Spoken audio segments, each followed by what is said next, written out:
Good morning. This is the Colorado Energy and Carbon Management Commission, affectionately known as the ECMC. It is October 5th, and this is our Thursday morning special agenda on high priority habitat map rulemaking. We will start with a roll call. Hearings Manager Thomas. Mr. Claire. Commissioner Ackerman. Here. Commissioner Cross. Present. Commissioner McGowan. Here. Commissioner Mesner. Here. Commissioner Oath. Commissioner Ray. Here. Commissioner Robbins. Here. Mr. Chair, you have 6 of 7 commissioners present. Excellent. Good to see everybody. We've got 52 participants and counting. Look forward to a good, productive morning. We will call to the fore docket 2302-00062, the high priority habitat map rulemaking.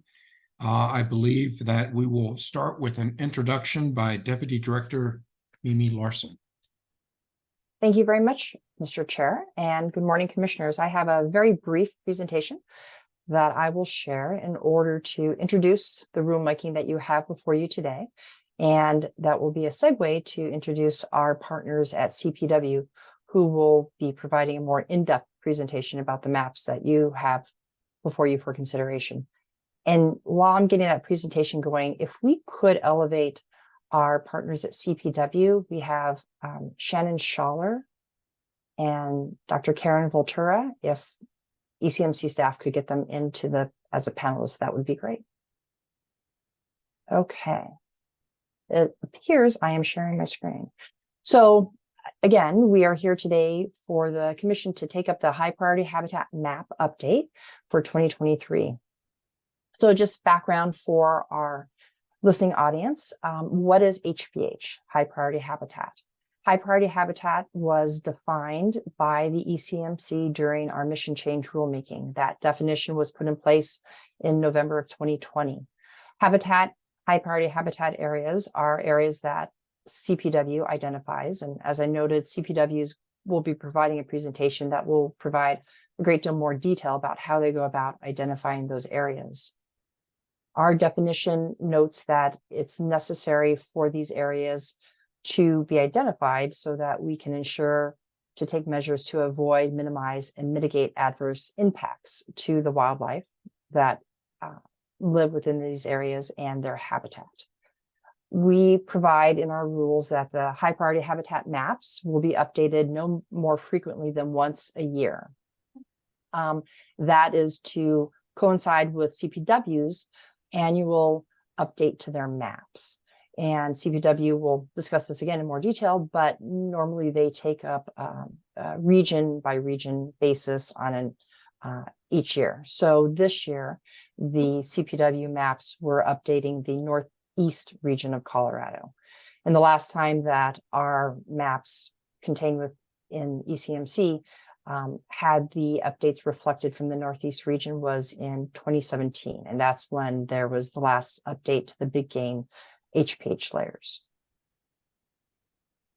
So why does ECMC include HPH in our rules? Again, to ensure the protection of wildlife resources and to ensure that when we do have oil and gas operations and other energy related operations conducted in areas that are within HPH, that our permitting processes take that into account and are take into account best management practices and other practices that can ensure protection of those wildlife populations. And again, the standard we have is to avoid, minimize, and mitigate impacts to those critical habitats. And HPH is given consideration throughout our rules. We see it come up in consideration in our 300, 400, 900, and 1200 series rules. So with that, I will stop sharing and turn this over to CPW. Great. Thank you. Good morning, CPW.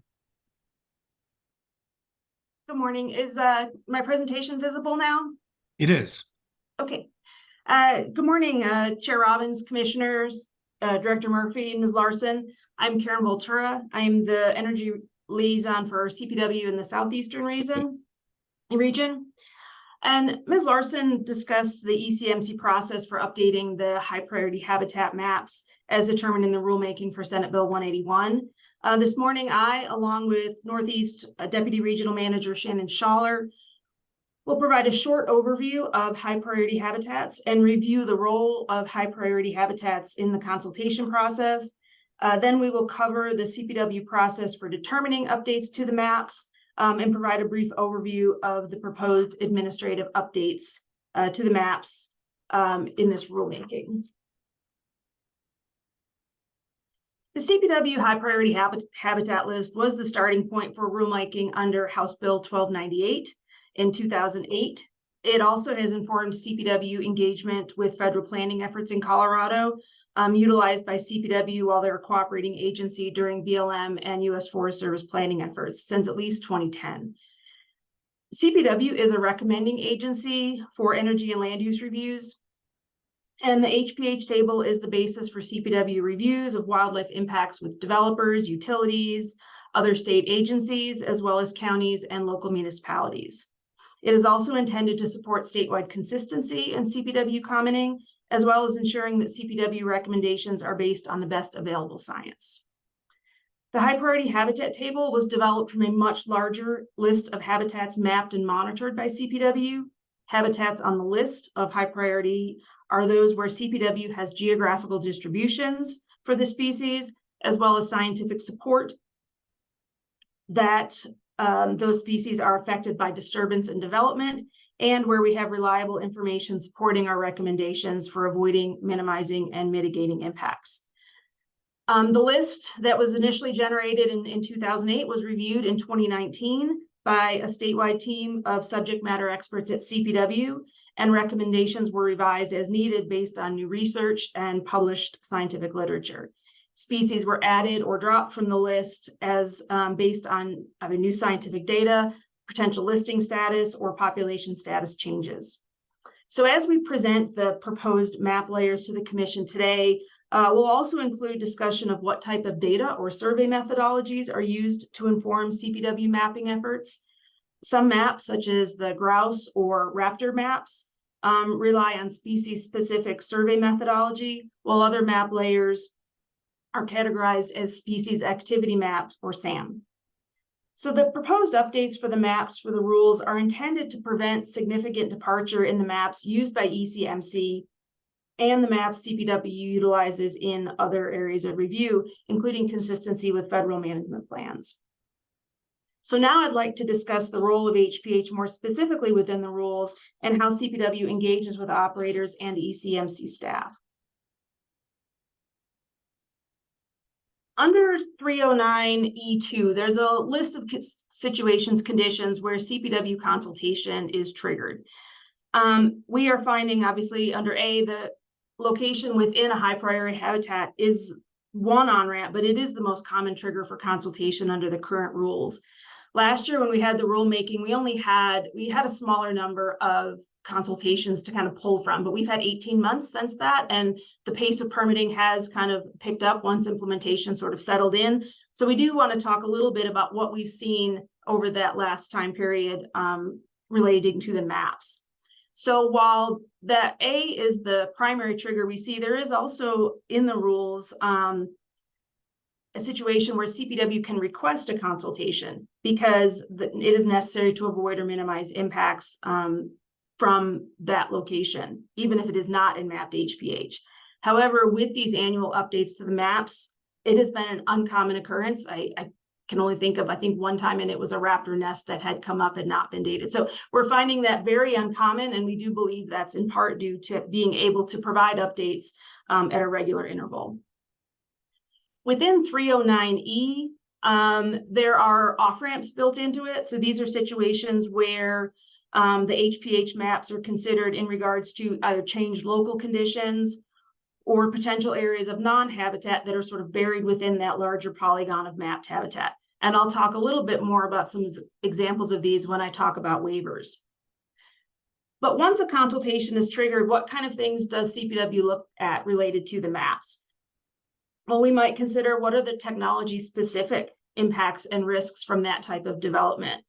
What is the area of direct impact? Will there be impacts beyond that? Noise, light, traffic? And what are the options to avoid, minimize, and mitigate impacts? So for habitat, how much habitat will be lost? What is the indirect effect of habitat fragmentation on that species or displacement from that habitat? And what is the value within that habitat within the larger landscape? Is it 100% good habitat? Wildlife will eat every single plant on the site, or has it been degraded to a point where it may not be as high quality? Or in some situations, we may go to a site and say, this is not the way we mapped it 2 years ago. There's been this development, things like that. And we can take that into account of whether that would still be included habitat under 309E. And then effects on individuals. What species are present? Is there a mortality risk from the development for those species? Is there behavioral avoidance? And again, how important is that in the larger landscape? And all of this kind of looks at, are the potential impacts short-term or long-term? So all of these factor into how we assess a location once that consultation is triggered. Now, I do want to talk a little bit about what we're seeing in terms of the opportunities for engagement between operators and CPW during the consultation process. One of the things that ECMC permitting staff has started offering is these pre-application meetings. And these are meetings with operators prior to the submission of any permit application materials. CPW is one of the parties included in these meetings when there is HPH overlap, and we attend them whenever possible. We've found these meetings to be very helpful as an early introduction to a new location and a new type of operation. Additionally, for new operators to the state or new operators that may have holdings in a new region, it also is a good introduction to local CPW staff very early in the process. And we find that sort of facilitates that initial phone call because you've already had some conversations. Under both 1298 and 181 rules, pre-consultation with CPW has been encouraged. What staff is seeing at CPW is that most, if not all, consultations are really focusing that information on that pre-consultation. Everyone that I've had has been a pre-consultation, and the other regional staff say the same thing. So we are seeing, again, much earlier engagement with CPW under these rules. And pre-consultation can vary between operators and locations, but generally there's initial meetings with operators and maybe their consultants on location selections. We might talk about sort of those initial impacts, and then development plans. What are the drilling and operational plans for the location? And that's usually where the conversation starts on waiver requests related to high priority habitat. Almost all locations have some sort of site visit included as well, unless it's a site we've already seen on some other consultations.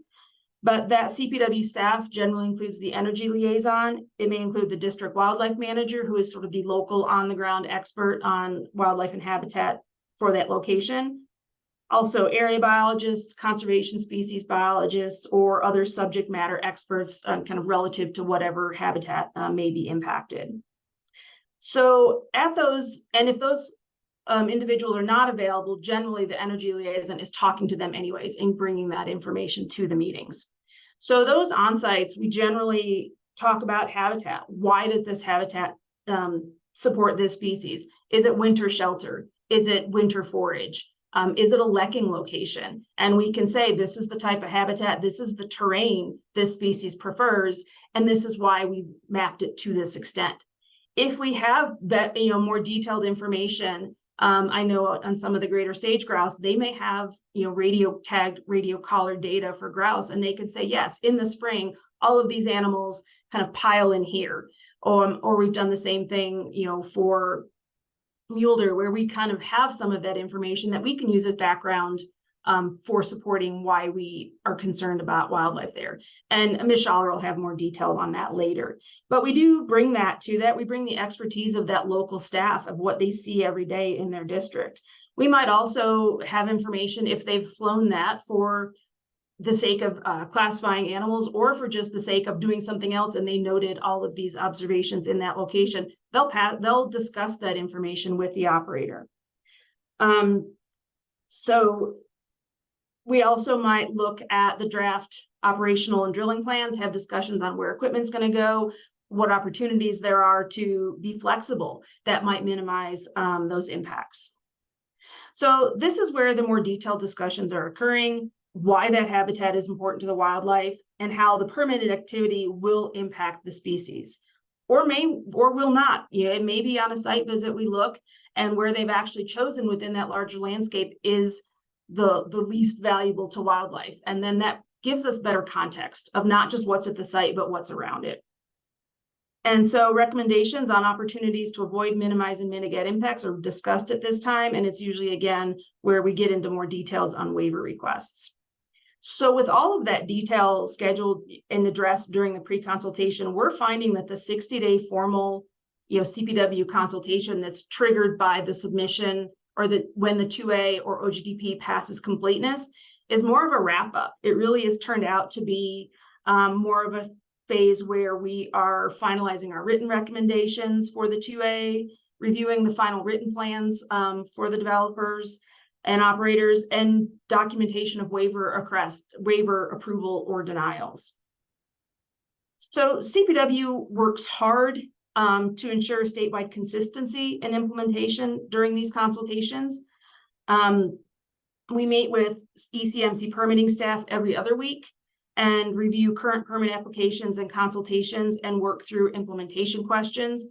On alternate weeks, CPW energy and land use staff meets separately, again, holds these internal team meetings to discuss statewide issues and review assessments on regional projects to make sure everyone is applying those high priority habitat recommendations consistently across the state and across all projects. However, in further support of those efforts, CPW is planning to work with ECMC staff to produce an operator guidance document around consultation in a format consistent with existing 181 guidance documents. And the intent is to capture agency and operator roles throughout the existing consultation process. It will include an outline of CPW's role in the pre-consultation and address the expectations for discussion of wildlife habitat and wildlife distribution for those HPH layers during pre-consultation, consultation, or a site visit. And the intent of that document is just to add clarity and outline expectations for both CPW and operators regarding existing consultation process for 181. Included in our stakeholders including in our discussions with stakeholders, CPW did request feedback on issues where operators or their representatives wanted clarification or details on what is standard in our consultations.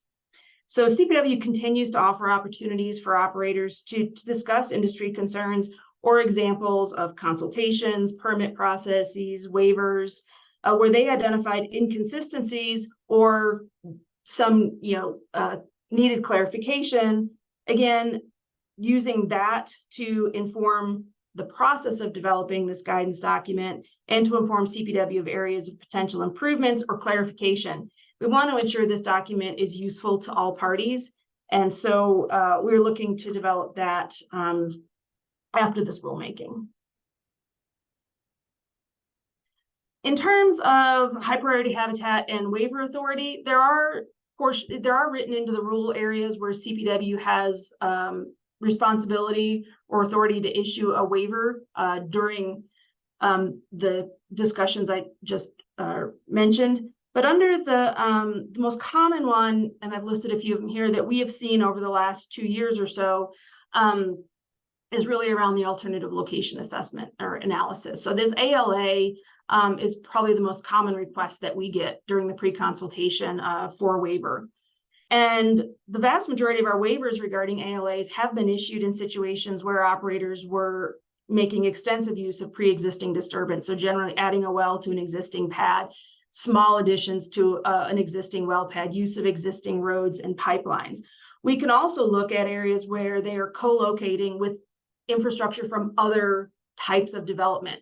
So a compressor station, we've seen a lot of wind turbines on the Eastern Plains. Maybe there's another type of development, a gravel pit or something else that tells us that this location within this larger landscape does not need to do an ALA. We also have examples where consultation was waived under that 309 E3C, where the identified habitat was no longer present and unlikely to return, and under the second one where it's in an area primarily or completely developed. I mentioned a few of those, but we've had some where a tree blew down where the nest was, and we could evaluate the nest wasn't there and the birds did not choose to return in what remained of the tree, and we were able to waive consultation.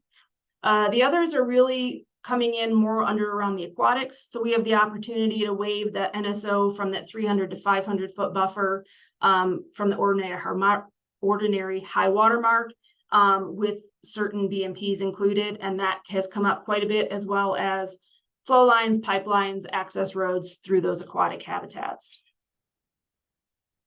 In this, there's also additional opportunity for CPW and operators within CAP. So under 314 and also under 309E, I think it's under C or 2. Anyways, it's where there is an on-ramp for the commission to request CPW evaluate a CAP. And then there's also a provision under the CAP rules. And we will work with operators during the development of a comprehensive area plan and discuss very similar issues as those reviewed during a consultation that may depend on how much detail we get on the locations. And if we get exact locations, we'll go through essentially a pre-consultation. However, the formal CPW consultation is triggered by the submission of an OGDP or 2A. And the more time that passes between the approval of the CAP and the submission of that permit condition, on the ground habitat conditions may change. It may either remove high priority habitat or identify new habitat. So we do have, it's kind of a split consultation under CAPS, depending on what stage of the process. So now we'll move on to the actual reason we're here today, which is the rulemaking for the maps.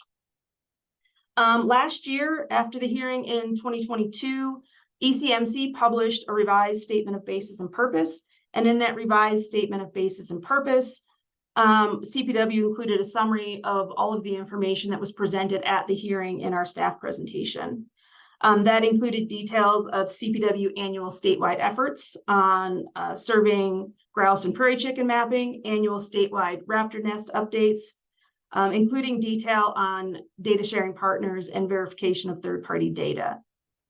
A description of the process by which SAM layers are updated was included, and there was also a procedural change that moved the notice of rulemaking from January 15th to February 28th.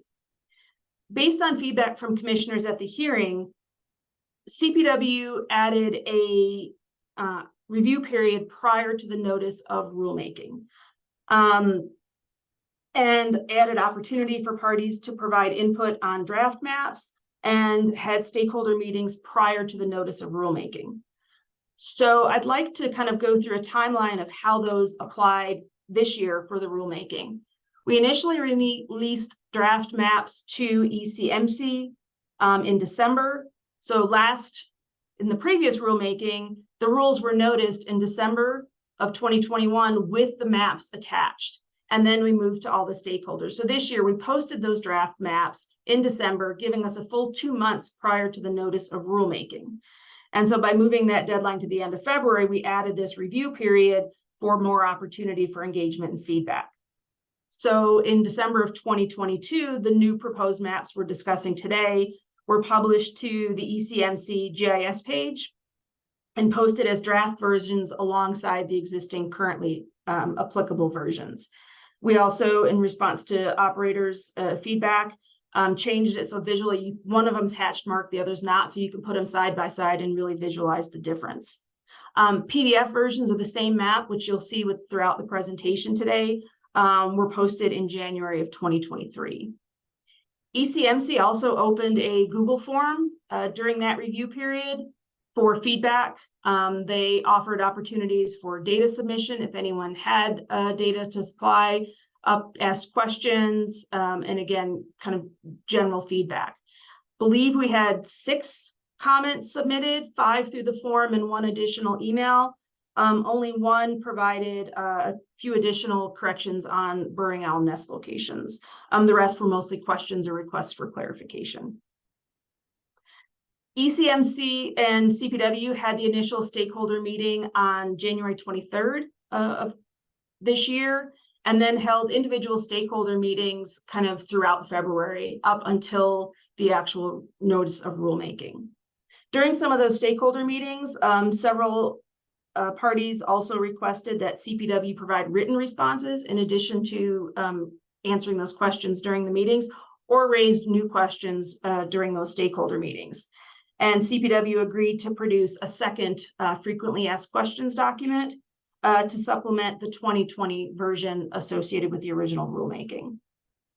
So after the rules were noticed in late February of this year, CPW continued to engage with stakeholders through meetings facilitated by ECMC and individually. The ECMC released CPW's FAQ document in May of 2023, and CPW addressed questions related to documentation, links to previous presentations and publications, consultation, and content and process for the proposed map updates, all of which we'll go through in the presentation today. And this really was targeted to questions we were asked during this process. So that leads us all the way to October 5th and today. So now I'm going to move into an overview of the proposed map updates to get us started in terms of what's actually sort of on the table this year. Again, these PDF maps at this scale are a little hard to see, but if you go to ECMC's mapping page, you can really zoom in on areas and kind of see more detail for these locations.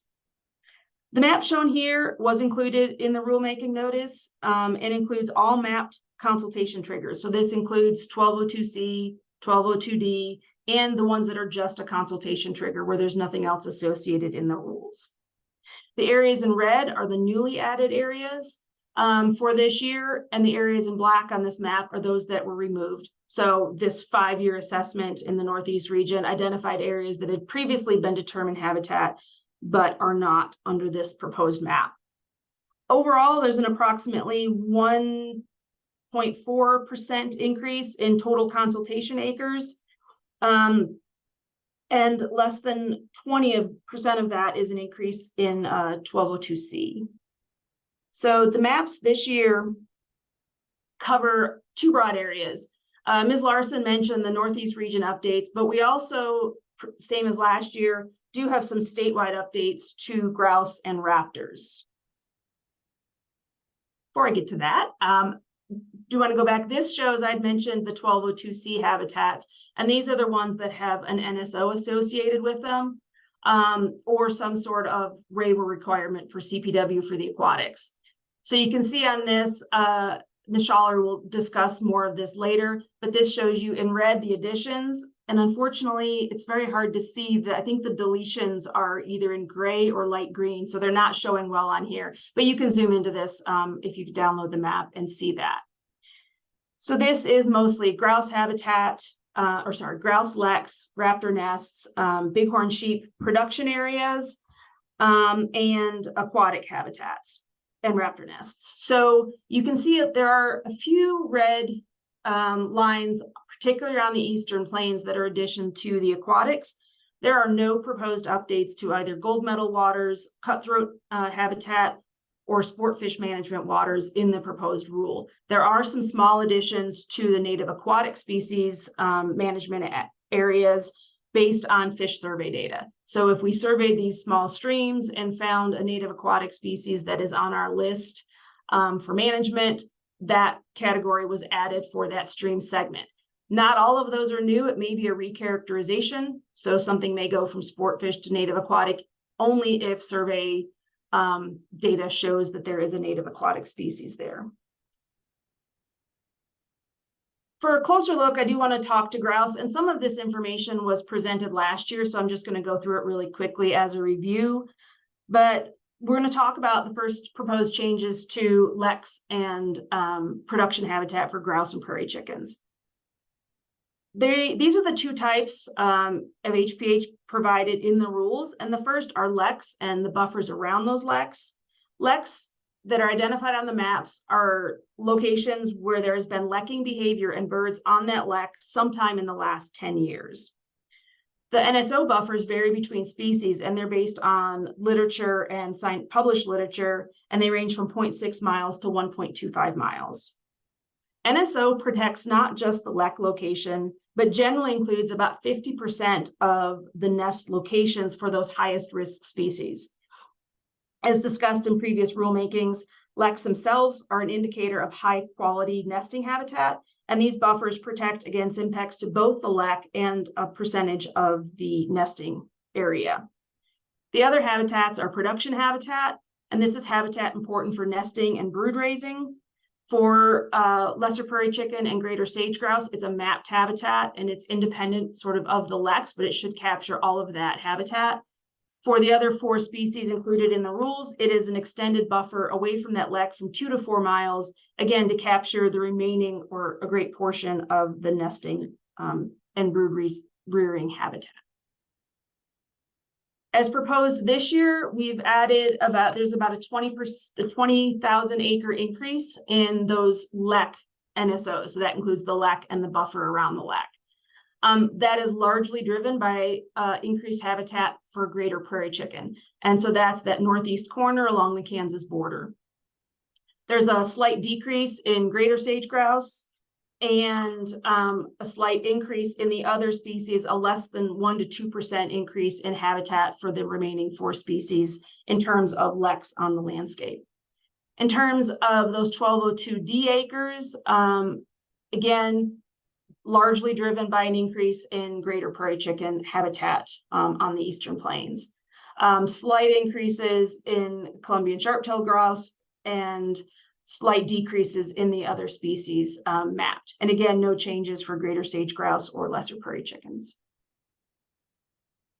I do want to talk a little bit about survey efforts related to these species. Again, they're species-specific protocols handled by each one and handled by local biologists. But just to give you an example of the level of effort, if you take greater sage grouse for just 1 year of survey efforts summarized, these are conducted over a 2-month period within a 2-hour window each morning. And you can kind of see the distribution in the Northwest of all of those, and most of those are greater sage grouse. But they visited a total of 267 leks on the landscape, and about 3 visits per lek per season. So that's 736 individual visits to leks.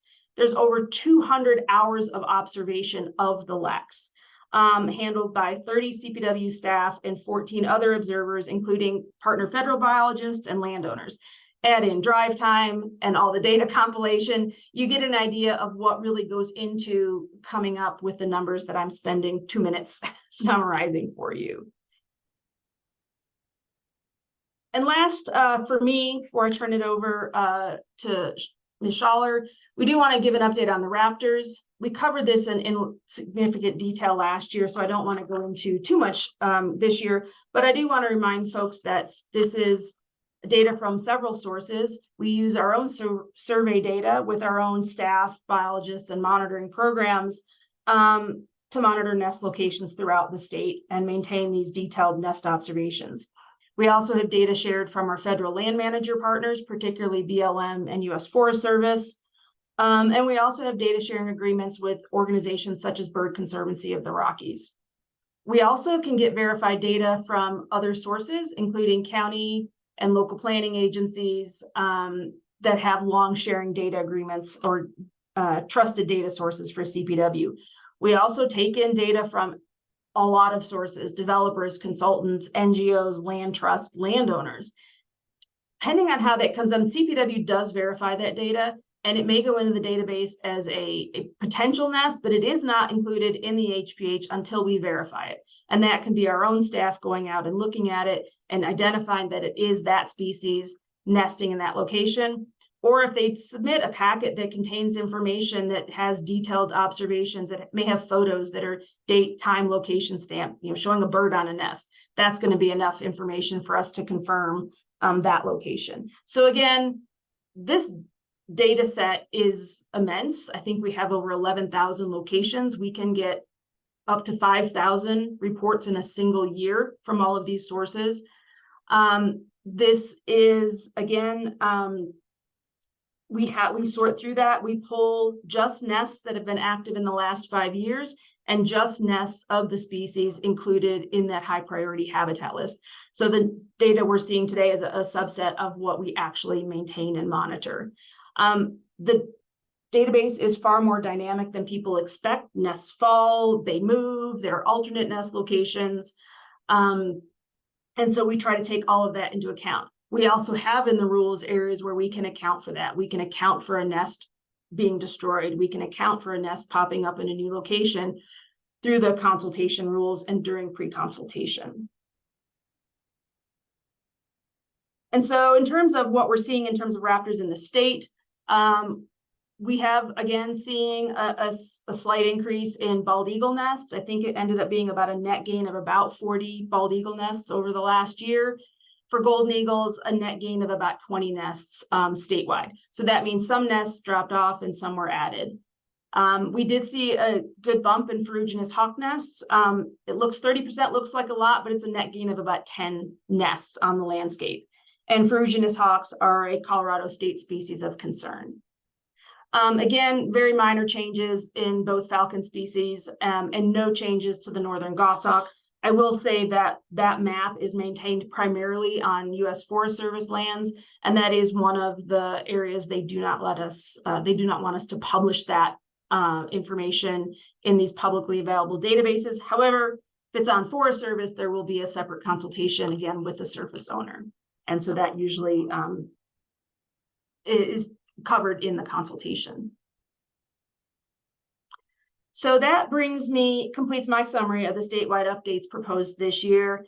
And now I want to transition to the Northeast region proposed maps, and I'll pass the presentation on to Shannon Schaller.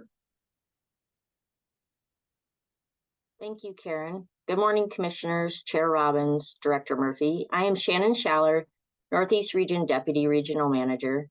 I've worked for CPW for 22 years, and throughout my career, I've worked as a district wildlife manager, area wildlife biologist, senior biologist, and now deputy regional manager. And in each of those positions, I have participated in all aspects of CPW's mapping process. So today I get to walk us through the process for our updates and how we determine those updates, and then also provide a brief overview of the proposed administrative updates to big game HPH layers for this rulemaking. Next. Throughout the rulemaking process this year, CPW received several questions related to how CPW maps are developed. So I'll cover the SAM methodology and the expected utilization of those species activity maps and the process.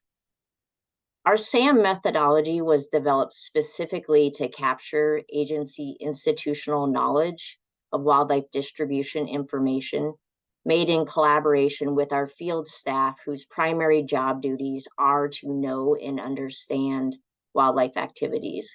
And so this collaborative process includes district wildlife managers, area wildlife managers, and CPW biologists.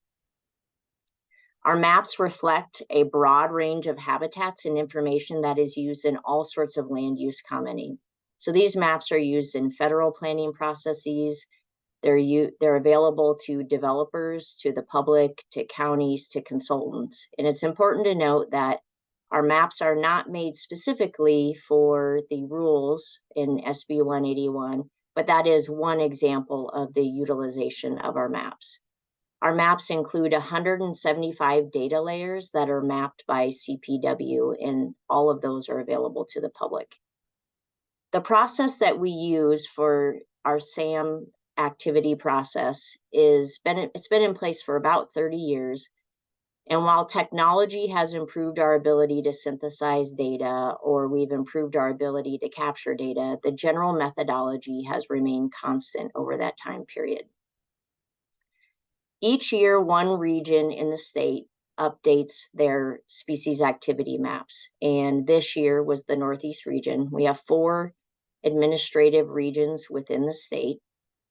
During these SAM sessions, our GIS staff work with our district wildlife managers and area biologists and other local staff to work through each species and their respected map habitat. The objective of the map review process that each region goes through is to look at the habitat, discuss reference data, and determine whether or not a revision is needed or if status quo of the maps represents current distribution of wildlife and their associated habitats. A key fundamental of our SAMS maps is that they are based on professional judgment and the best available science derived from decades of information. And that decades of information comes from ground observations, information shared by the public, including wildlife watchers, hunters, landowners. Karen mentioned the flight survey data, caller data and research data where it's available, and then also habitat and vegetation changed. During these processes, everything is summarized and discussed to capture the professional knowledge of our staff to represent the species activity and associated habitat. All of the SAM data, as I mentioned, is publicly available, and it's kept on our CPW website. And the intent is to help inform and guide the public through land use changes and decisions that are out there. Next. So I mentioned that these species maps are informed by the expertise of our district wildlife managers and biologists. And our district wildlife managers, who in addition to being law enforcement officers, are also trained wildlife professionals. They have the educational background related to their field, and their primary job duty is to know and understand wildlife distribution within their district. The entire state is broken up into districts, and there's one DWM per district. They live and work in that district, and they're responsible for knowing when and where wildlife species are and how do they utilize the resources in their district. Many district wildlife managers have been in that position for 20 years or 10 years. And as an example, we have multiple district wildlife managers in the Northeast region who have been in the same district for over 20 years. So they have the depth of understanding of wildlife activities at a current snapshot in time, but also understanding how things have changed over the years. So I put this slide up to show several examples of how those job duties inform professional judgment of our DWMs and biologists. We monitor wildlife activity with game cameras, and we can track and determine wildlife movements with radio collars. And it's important to note that radio collars are great, but we don't have every animal in the state collared. We wish we had the time and money, but we don't. But where we do, that does help inform professional judgment.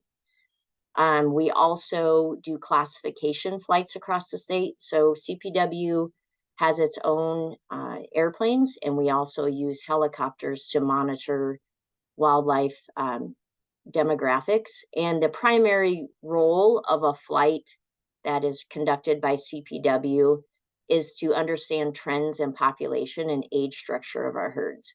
And so while we collect this data, and it is reference data to help inform professional judgment, the primary goal is not distribution of wildlife on the landscape, but that is a byproduct of a reference data that is included in our SAM updates each year. Each year, CPW field staff spend many hours behind glass. You see that picture of a spotting scope looking at some rocks, checking out, that particular case, they're looking for bighorn sheep. But that time that they spent behind glass and looking at game camera pictures and in the airplane and working on habitat improvement projects or collaborating with our partners is all wrapped into our professional judgment and included in the discussions during our SAM updates. Next.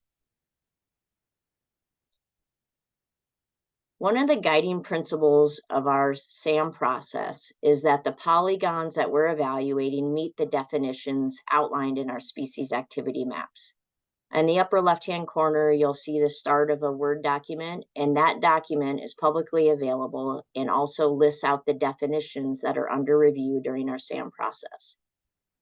Each year, when a region is updating their maps, the existing polygons are the starting point for any proposed map changes. Staff will look at what has been in place for the last 4 years, and in this case, for the Northeast region, it was 5 years. And then they will discuss whether there is a need to make edits. The DWMs and biologists, they know and understand the habitat changes and land use changes that have occurred since the last revision. And then they talk about whether or not there is a need to make a change in the shape of the polygon while referencing the available data. So an example is printed on the screen there. That's a definition of our big game winter concentration area. So for a polygon like winter concentration, one piece of available data that's used for reference and discussion can be vegetation layers. But in the winter, the most palatable vegetation that is out there is where animals concentrate, and our staff have the understanding of that habitat that wintering animals are found in. Something else that they might rely on are agricultural lands. Our staff work with landowners, specifically on game damage. So they know those agricultural lands where animals may rely and congregate in the winter. And then, as I mentioned, we have the ability to get in the air and monitor wildlife, and DWMs and biologists are the two staff members from CPW that spend time in the air collecting that demographic data, but they also learn and understand distribution of wildlife through those flights. Next.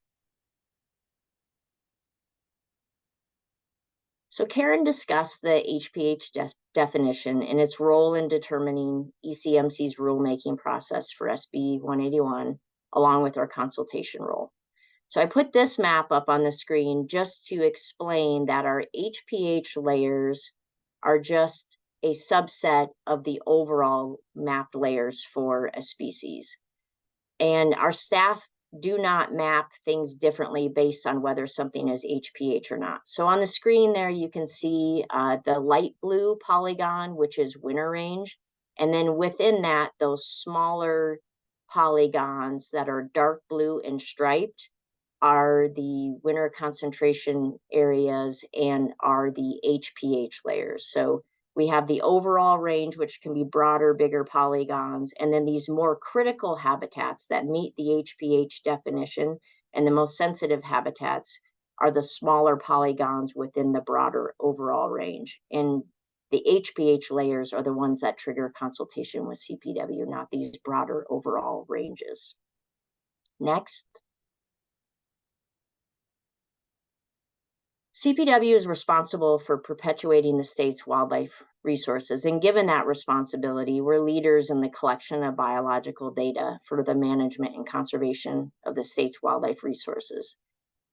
Data collected by CPW is not collected for the sole purpose of map development. We collect data in all sorts of forms, as I gave you some examples.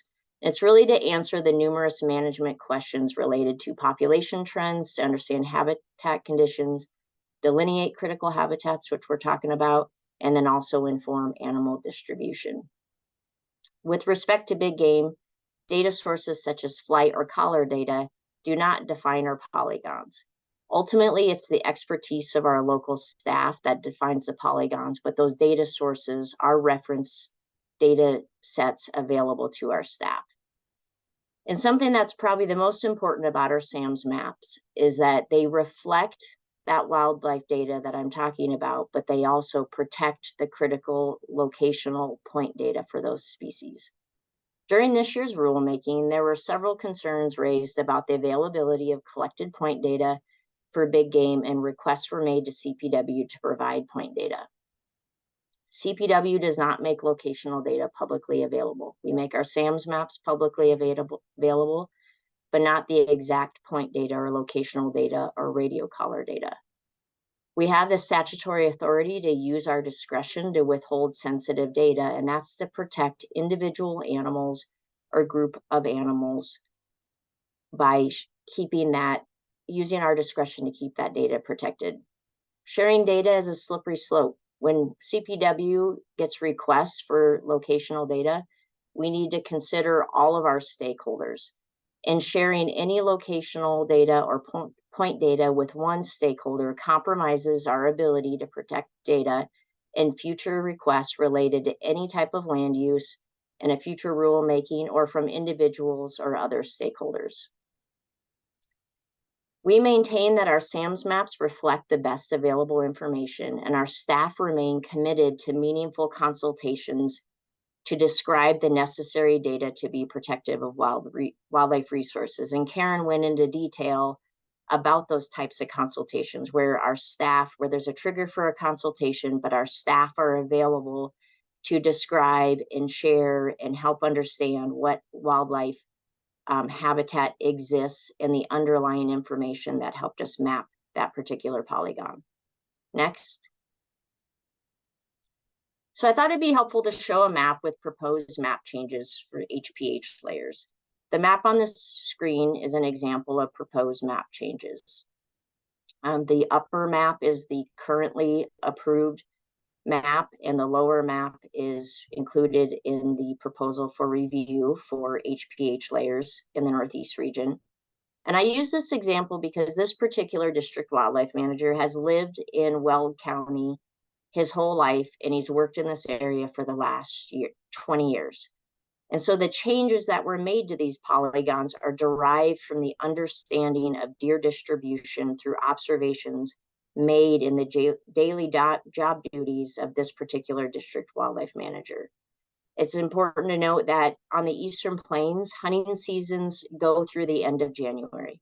So this DWM is spending every day out in the field, checking hunters, talking to landowners, checking waterfowl hunters. So not just big game hunters, but they have the depth of knowledge of that important winter habitat. And in this case, it's mule deer, and the understanding that ag and cover areas are what mule deer rely on. So the changes represented in this map are reflected of that depth of knowledge that this particular district wildlife manager has for dedicating their career to understanding that.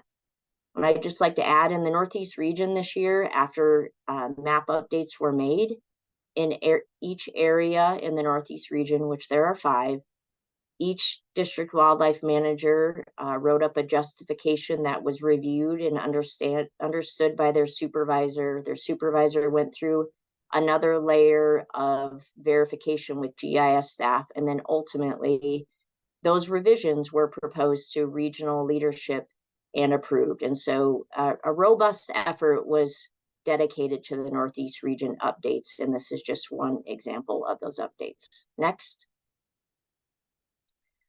As Karen explained earlier, CPW hosted several different meetings to discuss the underlying data related to our maps.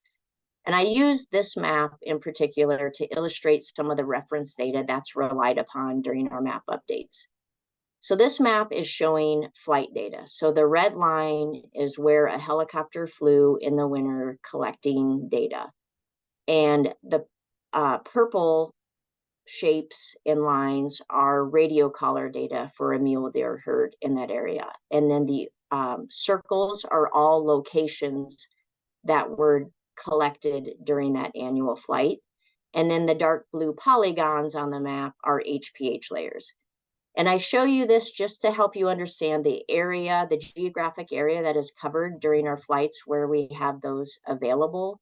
And then also that we have this reference data available, but the data that we have available does not dictate the entire polygon shape. As data like this is brought into a SAM update session, it's further refined to understand the seasonality of when that data was collected, and if that data point does confirm other pieces of information to help that map delineation.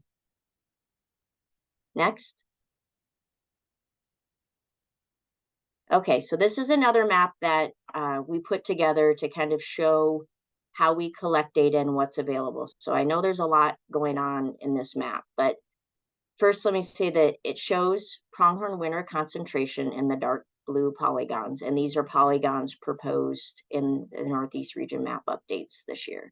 There are 3 different colors of circles represented in this map, and they represent 3 different ways that CPW collects data: by fixed wing, by coordinated ground counts, and in a helicopter. So you're seeing 3 different ways that CPW collects those data. And you're also looking at several years of data. So the ground observations that you see were collected through coordinated ground counts. Pronghorn by nature tend to congregate in large groups, and they tend to be highly visible in the winter. And so coordinated ground counts tend to be an opportunity for us to know and understand where pronghorn are, and a lot of times that might be related to game damage and understanding. So again, I put this up there to say that this is the type of reference data that is available to staff when looking at map updates, but also helps inform that professional judgment. And one caveat to all of these, really pretty dots on a map is to say we don't have data for aerial data for every species and every location in the state, nor do we have radio collar information for every animal in the state. But where we have it, we use it to help inform our understanding of wildlife habitat and distribution. Next.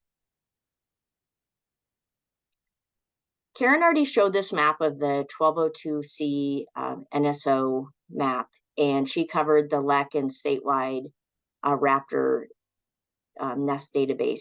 But what I wanted to point out is what's in the yellow circle right there. So there's a yellow circle with a red polygon in the middle of it. And that red polygon is an area proposed to be additive in the map updates this year. And I use this as an example to say that when CPW does have the ability to perform a research project or a management project, we can incorporate that data into these map updates. So in the Tarryall and Kenosha range, CPW was able to radio color some bighorn sheep. And then in addition to that, we added extra ground and aerial observations. And so the data that we acquired from that specific project help inform our map revisions this year. So it's just an example of at times those specific projects can help inform a map change. Next. Okay, so let's move on to discuss the proposed map updates for big game in the Northeast region. So the map that you're looking at here has the colors are green or what are currently mapped HPH layers. Red are recommended additions for HPH layers, and black are recommended reductions.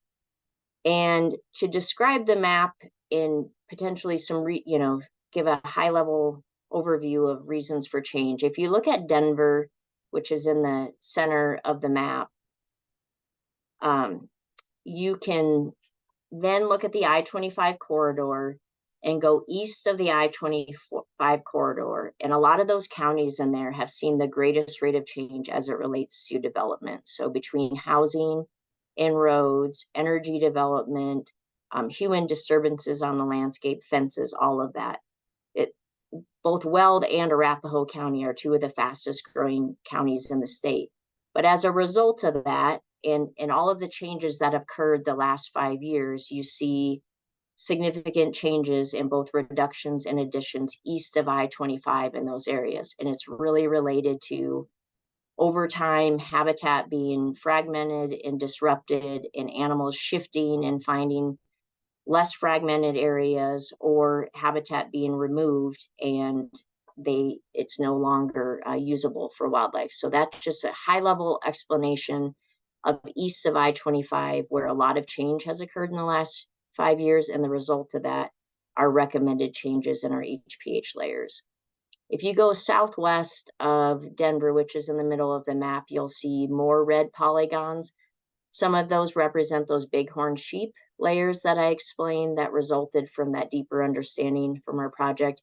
But then additionally, we've had the ability to radio collar about 100 elk in that area. And then similarly to bighorn sheep, the radio collar project with added aerial and ground monitoring has helped refine our understanding of available habitat in South Park and has related to those recommended additions in that area.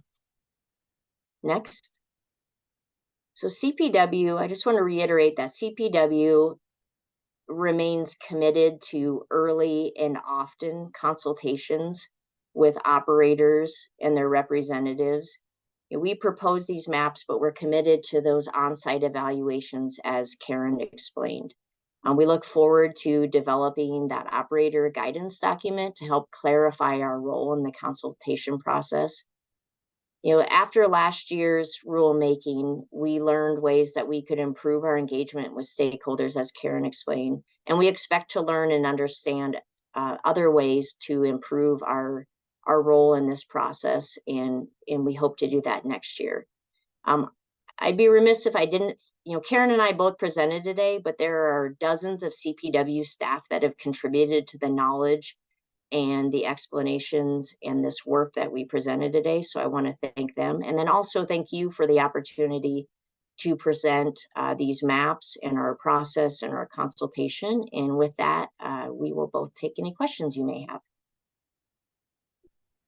Great. Thank you very much for the presentation, the slides, and the elaboration as to how you are recommending maps for our consideration. At this time, commissioners, we have an opportunity for questions to the folks from CPW. Would look to see if folks have questions, particularly looking at Commissioner Ackerman, perhaps, to lead us here. Thanks for raising your hand. Thank you, Mr. Chair, and thank you for recognizing me. I, as many people know, spent a lot of years with CPW and the Division of Wildlife before that, and have an intimate knowledge of this process, as well as all of the processes that CPW undertakes, and really appreciated Ms. Schaller and Dr. Voltura today in diving just a little bit deeper into that. I would also note that while this was a focused presentation that dove a little bit deeper into the production of these maps, that it still is a very surface level explanation of what we in the state are doing to identify where wildlife are and to protect those wildlife. And really, each of these issues could be dived into much, much deeper as to the expertise of CPW and others that participate and contribute to the mapping of wildlife and the well-being of wildlife in the state. I do have just a couple of questions or clarifications that I'd like to ask. And can you elaborate just a little bit more on how you decide where to fly or where to count wildlife with regard to either where or when you do those counts? Thank you, Commissioner Ackerman. Our flight locations and are determined largely by our terrestrial section. So we have all of our herds are broken up into data analysis units, and we have goals and objectives related to those herds, and we prioritize those herds within the state. And so where we fly is dependent on the need for data to help inform management of that herd within a population range or a sex ratio range. Something that factors into it might be money, time, and weather. We can't always fly when we want to. We don't have enough time to fly when we want to, so we make a prioritized list. If there is a conservation need to dedicate resources to it, that might dictate why we fly a particular herd. But we also dedicate time to flying where we can determine where animals are on the landscape. So there is an understanding of critical habitats that do exist for wildlife. And when we fly in the winter, we are flying areas that we expect animals to be found, but that's not always the case, right? Not finding deer helps inform it. So it's related to the herd objectives we have, money and time, the conservation need, but it's also informed by our understanding of habitat that needs to be evaluated to determine whether wildlife is present or not. If I might add a little bit from our conversations, some of these flights, they're not necessarily to identify distribution. In a lot of cases, the herd flights in the winter are to identify ratios of offspring, to adults that inform sort of that management objective. So while we can gather information on distribution, that may not always be the intent or the main focus of the flight, but just sort of extra information that's taken in. And so on one of the slides, I think, some of the data we were showing was summer or late fall or late summer data that may not inform winter distribution, but gives you a better idea of the overall population health and distribution at other times of the year. Thank you. I appreciate that and those responses. Something that comes up often, I think, in the thoughts of folks surrounding these maps are, how much public process is there associated with the creation of these maps? So we as a commission have incorporated these maps into our regulations as a specific regulatory requirement that thereby requires a rulemaking when we update them. In many cases, others using these maps, as you've pointed out, many people and many entities use these maps, maybe have not incorporated them into their rules. Can you talk a little bit about why CPW does not have an independent rulemaking process of its own that's focused specifically on production of these maps in a legal context? Our maps are developed, and it's an important note, are developed and intended to be apolitical. So the maps are developed by CPW staff using CPW available data. They're not developed for or against any one land use decision or activity or a group. And so by the nature of how they're developed, it's intended to keep them such that they're not potentially influenced in a broader stakeholder scheme. But having said that, our staff are available to stakeholders to question and ask or potentially share data that we can eventually verify. But that keeping it apolitical and keeping it in a position that it does reflect our staff's professional judgment related to data has proven to be a good process for keeping the maps from being influenced by any one particular stakeholder. Does that answer your question? Yeah, I think it does. Thank you so much. And you touched on this in the presentation about, you amalgamate the data broadly and produce species information associated with that amalgamated data that's, comes from all of the sources that you talked about, as well as, habitat mapping and other things. And then you stated that CPW has the statutory ability to withhold specific sensitive data. Can you talk a little bit more about the justification for that and why it's important for specific species related data not to be publicly available? Yes, I'm glad you brought up the fact that we are using our discretion to withhold that sensitive data. And an important point on our maps is they are mapped broadly. We understand that the maps are not intended to be very fine scale. That's what on-site consultation does, is say, okay, we've made this broader map, and that includes an amalgamation of data and some locational data. And if we want to look at a fine scale land use change, we go on site to determine whether that habitat is available.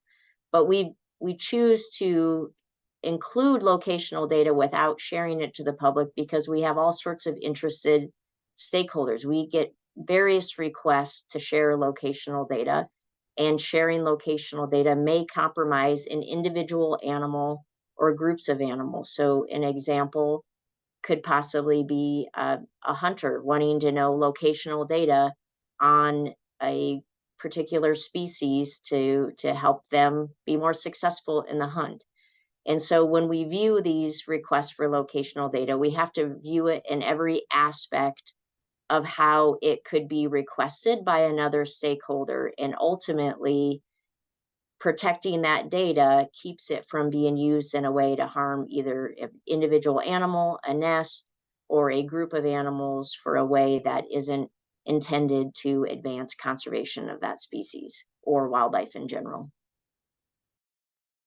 Thank you. Just a couple of more questions. I appreciate your patience with these questions and appreciate your responses. Can you discuss any concerns you may have if the commission does not adopt the updated maps in our regulations, and we're thereby referencing maps that are different than the real-time CPW maps? Yeah, I'd be happy to answer that. If the commission were to not adopt the proposed map changes, it would put CPW and other stakeholders in a position of potentially referencing two sets of data. So when CPW goes through a map update process, we submit those maps publicly. So currently, the proposed maps that you're reviewing are already made available on our website. So as the public tries to understand what wildlife activity or habitat exists in an area, let's say it's a trail developer or a housing developer, and they want to reference available data, they will be using the maps that we've already made publicly available. And then additionally, some of our partners may already be relying on those map updates. So it's the one of the concerns could be just having two sets of data. And then obviously that would relate back to an on-site visit and CPW relying on two sets of data, and be happy to have Karen or Dr. Voltura jump in if she has anything to add from the perspective of specific consultation and a concern that may be there. Thank you. And I agree with that. I also think, we saw that under 1298, this pretty extreme divergence with 7 years of not having updates between CPW's kind of known locations and known habitat maps and what was in the 1298 rules. And I think it was really one of the goals of this rulemaking was to try to build in more rigorous updates so that we didn't have that divergence. I think practically you would see, CPW is going to bring, recommendations to the commission based on our most recent data. And I think you could see an increasing number of consultations where we request it or the public requests it because there is known habitat that is not triggering it under that 309 E2A, under the normal consultation process. I think you see a lot more where we request consultation because we know there are impacts that are unmapped. And I think the longer that divergence goes, particularly for things like raptor nests and leks, you see that kind of getting further and further apart. And particularly for NSO, we would see under the old rules with the emergence of bald eagles in the Northeast, there were a lot of surprises. You'd go to a pre-consultation or a consultation and find out for an operator to find an identity of something that we might ask for fairly, significant recommendations or timing steps. So I honestly think this gives more consistency and less chance that we're sort of asking ad hoc for a consultation. Thank you. And just one last question. CPW, as you touched on today, has very broad job duties that are very important to the state and the well-being of wildlife, significant breadth in the agency duties. Can you talk a little bit about the impact of this rulemaking process on your agency as it's kind of spread out across this year rather than the potentially shorter update that we had envisioned? Can you just discuss a little bit what impact that's had on your agency and kind of your suggestions moving forward for a rulemaking process? It might be good if we both answer, but I'll go first. And thank you for the question. I would say that CPW has dedicated an immense amount of effort to working through this rulemaking process, starting all the way through the mapping process. The mapping updates we did in the Northeast region were probably one of the more lengthy and robust processes to understand and discuss and determine and present available map updates. So that in itself was extra hours and time dedicated to this process. And then following that, the number of staff involved in helping pull together the expertise and the dedication to stakeholder engagement, developing the FAQ and hosting several series of meetings to answer stakeholder questions, where I know was in addition to what was happened in rulemaking last year. So it probably is best to draw a comparison, and I'll let Dr. Voltura answer that. But given the length of this rulemaking, it has taken a lot of our staff, but we've been committed to it, and it has been an effort that we're hoping doesn't become the norm in future rulemakings. And I'll let Dr. Voltura answer from the perspective of what she understands from the last rulemaking compared to this one. Thank you. I think there were a few things that worked well in changes, and I do want to highlight, I think that preview period for the maps. I think it was an opportunity that stakeholders asked for and that we could provide. I do think noticing it, 45 days later did sort of push that out. And it would have pushed our original hearing maybe 2 months later than we did it last year. However, I see value in that. And so I think that's something that we should strive to continue. I do think there were a lot of questions, and we dealt with a lot of things that were not necessarily directly about the proposed maps, but about implementation, impacts on the caps, and impacts on operators. And I appreciate those. I think we need to have additional conversations with CPW and ECMC and industry, but I do think they sort of distracted from the maps a little bit, and whether this rulemaking should be about the proposed maps versus sort of impacts and implementation questions probably dragged it out a little bit as well. I think they were valuable conversations, and I think we can have those sort of outside the rulemaking and address them. Because again, I think a lot of those questions are really an ECMC question, and we can inform the discussion, but I think having those conversations as we lead into kind of ahead of the next rulemaking may help keep the actual rulemaking on track and focused on the actual maps. Thank you so much. And I know I said that was my last question, but I just added one more. Can you give your thoughts, and maybe this is directed at Dr. Voltura, who deals with this more directly, but can you give your thoughts on the process that was set up under Senate Bill 181, specifically? Do you believe that the site-specific, that the broader mapping that then leads to consultation on a site-specific basis with the opportunity for waivers, discussion, best management practices, off-ramps and on-ramps, as has been set up in Senate Bill 181, has been workable from a wildlife protection standpoint? And then I would ask you to speculate a little bit on whether you believe that it has significantly impeded energy development in the state. In terms of the process piece, I mean, early on, obviously the implementation of a large set of rules, and I think we had like a month and a half to do it. There were certainly at the beginning some things to work out in terms of what the commission's expectations are, in terms of what CPW brought to those hearings and written statements. And I really think those have smoothed out. I think the emphasis that we're seeing on pre-consultation is a huge benefit. I have not gotten a single permit pass completeness and show up, and I've never seen it, to that date. So I think that the communication and cooperation in this, I think operators are using that pre-consultation period very effectively, in terms of most major decisions are kind of at least drafted during that period. So I know there were a lot of concerns with that 60-day consultation period. And frankly, we are just sort of wrapping things up. I think there's not as much emphasis. So I do think this is working much better than the 1298 rules. I think the fact that CPW's recommendations are being are more of the sort of starting point, and then you sort of take them off as needed, has led to better protections for wildlife, certainly than under 1298, where operators or landowners could just basically opt out. And so I do think from that perspective, we are seeing a lot better designed development in the state.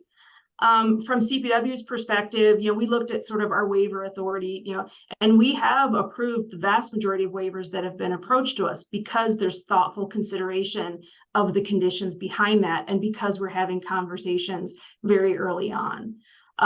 So in terms of the pace, I think the whole permitting thing is just, it is a little longer maybe to get through it. I think as we staff up, it's getting a little faster.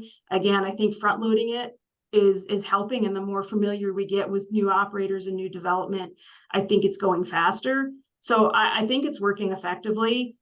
I don't know that it's sort of impeding development. Again, as we get more, as it speeds up, I think these are going to start going through faster. And it's I don't believe that it's necessarily CPW holding it up. It might be the whole process piece, or as operators sort of learned the new system, it took some time to get the plans right or covering the right issues.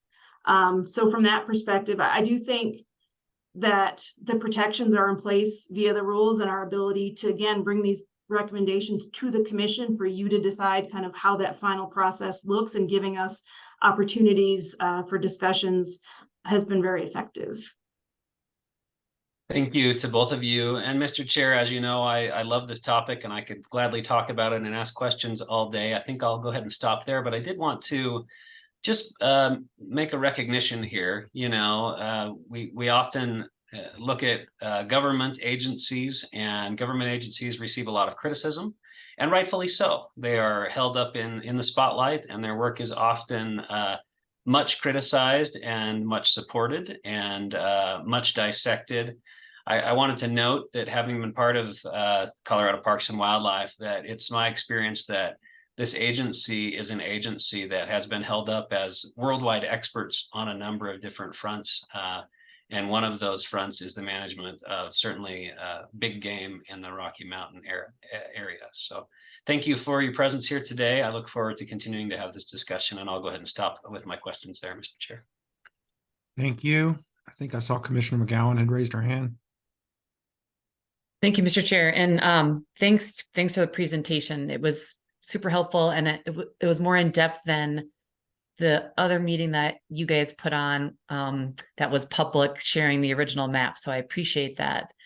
When I think that I heard you say that the maps that you develop are also used, I hope I'm understanding this, by the BLM and the National Forest Service, or is it just that there's a lot of overlap? How do those all interplay? And thank you for the question. So CPW, in the development of most of those federal kind of larger resource management plans, is generally a cooperating agency. And we come to the table with our high priority habitat list. And so those are our recommendations to the federal planning. And then they may be incorporated in part, in whole, you know, as some way. They may be reworded to match sort of what the structure of their management plan. But when we come into, as a cooperating agency, consistency again is important, and we use this high priority habitat table, both the habitats and the recommendations within it, as the starting point for our conversations in these planning discussions. So for example, the Eastern Colorado RMP, almost everything from our high priority habitat table is incorporated into their management plan in some way, in some section. We also do have these data sharing agreements. So in most cases, these same map layers are referenced by these agencies during planning. So they may have slightly different recommendations for, you know, bighorn sheep production areas, but they're using CPW's maps as identifying the areas impacted. And in a lot of cases, we'll be looking at CPW's recommendations or kind of some form of that. So it's meant, again, for consistency. The older plans may not match up. Some field office may decide they don't want to do it that way.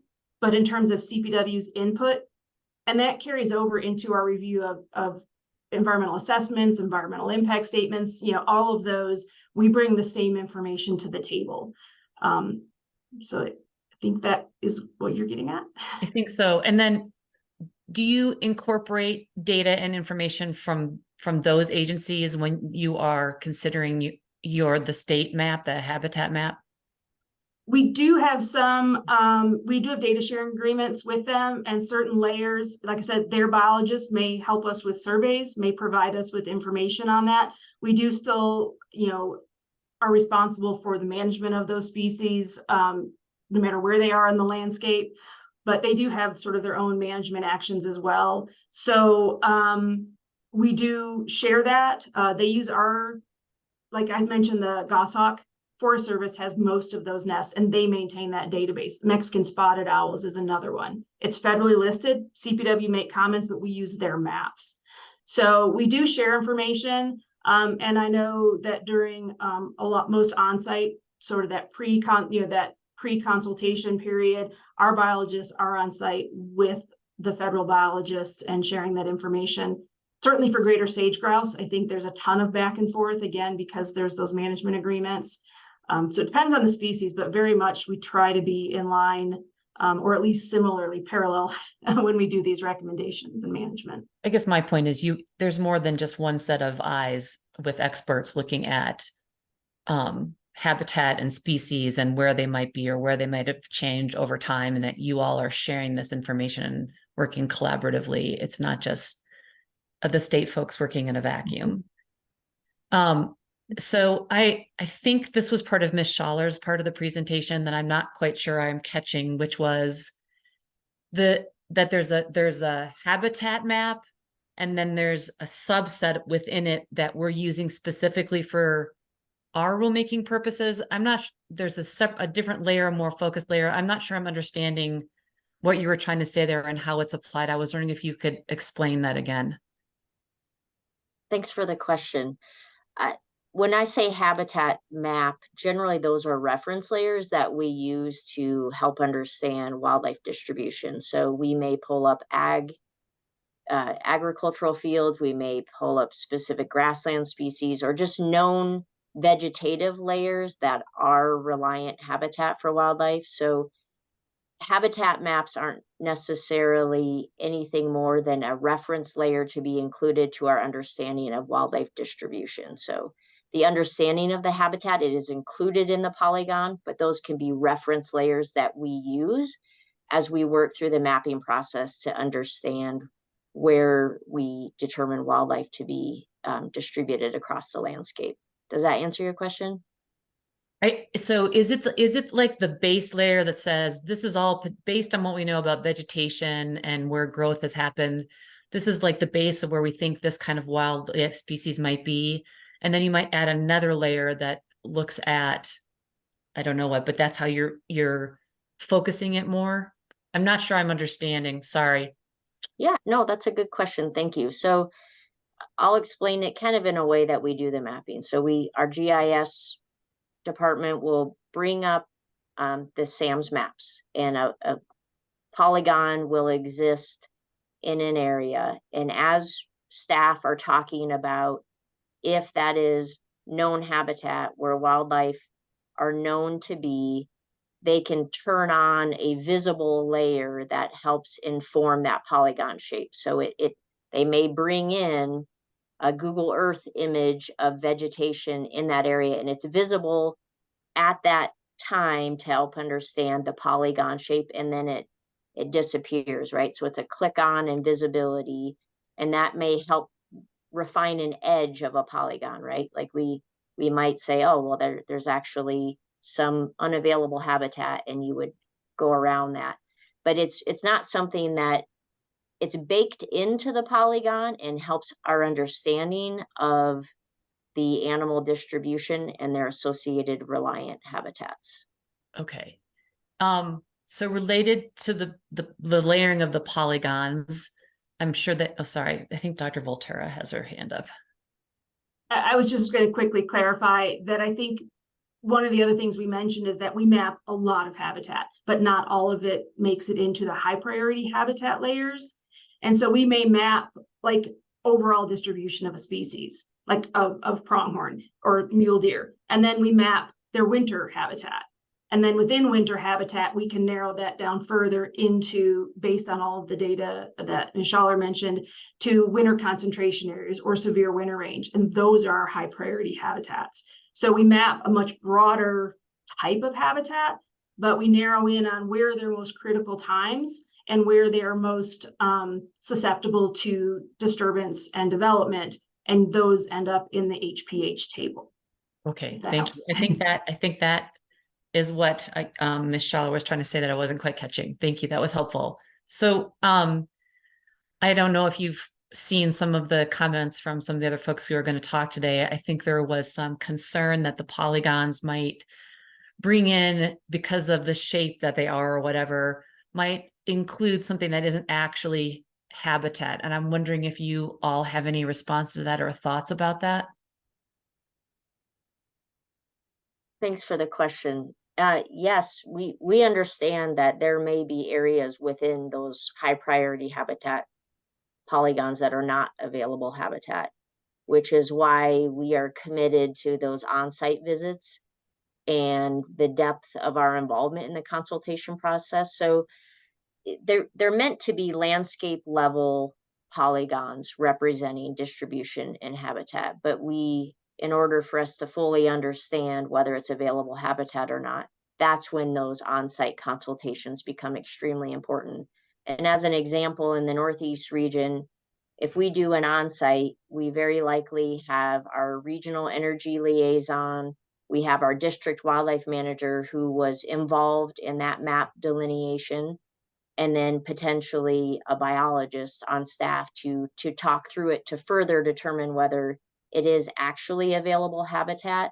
And then, as Karen explained, if it's noted that it isn't available habitat, because that does exist in those polygons, then there's the opportunity to work through the waiver process. So that does happen because they are not meant to be fine scale polygon shapes. And that's why the consultation process and on-site visits are what we need to do, and we are committed to doing, to be protective of wildlife resources where habitat exists.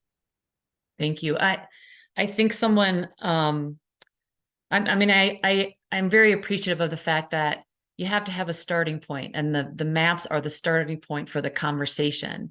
And then there's further ground truthing for the actual location that an operator might be looking at, and a willingness from CPW to actually come out and look at that specific site and say, you're right, something exists here that prevents us from being habitat, or potentially like, well, you're missing this point here and there's a whatever, right? I think that was always the intent of the rules, which was we allow an opportunity for the conversation to happen with an operator if the actual on the ground observation is different than maybe what the landscape map shows. I do think that there was also a comment, and maybe from Ms. Schaller, that the map is put together with our best available data. And I later on, I think I would like a discussion maybe with our AAG about what the requirements are for APA rulemaking. I feel like there's a conundrum here, which is that your maps don't go through a rulemaking with CPW, but we have inserted your process into our rulemaking, which then triggers some APA requirements. And so how do we figure out if the process that you have gone through meets APA requirements, that to show that you've used enough processes and data and expertise to put your map together? And so we've kind of put you all in this very awkward space in our rulemaking. Because if I understand correctly, your maps don't actually go through a CPW rulemaking process. Is that correct? The high priority habitat maps have no regulatory authority outside of incorporation in these rules. We are a recommending agency only in all of these areas, just like we're a consulting agency to ECMC. So those maps are used to monitor habitat for us to make recommendations, but CPW is not a regulatory agency within that. So they're just making used to inform our recommendations. Great. Thank you so much for your information today. It was very helpful. Commissioner Messner. Thank you, Mr. Chair.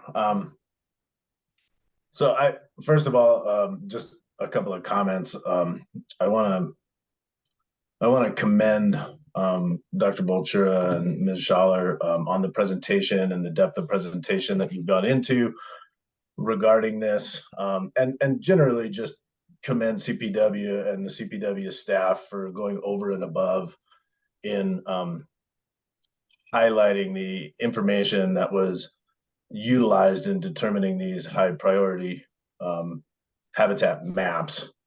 And I've found your process to be transparent, inclusive, accommodating, creating opportunities for stakeholders to provide input. I find it interesting that there was input opportunities on a Google form, multiple months ago, and only one stakeholder actually provided data that would, perhaps inform some of the high priority habitat maps versus focusing on process. And so certainly appreciate, though, that there was that opportunity that was provided. to provide input. And so I think that was really well done. I also want to commend you for your consultation process on OGDPs and CAP reviews. I've found it to be incredibly effective and important. I think that again, your process is transparent, it's inclusive, it's accommodating, it's conversational, it's performance-based. It's really, I think, a gold standard as far as how a consultation process can happen. And so, and I also think that CPW in general is doing a really good job in embracing the statutory requirements associated with Senate Bill 19-181 to be protective, in your particular case, of the environment and wildlife. And I think that is to be commended. It's really the North Star, as far as I'm concerned, on how a consultative process can work between agencies. And so I commend you for that. I've worked with CPW in a number of different situations in consultations, both as a county planning commissioner, as a county commissioner, and now again in this role. And I find, like you have indicated, that these high priority habitat maps or wildlife consultations in general from CPW to be incredibly important in land use processes in general. And so want to commend you for that. I do want to note that I really appreciate Dr. Vultura's comment that this is a high priority habitat map rulemaking. And while a lot of the arguments that we have heard, at least in the pre-hearing statements and responses, and I'm sure we will hear more of, are not actually focused on the high priority habitat maps, but are focused on other processes that I think, at least from this commissioner's opinion, were settled during the mission change rulemaking. And I hope that any additional comments do focus on high priority habitat maps in the rulemaking that we're undertaking here, and not trying to get another bite at the apple at the mission change rulemaking around wildlife.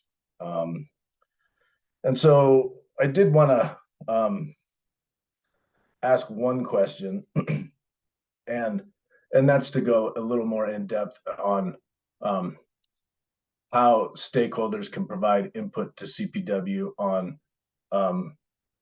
high priority habitat map updates, and whether or not they utilize that opportunity. And I understand that there'll be a guidance document that may highlight, you know, how stakeholders can better provide data. But up until this point, how are stakeholders providing data? How is that being incorporated? And are people utilizing that opportunity?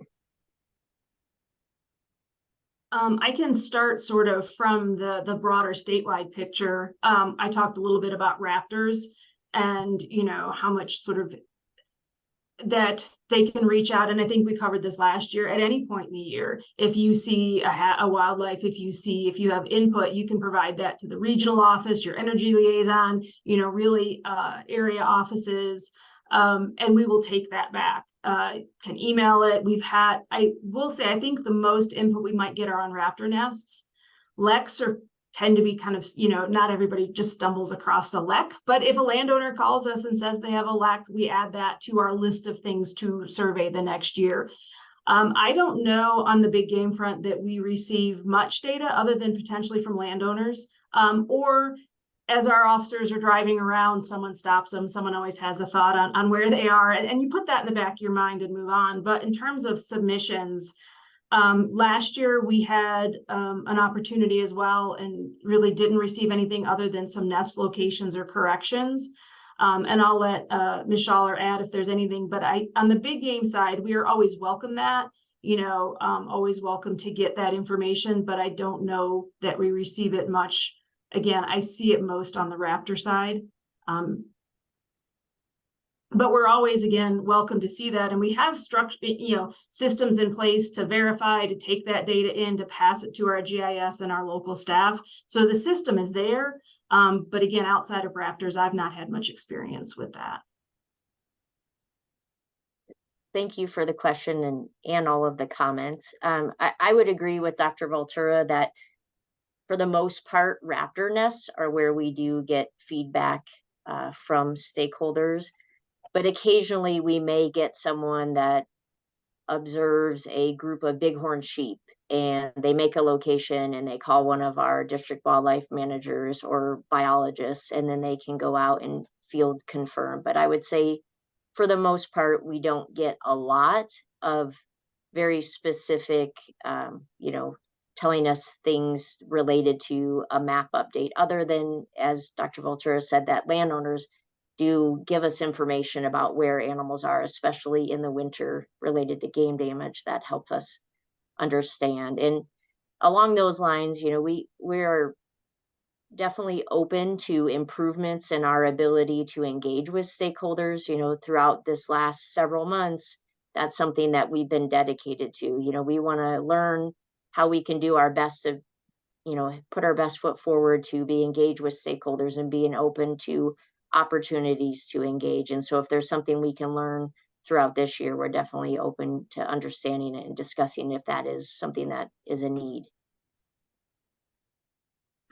Thank you for that. That's helpful. And so I think what I'm hearing is that, the primary entities that are engaging additional information into high priority habitat rulemakings tend to be landowners or people that may have run into certain wildlife species or so on and so forth. But operators certainly have an opportunity to provide input should they choose to. Local governments have an opportunity to provide input should they choose to. In your experience is just not choosing to utilize that avenue. Is that fair to say?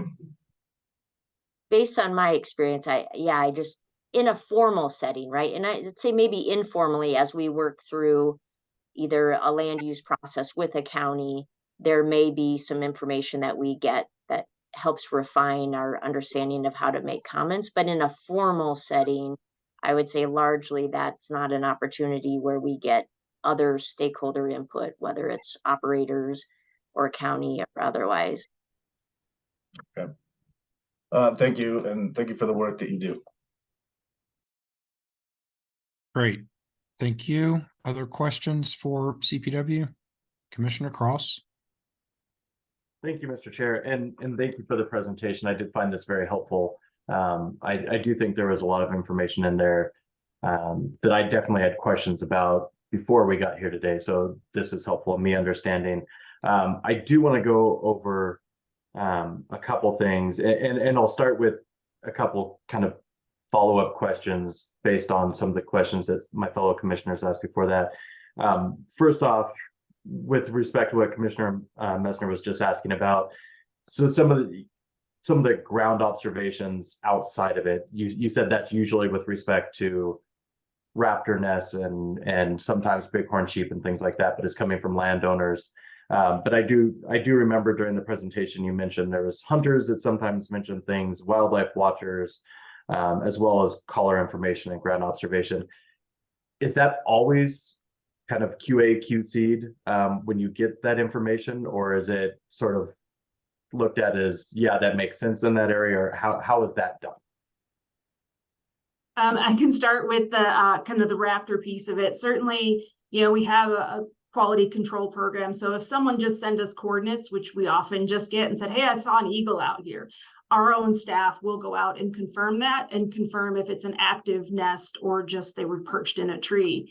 Other folks, we get some consultants, in particular on larger projects, may have done their own raptor surveys, and they may give us their survey data. And that survey data, depending on the level of detail in it, we may QA/QC it. And like I said, they may send us photos of the bird on the nest with a time and date stamp, and we can accept that as a confirmed nest. If it's just coordinates, then our staff would go out and verify that. And our GIS department is amazing in terms of they QA/QC this entire map. Everything that we submit gets double checked and visually looked at, and like, is this off? There's this point up here that's throwing the whole thing off. And so for less formal or kind of more observational, it feeds into the decision making. It's just that one more data point. And that's the same for if there was, outside projects that had, particularly we've got some detailed bald eagle work. Bird Conservancy of the Rockies does a lot of detailed kind of bird work, and those are trusted data partners, and they can come in, again, trusting their QA/QC with a second level on our side and sort of accept it into the data set. I know, Shannon, if you want to add to that. The only thing I'd add from a big game standpoint, it's more reliant on that particular field staff and where that data that's being presented to them fits into their current understanding of that particular species and distribution, or a need for more information, but also just related back to their professional judgment.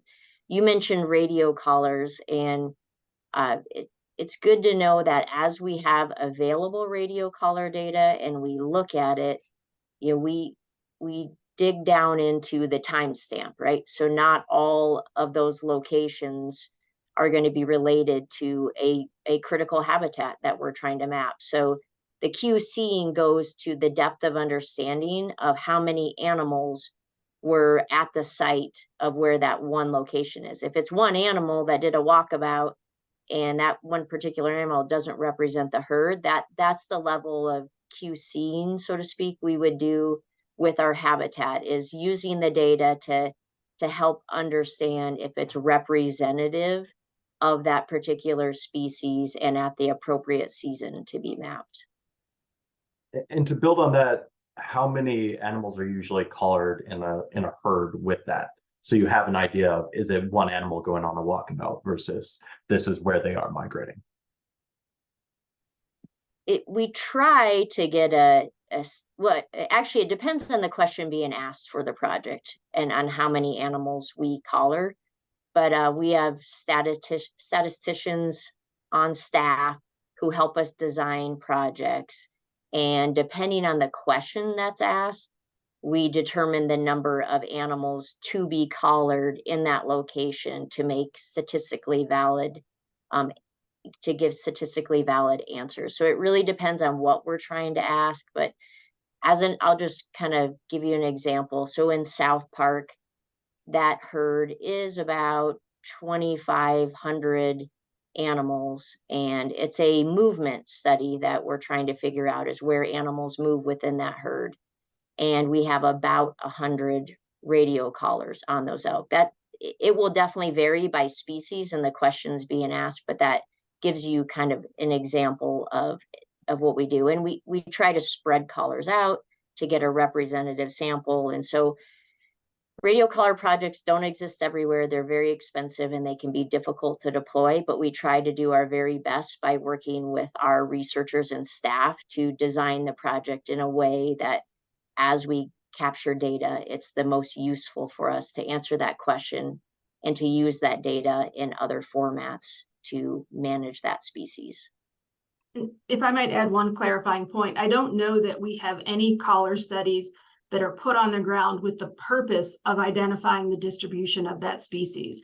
We may be looking at migration movements, we may be looking at survival. And so in a lot of cases, these collars are not put out with the intent to gather winter concentration areas. However, we use that available data to inform kind of that mapping. But to date, and Shannon I don't know that we've had any study that was solely designed, again, by number of collars and how those animals are captured to understand the distribution, as opposed to other kind of more focused questions kind of within that herd.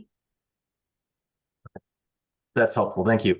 And I also want to ask a clarifying question based on one of Commissioner McGowan's questions, and it was going through the maps being used by BLM. And specifically what I wanted to look at is, are the maps being used by BLM and the information being used by BLM based on what you, as you said, have already been published on your website and publicly available? Or is it based on the information that we are approving in our rulemaking? Generally, the maps are provided by, or what is available from CPW. So we might have data share agreements. It's not necessarily what's approved by this commission. So if these don't get approved, I think you could see some separation between kind of what BLM might be using and what this commission is using, depending on the application. But we see that now. You may have, some of our resource management plans with our federal partners are 20 years old. We have a Forest Service one that's coming on 40 years old. So you already do see some divergence, but we do try to, when we comment and cooperate, use the most recent data. So we would use our most recent high priority habitat maps, not necessarily what the commission approves in the majority of situations. How that applies, there's some question of how that might apply to some of the current rulemaking, but in general, across the state, the resource management plans tend to just reference CPW data or the big game data or something like that and rely on us to provide the most recent information as projects come up.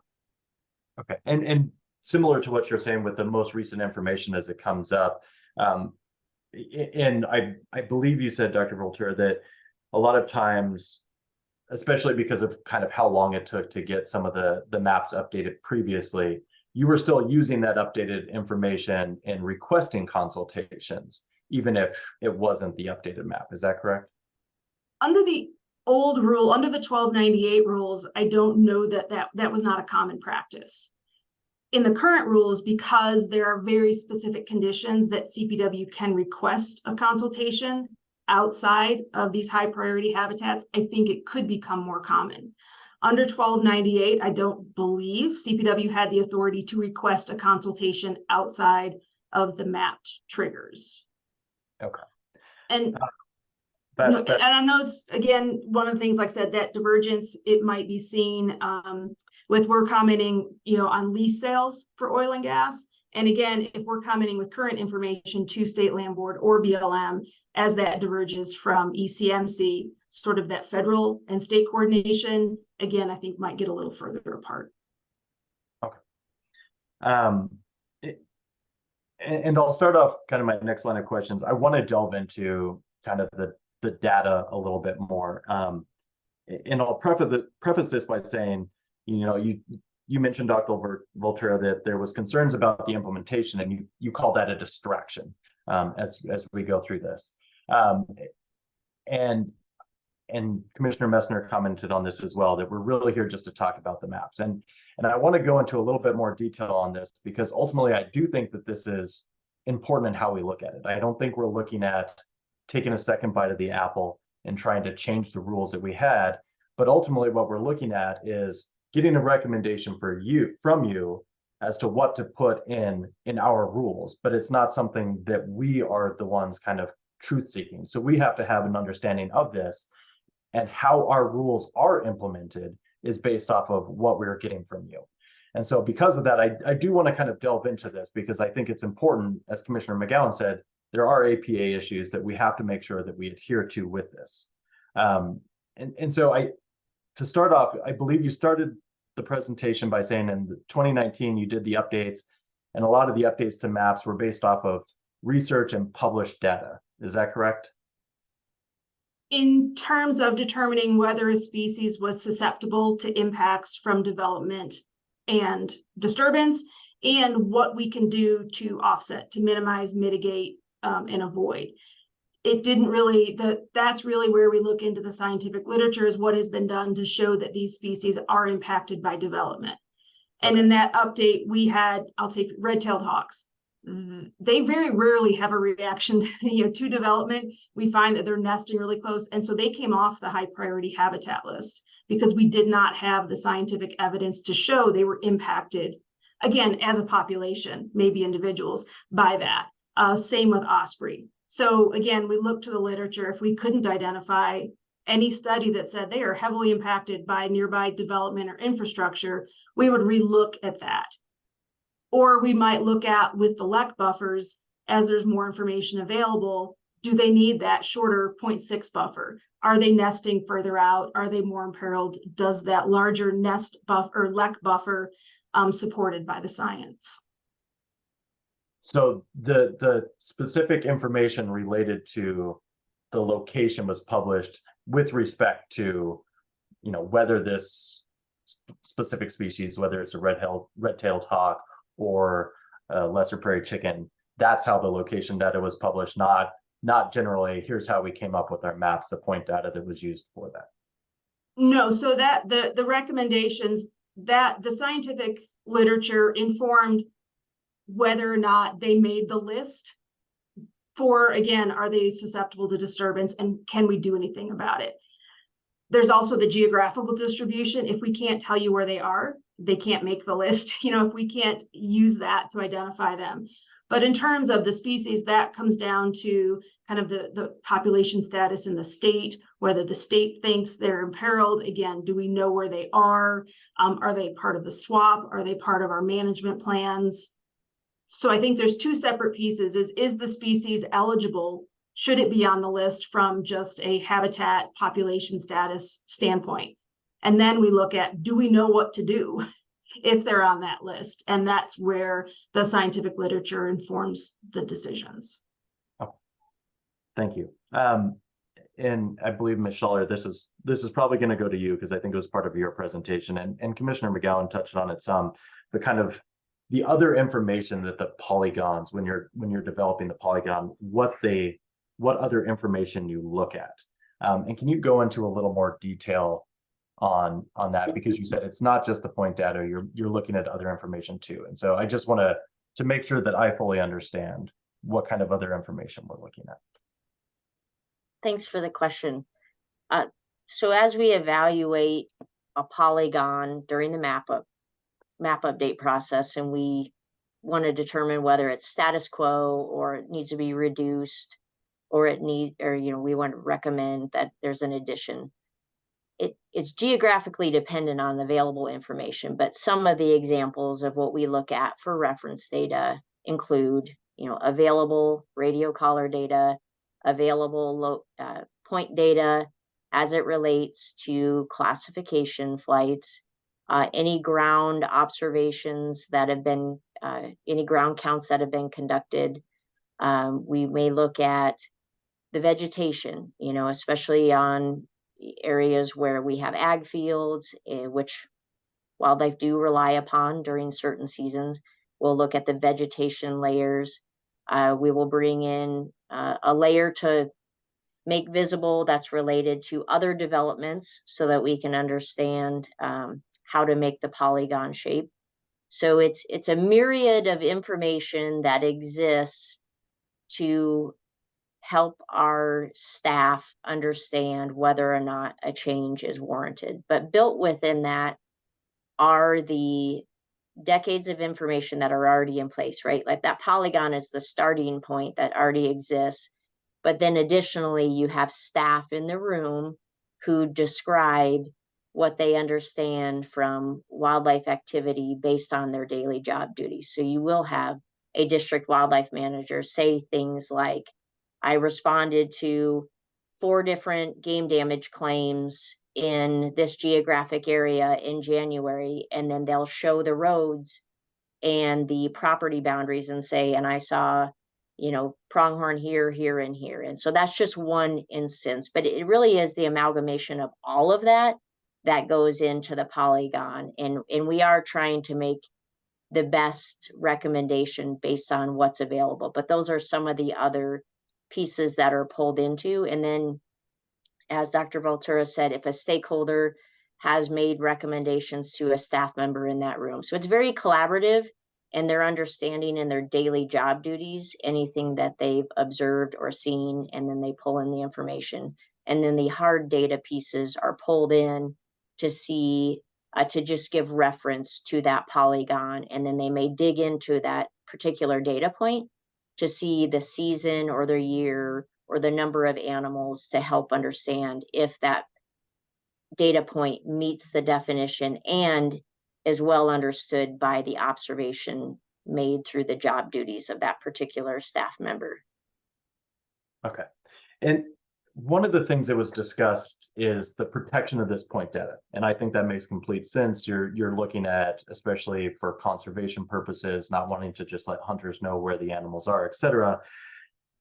But I think what was mentioned was the point data is what you're trying to protect. Is all of that information that goes into what's defines the polygon protected, or is it really just the point data is what you're protecting?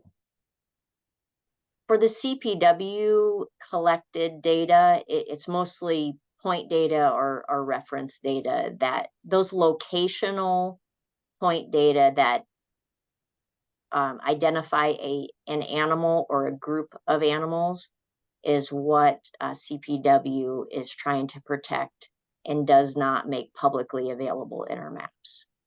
Okay.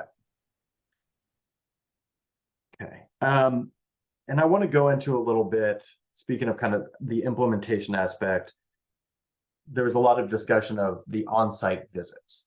And so as you go into the on-site visits, it's based off of under our maps, this is where a consultation is going to occur. You're going to go on site, you're going to look at it. And during those on-site visits, you could determine at the time that, yeah, this is not really an area where we have to worry about it, and a waiver could be issued, correct? During those on-site visits, is it, and I just want to make this known on not just to us, but to the public as well that's listening in. When you have the district wildlife managers coming in and conducting this and helping out, and the liaisons that are coming in and helping out, are they utilizing some of that point data, some of that informational data, or are they just kind of looking at it, what they're seeing at the time, or is it a mixture of both? What kind of information are they looking into when they do those visits? So your clarification just for our staff when we come to the site for the consultation? Yes, yes. It really depends on the location. If we have, say we've had a research project, and I'll go back to the Southeast, a lesser prairie chicken research project where we had collared individuals, 4 or 5 years ago. Our specialist, if we're looking at lesser prairie chicken habitat, is on the onsite or is separately meeting with their consultant or giving me information. So while we may not give that point count, we can tell them this field over here, based on our data, had, 10 birds in it, which is rare for chickens, but, had this large group of birds in this time, and this is part of why we map it. And they can also really talk to why the habitat supports the animal, not just like we say it is, but this type of grass, this height of grass, this sand sage habitat, this is preferred by the birds based on 20 years of looking at these. And so for me anyways, and I know for others, it really depends on what are you looking at an aquatic. You might ask your aquatic biologist to tag along on the trip. If you're looking at big game, you're going to bring your terrestrial biologist into the conversation. And we've had some scheduling, you couldn't bring it. We had follow-up meetings where their specialist went out with our specialist and could visit a number of sites and really get a better feel for why we're doing that. So for me anyways, it really depends on what type of impact we're looking at. And I try to have the experts in the room at those meetings or in future meetings with the consultant. And again, if something comes up on site and we don't think we have the right people there, we'll just schedule a follow-up meeting and offer that opportunity to answer questions that maybe you didn't have the right person there or someone couldn't make it. So we do try to bring that breadth of knowledge because there's a lot of species here that the energy liaisons can't be an expert on all of it, but we know who to call. If I may, I want to add a little bit to that. One of the benefits that I think will be realized through this rulemaking is the development of the operator guidance document.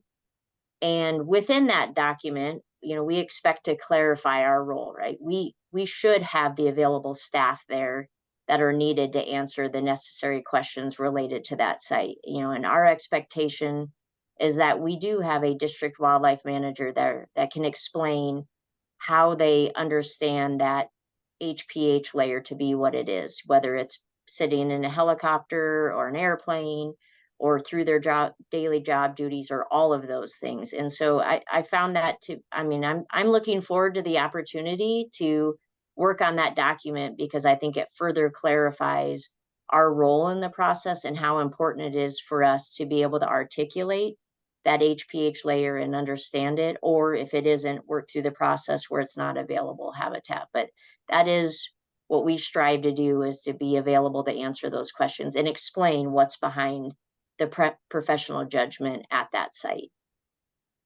So still provide a lot of the information that is being sought while you're doing it, but also still allow you to protect the information from public disclosure. That Correct. is helpful. Yeah. Okay. And if I can go maybe into the weeds a little bit, one of the slides you showed, I believe it was slide 22, it was showing a lot of the we'll call them little dots, and it had the ground observations, the helicopter observations, as well as the fixed wing observations. Were each of those dots specifically where wildlife was spotted, or was that where is that where review was conducted? And so it could be a situation where, well, here's a dot where we looked here, there was nothing here, or all those where wildlife was specifically. Thank you. That's a great question. Those dots on the map, so they were fixed wing locations, helicopter locations, and ground observations, all represent at least one animal. So it could be a group of animals of 50, or it may just be one animal. And as the biologist and district wildlife manager are conducting those surveys, they make notes of that XY coordinate, and then they also put the details behind it related to the number of animals. And then, as mentioned, those flights are related to the demographics in the herd. And so they may write 4 pronghorn doe and 2 fawns. And so they all represent an animal at that one snapshot in time of when the flight was conducted. Okay. And it was a lot of dots, I understand, and it was multiple years and multiple seasons. And so that map in particular wouldn't be extremely useful in determining anything until you dove into the seasonality and the number of animals and what you actually saw. So digging into it helps our staff understand how that information can actually be used or help inform their understanding of that HPH layer. Kind of understanding if it's purely a migration area versus this is where they're actually wintering. Correct. And obviously the number of animals at that site would be informative as well, right? So whether you have 100 at a site or you just have 1, that would also be a piece of information that would be helpful for reference in working through the mapping process. I appreciate that. And I think all my other questions were covered by my other commissioners. So I think that's all I have at this time. Great, thank you. Thanks to the, we will want you to stick around. We're going to be hearing from other parties and stakeholders next, and would love for you to listen in, and we may have further questions for you following their stakeholder presentations. So with that, good work here. I'm going to call for a morning break. I need a little extra time. Let's return at 11:30. Thank you. Hearings Manager Thomas, while we're waiting on everyone to return, could you go ahead and elevate the folks that are next on our agenda from API and COGA? Me too. All right. This is the Colorado Energy and Carbon Management Commission. For the record, it's October 5th, and we're taking up docket 2302-00062, high priority habitat map rulemaking.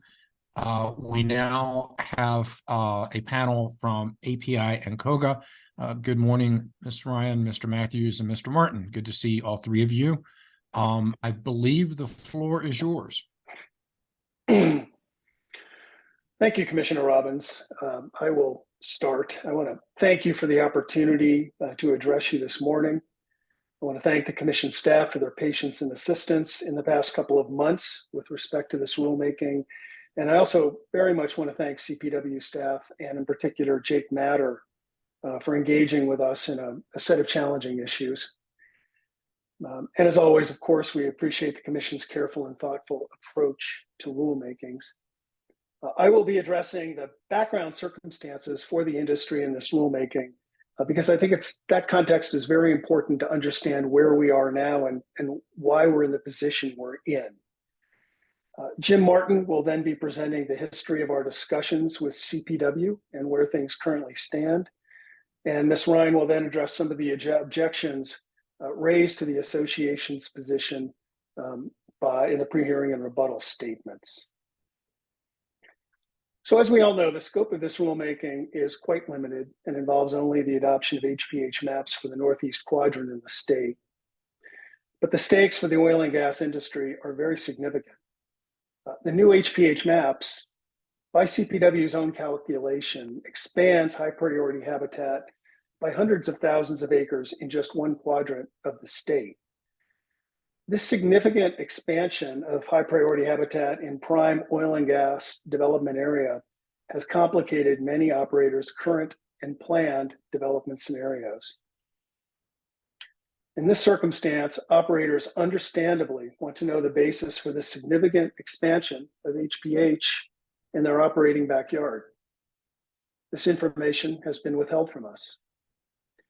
CPW has given us and the public a broad view of the different underlying layers that make up the final HPH maps.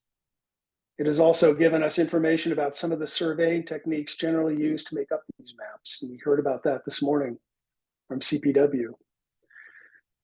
What it hasn't given to industry or to any other stakeholder is a shred of documentary evidence as to why a particular area in the new maps has been changed to high priority habitat. Industry spent months asking for this data and even filed a core request.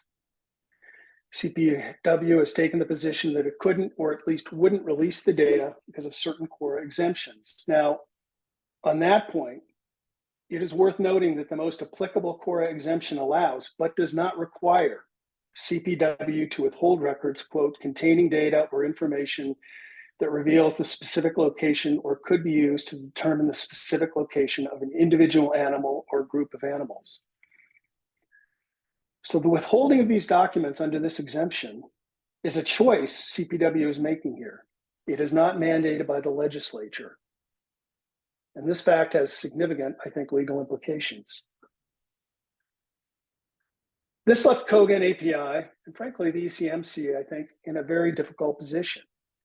We assert the adoption of the draft maps with little or no evidentiary support raises serious procedural and substantive concerns, and we believe may be a violation of the state APA. Kogan API cite to several Colorado and federal cases in their briefing for this rulemaking, which hold that the reasonableness of an agency's action depends on the presence and disclosure of factual support for its determination.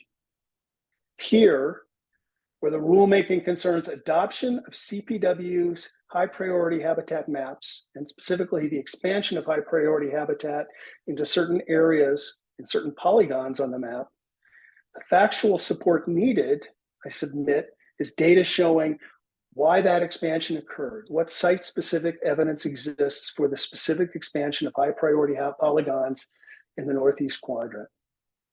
This information has not been disclosed to the stakeholders in this rulemaking by CPW. Mr. Matthews?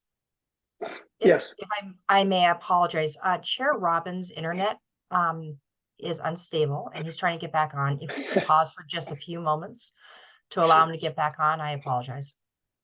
No worries. I've had that issue often. Thank you. Ms. Larson, I'm back. I had to use a different platform, but I can see the matter and I can see Mr. Matthews, so we can proceed. Chair Robbins, should I backtrack a little bit, or do you want me to start where I was when I was informed that your internet was unstable? Yeah, I think you're good, okay, Mr. Matthews. Okay. I read all your pleadings and I think you're probably summarizing them. Thank you. Thank you. Where I was is by withholding site-specific data, CPW has made it impossible for stakeholders to provide meaningful data or arguments at the rulemaking, impossible for the commission to know if the draft maps are accurate, and really impossible for judicial review to occur. Stated in the Ruckelshaus decision by the DC Circuit, it is not consonant with the purposes of a rulemaking proceeding to promulgate rules on the basis of inadequate data or on data that to a critical degree is known only to the agency. The promulgation of rules on the basis of data known only to CPW is precisely the circumstance prohibited by the state APA. You've already heard this morning one example of the lack of transparency here, and that involves winter concentration areas. Now, as you've heard, a winter concentration area is defined by CPW to mean that part of a winter range where densities are at least 200% greater than surrounding winter range density during the same period used to define winter range in the average 5 winters out of 10. Because the definition of winter concentration area hinges upon specific numeric thresholds concerning species density, the areas designated as winter concentration areas in the high priority maps should be supported by revealed site-specific data demonstrating that the species are present in sufficient numbers for at least 5 of the last 10 years to justify characterizing that area as a winter concentration area. Data, needless to say, is nowhere in the record. A couple of final points on this legal issue. First, while the hunting and angler groups state that the record is sufficient to support the rulemaking, they cite to no case law supporting their position that a rulemaking may legally occur when key documents integral to the rulemaking are withheld from stakeholders. These groups are also unable to cite to a single document in the record supporting the designation of a polygon as high priority habitat. And indeed, they admit it is true the record does not include data that could be used to locate individuals or groups of animals. It appears that all parties concede the absence of point data or site-specific data in the record supporting the draft maps. And second, the need for this data is particularly relevant here because CPW itself acknowledges that the designation of an area in a high priority habitat in the draft maps is a starting point for consultation. This was their phrasing repeated to industry on July 12, 2023 in a meeting attended by ECMC. And Ms. Schaller said as much this morning in a reference to the need for fine tuning of these maps. CPW states that in certain circumstances, wildlife habitat may benefit and lack ground truthing. Now, to be clear, Koga and API are not arguing that CPW is failing to use best available methods or otherwise taking shortcuts in promulgating the maps. Instead, it's a recognition that the high priority maps are indeed a starting point and may lack ground truthing for a number of reasons, including the vast geographic area covered by the map, the limited resources available to CPW, the fact that maps are static, but wildlife is dynamic, the changing conditions for wildlife in certain areas posed by rapid development. And additionally, as mentioned by several operators to us, CPW has told them on occasion that it's the first look at a site in a high priority habitat is sometimes during the pre-consultation process because the area is on private lands and inaccessible to CPW without the landowner's consent. We have also been told that site-specific data is never shared or rarely shared at these pre-consultation meetings, and oftentimes there isn't much conversation at all. All of which is to say, because the high priority maps are necessarily imperfect, a robust pre-consultation process that incorporates discussion of site-specific data is essential. Jim Martin will now discuss the content of our discussion with CPW and where the associations and CPW currently stand. Thank you. Well, good morning, commissioners. It's, as Mr. Matthews said, it's always nice to see you again. As Mr. Matthews also mentioned, I'm going to briefly explain how we got to where we are today. I will start by emphasizing that the industry recognizes the important role that high priority habitat maps play in protecting wildlife resources. That's one of the reasons we were consistently clear with CPW every time we engaged with them that we do not intend to challenge the polygons per se. Mr. Matthews just mentioned that. At the same time, we were equally clear with CPW and our own team that the mapped areas have changed significantly with little transparency into the data and other information that CPW used to make those changes. We suggested that we need to find a way to provide some sort of transparency in appropriate situations.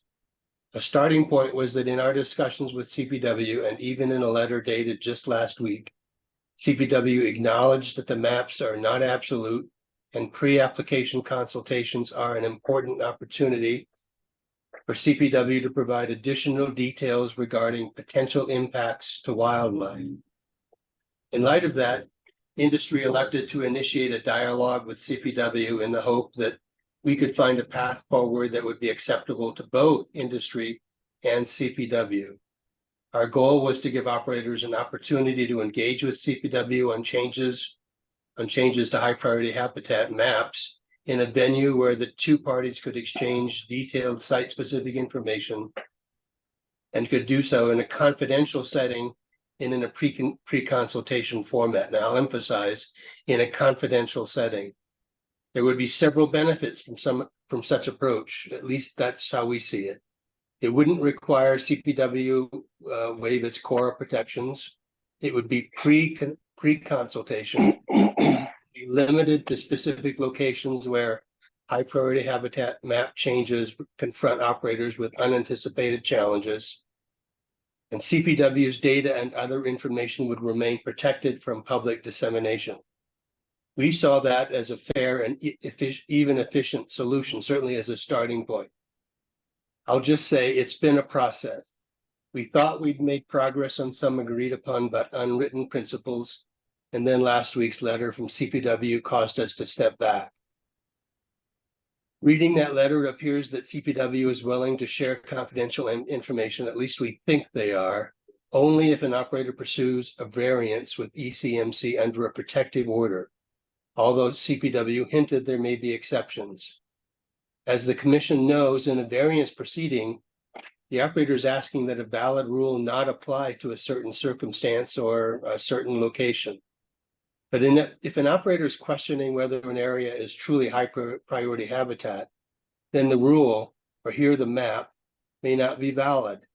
Moreover, we want to emphasize, it bears emphasizing, we are seeking pre-application consultation with CPW, which is at odds with the fact that an operator may only seek a variance alongside an application.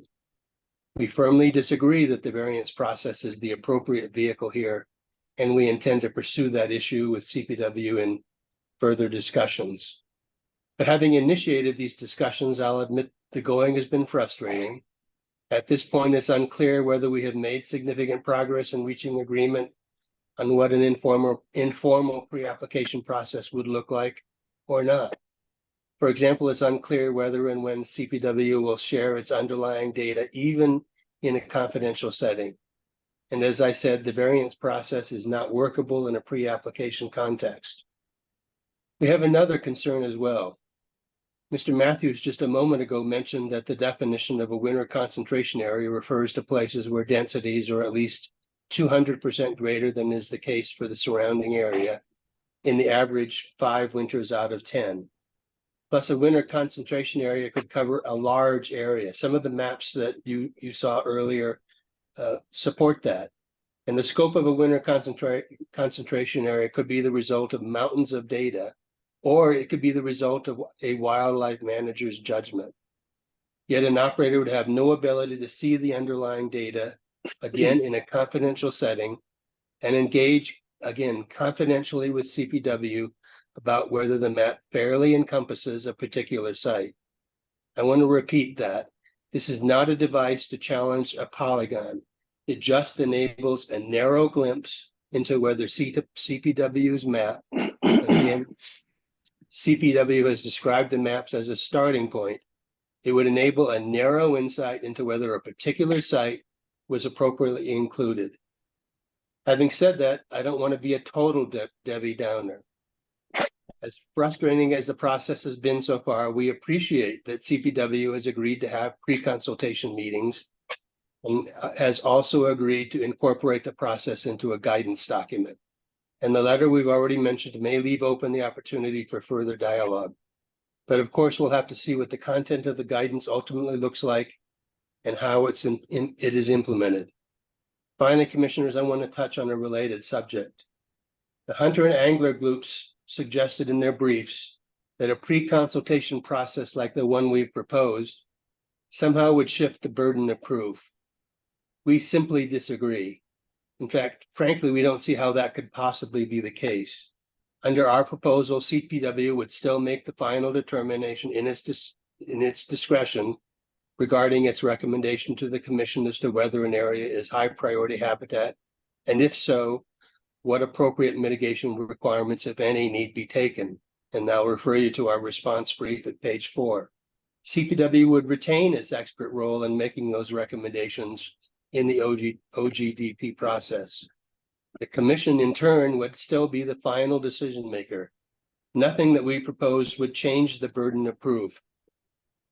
Nothing we propose shifts the burden of proof. And with that, I'd now like to turn to Ms. Ryan for our presentation.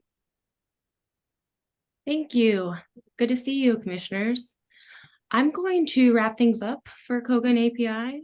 So I will spend a few minutes addressing a couple of additional claims that the Wildlife Hunting and Anglers Group presented, and then sum up the association's position. So first, the Anglers Group notes that the associations have not provided evidence that wildlife does not use the areas covered in the draft maps. Anglers state that if operators have this information, that they should present it. But operators are not the proponent of the draft maps. Under the APA, the proponent of the rule, here the agency, must prevent all available evidence in its possession supporting the draft rule. And importantly, the agency must have evidence that an area meets the definition of HPH, as Mr. Matthews explained when he cited to a number of cases, including Sierra Club versus EPA. As well as just sort of a practical reality, operators may be reluctant to share data implicating its specific comprehensive area plans or oil and gas development plans in the context of a rulemaking. A rulemaking is a legislative vehicle, and a permit hearing is an adjudicatory one. Operators are understandably hesitant to have two very different types of processes overlap. Second, the Anglers Group assert that no additional process is necessary. And you've just heard Mr. Martin explain that we do think additional guidance and clarity is necessary because Rule 309E3 provides existing off-ramps to formal consultations if an operator can demonstrate, and CPW agrees in writing, that an area no longer qualifies as HPH. However, pre-consultation is necessary under Rule 309E3 because the operator's demonstration and CPW's agreement or disagreement needs to occur in the first instance. And you also heard CPW say that they welcome early and often pre-consultation and that this has been helpful. What the associations are discussing with CPW is a complement to the existing rule process and the existing practice of having these pre-consultations. We just want more clarity that we know, as we hope CPW may explain in guidance, what operators will be required to show. And we also would like to see, at least in some instances that hopefully will be explained in guidance, when operators will be able to see site-specific data, even if this is being orally informed of such data. We don't believe these things are happening now or happening with regularity. And also, because the consultation process we're discussing is pre-application submittal, more clarity and certainty up front might allow operators to refine their location consideration and determine another alternative location is the best overall location for a project before submitting a permit application. And actually, the Anglers witness, Mr. Holt, in his filed statement, stated that some guidance on how to conduct a pre-consultation process may be useful and provide consistency. We agree. As an alternative approach to having ECMC adopt these draft maps, Mr. Holt states that there can be mandatory CPW conferral on every permit application. This suggestion is unreasonable and unnecessary. CPW and ECMC would have their already tight resources constrained if these two agencies had to address wildlife issues for every potential oil and gas development in the state, even if the location is far from HPH designated area or other sensitive wildlife area. The proposal also undermines the concept of having the 1200 series rules, having the HPH maps at all, and also discredits the work the CPW puts into these maps. Again, we're not protesting their methodology, just the lack of data supporting the maps. And not only is mandatory conferral a bad idea that the agencies don't have the resources for, but the associations also take issue with Mr. Holt characterizing consultations as necessarily involving ECMC deferring to CPW. Mr. Holt seems to take it for granted that ECMC will adopt CPW recommendations, which are just that, they're recommendations. He states that mandatory conferral would involve a, quote, blanket deferral to CPW. Now, absolutely, it is appropriate for the commission to consider CPW's recommendations, and we do acknowledge that they have expertise. But the commission should not just defer wholesale to CPW's recommendations. The commission should remain open to evaluating each measure and consideration of BMPs and balance its legislative mandates under the Act. So I just have a few concluding remarks. Overall, the associations are a bit disappointed in how this rulemaking has unfolded. We still feel in the dark with the lack of record evidence, and I would say particularly in regard to big game high priority habitat. It's easier to understand, say, bald eagle habitat because there's a nest that operators can see. But something like big game habitat involves CPW's determination that area is suitable for big game rather than necessarily the operator or CPW observing the big game like they would be able to observe a bald eagle nest. As Mr. Martin said, we also wish our conversations with CPW had unfolded differently. But we do appreciate very much that CPW has agreed to draft guidance clarifying CPW's and operators' roles and expectations in the pre-consultation process. And we hope that this guidance includes, among other things, CPW clarifying when the confidential sharing of site-specific information might be agreeable to CPW, even if that's orally sharing, although we would like as much information as we can have. And the associations also appreciate CPW's agreement that when issuing its written recommendation, it will put these in a standardized format to build a clear administrative record and improve consistency. COGA and API will be anxiously awaiting to see what the guidance document you've heard a lot about today addresses, how it does so, and how it is implemented in pre-consultation meetings. COGA and API will be particularly keen to learn the amount of site-specific information that is verbally or otherwise shared and whether waivers are appropriately granted. Thank you for your time, and we are all available for your questions. Thank you very much for the presentation from the panel. Mr. Martin, or maybe it's Mr. Matthews, if I hear you right, the concern about this only being in a variance creates concerns because a variance requires an application. And so you are seeking that the guidance have a pre-application consult outside of, and the variance also has those 5 prongs. Am I hearing that right? Yes, Chair Robbins, I believe you are. Okay. And do you know where CPW is on that point at this point? I can't read their minds. The only evidence we have is the letter from last week where they said the process should occur through the variance process. And like we all testified, and as you just summarized, we're looking for a pre-consultation process, which we think will be much more efficient and hopefully will provide more information to both parties. Okay. And the letter you refer to, is that the letter from the AG that was part of our packet? Yes, it is. Okay, thank you. Go ahead, Ms. Ryan. Thank you. Apologies. I just wanted to add to that it's not only a problem that a variance only comes together with a permanent application. It's that variances just don't apply. They're not a right fit for this situation, because in a variance process, the validity of the rule is in question. An operator is seeking for one of the ECMC's valid rules just not to apply for a certain situation. But here the operator would be disputing that something is HPH, and your HPH maps are rules. So you're not saying here's a rule that exists, it's valid, and we don't want to apply. We're saying this rule actually may be invalid. So the variance process itself is just not appropriate for this type of situation in our view.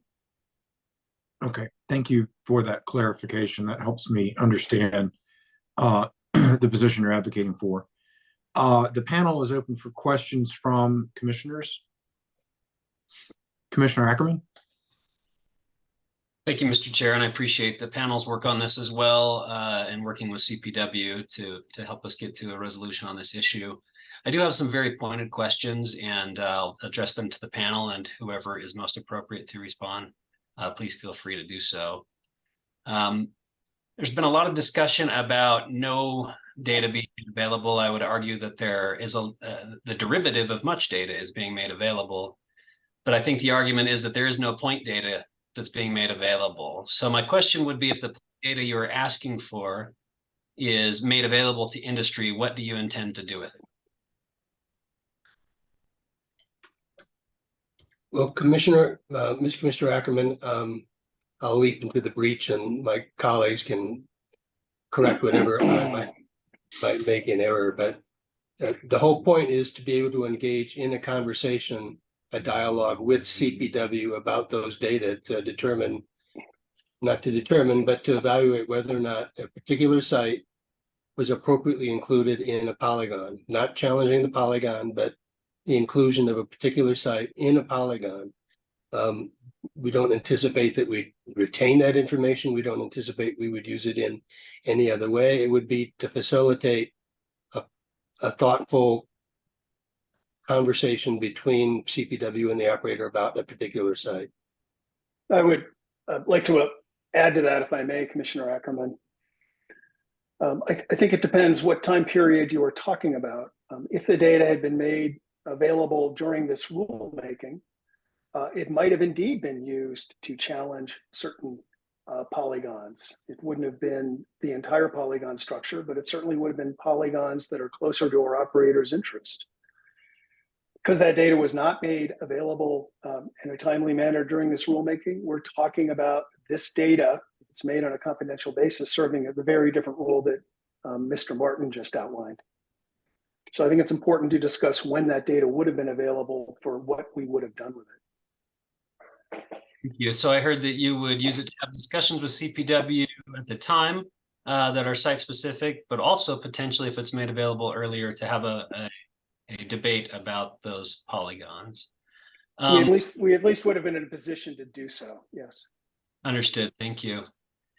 In your opinion, how does CPW not sharing point-specific data impede industry from discussing and/or substantiating the use or non-use of wildlife on a site-specific basis during those consultations? Well, what we've heard is, go ahead, John. Go ahead, Mr. Martin. I want to take us away from talking about point-specific data, if I might. In our conversations with CPW, and I think as they referenced in their presentation this morning, CPW relies on a lot of different information, not just overflights, not just collars, but a lot of different information in drawing those polygons and making decisions about what is high priority habitat.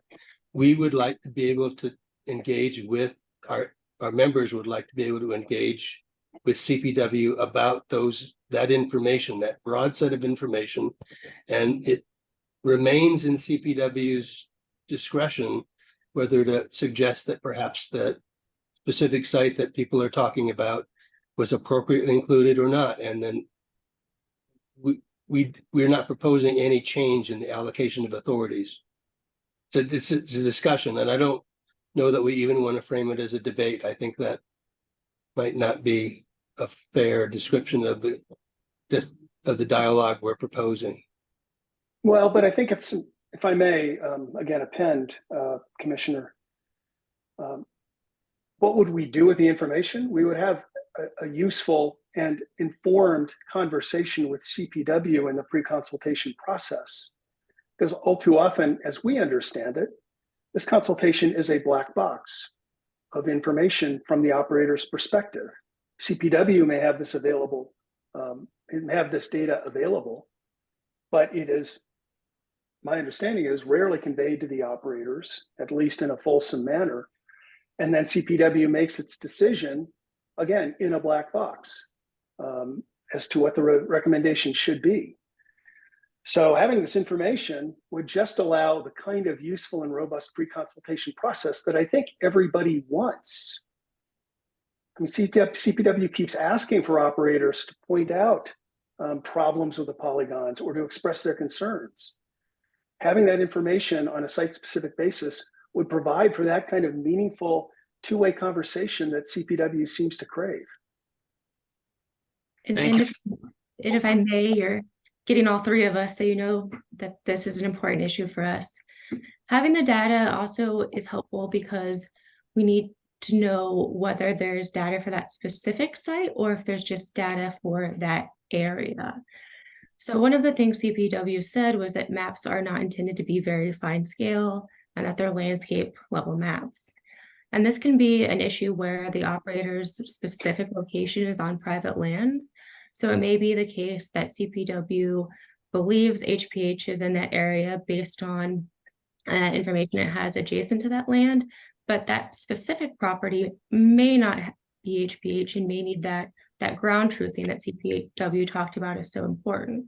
So if an operator asks for the site-specific data for that precise location, and CPW, as it turns out, maybe has a data gap for that particular parcel, that would be helpful to know, and it changes the tone of the conversation if we're sort of starting from scratch, starting from these first look site consultations versus getting to see data that CPW already has. Thank you for those responses. The only difference I see that makes is that it could officially withdraw a specific portion within a polygon from HPH. As I understand it, those pre-consultations are taking place, and that there's significant discussion about the best way forward given site-specific circumstances. And so I'm back to, with the data and the comments that I've heard here today, the intent would be to modify the polygons, although I've also heard that that's not the intent, and so I'm a little confused on that point still.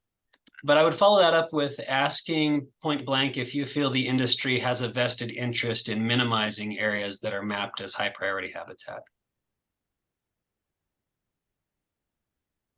Well, I think they do, but I think Commissioner Ackerman, they would like to know the basis for that area being designated high priority habitat to come to the table with suggestions for best management practices that would adequately mitigate that wildlife. I mean, the pre-consultation process is meant to be a consultation. It's only a consultation if the parties are dealing with the same set of information. And operators minimizing impact to wildlife in a polygon or in a high priority habitat can look very different based on the underlying information as to why that was a high priority habitat in the first place. Industry can be a lot more effective in these conversations if it has that database. And as to your earlier point, there really is no confusion here. We're not trying to adjust the polygon in this pre-consultation process. We're trying to have a more meaningful conversation as to whether a waiver should be applied, and if not, what best management practices should apply in that circumstance. That conversation can only occur if we have the same information that CPW has during that consultation process. Thank you. The data I've seen is that the waivers that have been requested have been issued, and it's not been my experience that I've seen much of a restriction in industry and CPW discussion of best management practices associated with site-specific management of wildlife. It's a tough pill for me to swallow that this is something other than an intent to challenge CPW, even though that's stated as explicitly not been the intent here, and to challenge the drawing of HPH boundaries. So it would be helpful for me if we could focus on what in the existing process is impeding industry or not working, and that would be my final question for you. Commissioner Ackerman, I think we may have misled you in our responses. I didn't quite understand where you were coming from. Let's be clear. If there's a recommendation by CPW that an area is high priority habitat, and the information it has disclosed to operators show that bases may be the judgment of a district person going through there once every 5 years, then it may be that they would ask when they file their Form 2A in the OGDP application to go into executive session with the agency, with you, and discuss the faultiness of that recommendation. So there may be circumstances where the data would be used in that circumstance. If that's adjusting the polygon, then I understand your confusion earlier.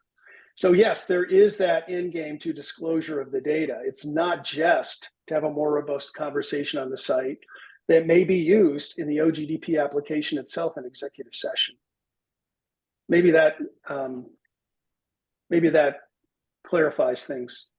I think so a little bit, yeah, and thank you. I appreciate the discussion here. I think that, you know, my last question would be one from just a general citizen point of view in the state. You know, the intent of the citizens of the state is to protect wildlife, and particularly the one of the larger threats to wildlife is ongoing development of many types, not just oil and gas. And my question to you, you know, CPW talked about these maps of necessity being apolitical in nature. And my question to you as a citizen is, do you believe it's in the best interest of wildlife in the state to allow for industry debate of how much data is or is not sufficient to designate HPH as just a starting point or site-by-site discussion of wildlife protection, and therefore potential open source and other group participation in the redrawing of HPH boundaries? Commissioner, if I might at least start the conversation, I'm not quite sure how to say this, but the intimation that our clients, our members don't want to protect wildlife in the state is simply unfair. We have all met with our members, with their biologists, and with others, and I've never heard anything other than a commitment protecting wildlife, but at the same time a desire to be able to engage in an informed way with CPW about the decisions they make in an open and transparent way. We are not suggesting that everybody walk in and get their data from CPW. We're suggesting that in specific instances where it seems appropriate, CPW would share in a much more meaningful way the data that they were using to draw some maps. That is not an attack on wildlife protection in the state of Colorado. Thanks, Mr. Martin. And I certainly didn't intend to malign or intimate that anyone's not interested in the protection of wildlife. I think a great preponderance of people in the state are interested in protection, including the industry. And I would just leave that I haven't heard anything yet about how this process is impeding the development of oil and gas in Colorado in any meaningful way, or impeding the discussion about whether certain site-specific conditions exist or don't exist, and whether discussions are taking place that do include best management practices to protect wildlife within HPH. So I appreciate the thoughts of this panel, as well as your pre-hearing materials, which I've also reviewed. And no further questions from me. Thanks, Mr. Chair. Other questions from commissioners for the panel? Commissioner Messner? Thank you, Mr. Chair. Thank you all for your presentation, and thank you, Commissioner Ackerman, for answering or asking a lot of the questions that I would have asked as well. I did want to just go a little further as far as like trying to better understand what the problem is here, because it's still not clear to me what the problem is. The high priority habitat maps develop a process within our rules for formal consultation that does two things. It creates formal consultation, and it creates potentially direct or indirect mitigation. The consultation itself creates a conversation, which is what it appears that you all are asking for, to determine whether or not there are wildlife considerations that need to occur in consideration of siting of an oil and gas location or associated facilities, and how to best address those potential impacts to whatever wildlife may be in there. And so it's not just high priority habitat, but it's any wildlife impacts associated with the development. And so the high priority habitat map just creates a consultation, a formal consultation. Certainly there's opportunities for consultations voluntarily outside of high priority habitat map areas, or CPW could request consultation on every OGDP application that comes in front of us under our current rules. However, I think that where I'm struggling is that consultation is occurring. The applicant has the burden of proof to ultimately determine how their wildlife BMPs avoid, minimize, and mitigate impacts to wildlife and wildlife habitats, whether it's inside high priority habitat or not. If there's an on-site determination that there's a high priority habitat or high priority wildlife associated with an area, then certain BMPs are going to have to be addressed in order to avoid, minimize, and mitigate. So the avoid, minimize, and mitigate hierarchy applies whether or not there's high priority habitat maps that are even considered in this situation. So again, I'm struggling to understand what in the existing process that was well hashed out in the mission change rulemaking on how to address this is not working in enabling operators to have the ability to meet their burden of proof in oil and gas development plans or comprehensive area plans, and to ensure that they're protecting wildlife and wildlife habitat. So help me understand that a little more, because I'm listening to your arguments and they're just not making sense to me. Professor, I'd like to take a crack at that, please, and thank you for the question.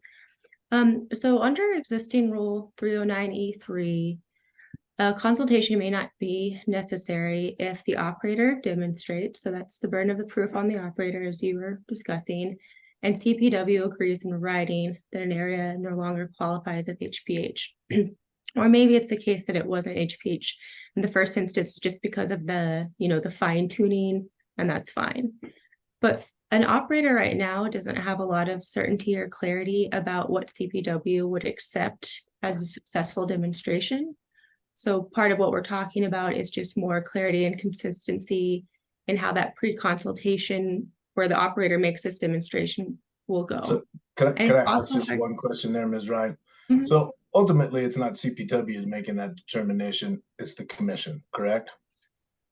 Well, the commission is still making decisions about overall protections of wildlife, but this actually would be CPW.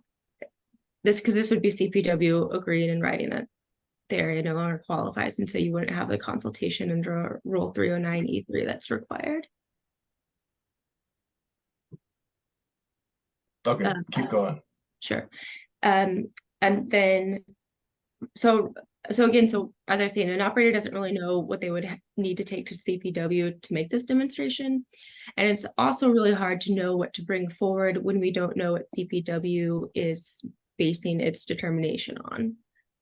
Is it their determination for high priority habitats, or the determination that there's wildlife or wildlife habitats associated with a particular site or area that's being considered for an OGDP, right?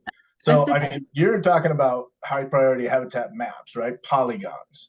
It's already clear within the rules that there is site specific analysis, determination, operator has the burden of proof, CPW is reviewing certain BMPs and making recommendation. Commission ultimately makes a determination whether it's protective or not. So really we're talking about whether or not there should be high priority habitat polygons. Is it true? Well, I think polygon, when I think polygon, I think of the entire area, the layer. It's really just about that specific site.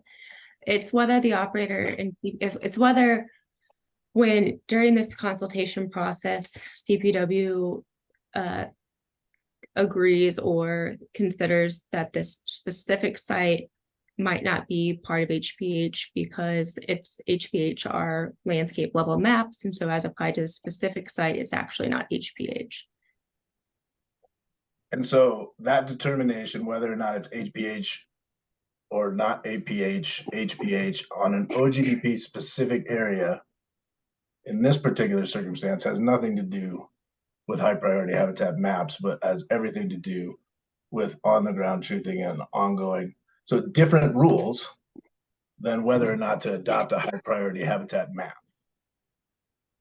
That's right. This was only talking about what is added in the process we're seeking. And this rulemaking is about whether or not to adopt updated high priority habitat maps, correct? Right.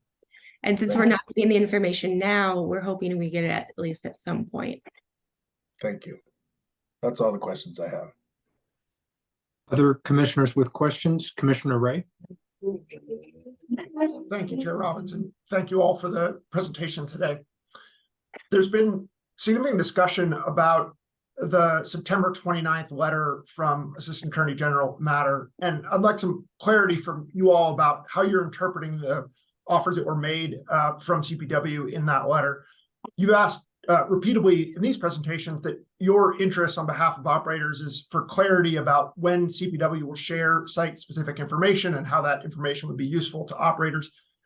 In my read of that September 29th letter, CPW references that they are available to explain why CPW has designated areas as HPH, that they're willing to share that information and other data with operators in those consultations, and that they are willing to share sensitive wildlife data with operators when that would facilitate effective consultation. That seems to address many of the requests that you all are making. I understand that getting into the details of that is something that we would expect to be worked out as part of the operator guidance that CPW has referenced and that you have suggested you would welcome. So I guess my question to you all, just for a point of clarity, is what about those offers that CPW has made as part of their existing process and as part of a process that would be clarified in that operator guidance is not sort of sufficient for operators' needs? And if it's not, what additional information would operators want to be included as part of that process? Well, Commissioner Ray, I think, as we've said, we've appreciated CPW's willingness to engage with us in a discussion about how the additional guidance would provide a great deal more clarity. The letter, I guess I didn't read the letter as you just summarized it. I think the letter is confusing in some respects, and it doesn't, at least for me, recognizing that Mr. Matter was balancing a lot of things in this letter and had a tough task in drafting something that was in process, that I didn't find the clarity and the certainty that I think you did. Maybe just a matter of different perceptions of the same document, but simply didn't read it as you did. I think I have, if I may supplement that, I think there are 2 points here. First of all, Mr. Matter in that letter did refer to CPW as willing to share site-specific data verbally with operators, presumably at these pre-consultation meetings. It has not done so to date, at least with any regularity. And so if we see a guidance document in December 2023 that talks about that being a standard operating procedure, then that would be something that we would be seeking. It's unclear in this letter if that will be the case, but that's the first answer to your question. CPW says several different things in here about sharing site-specific data. And if it does so on a regular basis in these pre-consultation meetings, that would be a plus.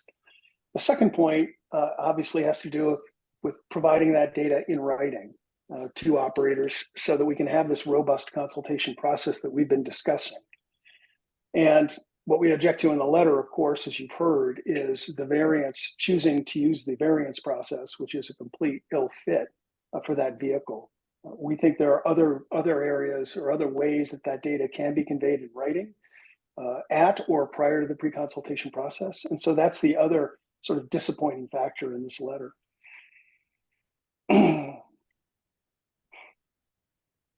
Commissioner Ray? Yeah, I'll put a close on that. Thank you. I appreciate you all clarifying that. And at least from my interpretation of this conversation, it seems like there is real opportunity to use the continued engagement between CPW and stakeholders in the context of this guidance document to address a number of the issues that you all have raised, and I hope that that occurs. Thank you. And Commissioner Ray, to that point, I mean, that is the reason that industry withdrew, did not ask the hearing officer Berman to make a determination, a legal determination about the legality of this rulemaking under the APA, because we are eagerly awaiting what that December guidance document looks like. And if it does have guidance in there about a robust pre-consultation process involving point data or site-specific data, and some form of sharing of written documents, that would be terrific. I mean, that is what we've been looking for. Thank you. And Mr. Ray, if I might add, speaking for API at least, we're anxious to continue and continue these discussions and perhaps resolve some of the uncertainty that still remains. And I think that's probably true on both sides. And Mr. Matthews, just to follow up on your answer there, would a third component on the guidance be the not a variance protocol, but something more pre-app oriented as opposed to variance, which requires an application? Yes, sir. Yeah, it would involve, I believe, some process involving a non-disclosure agreement. I mean, I think there's some question about the core exemptions applying here at all, but let's just assume they do. So let's get around those exemptions through an NDA of some kind so this data can be shared. An NDA, for those listening, is non-disclosure agreement. Yeah, thank you. Thank you, Commissioner Robbins. Okay. Commissioner McGowan, you'd raised your hand. Thank you, Mr. Chair. And the more I listened, I think, unfortunately, the more I'm getting a little confused. So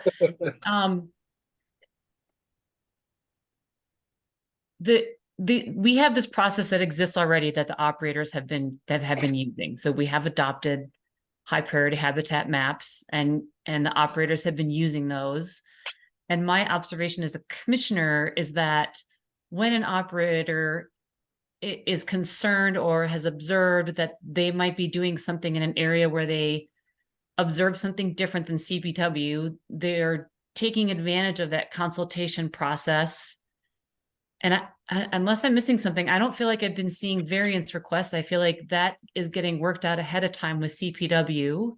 You're right. There's a gravel pit here. There is not an eagle nest here. You go ahead. And CPW is clear in its consultation why it supports waiving some sort of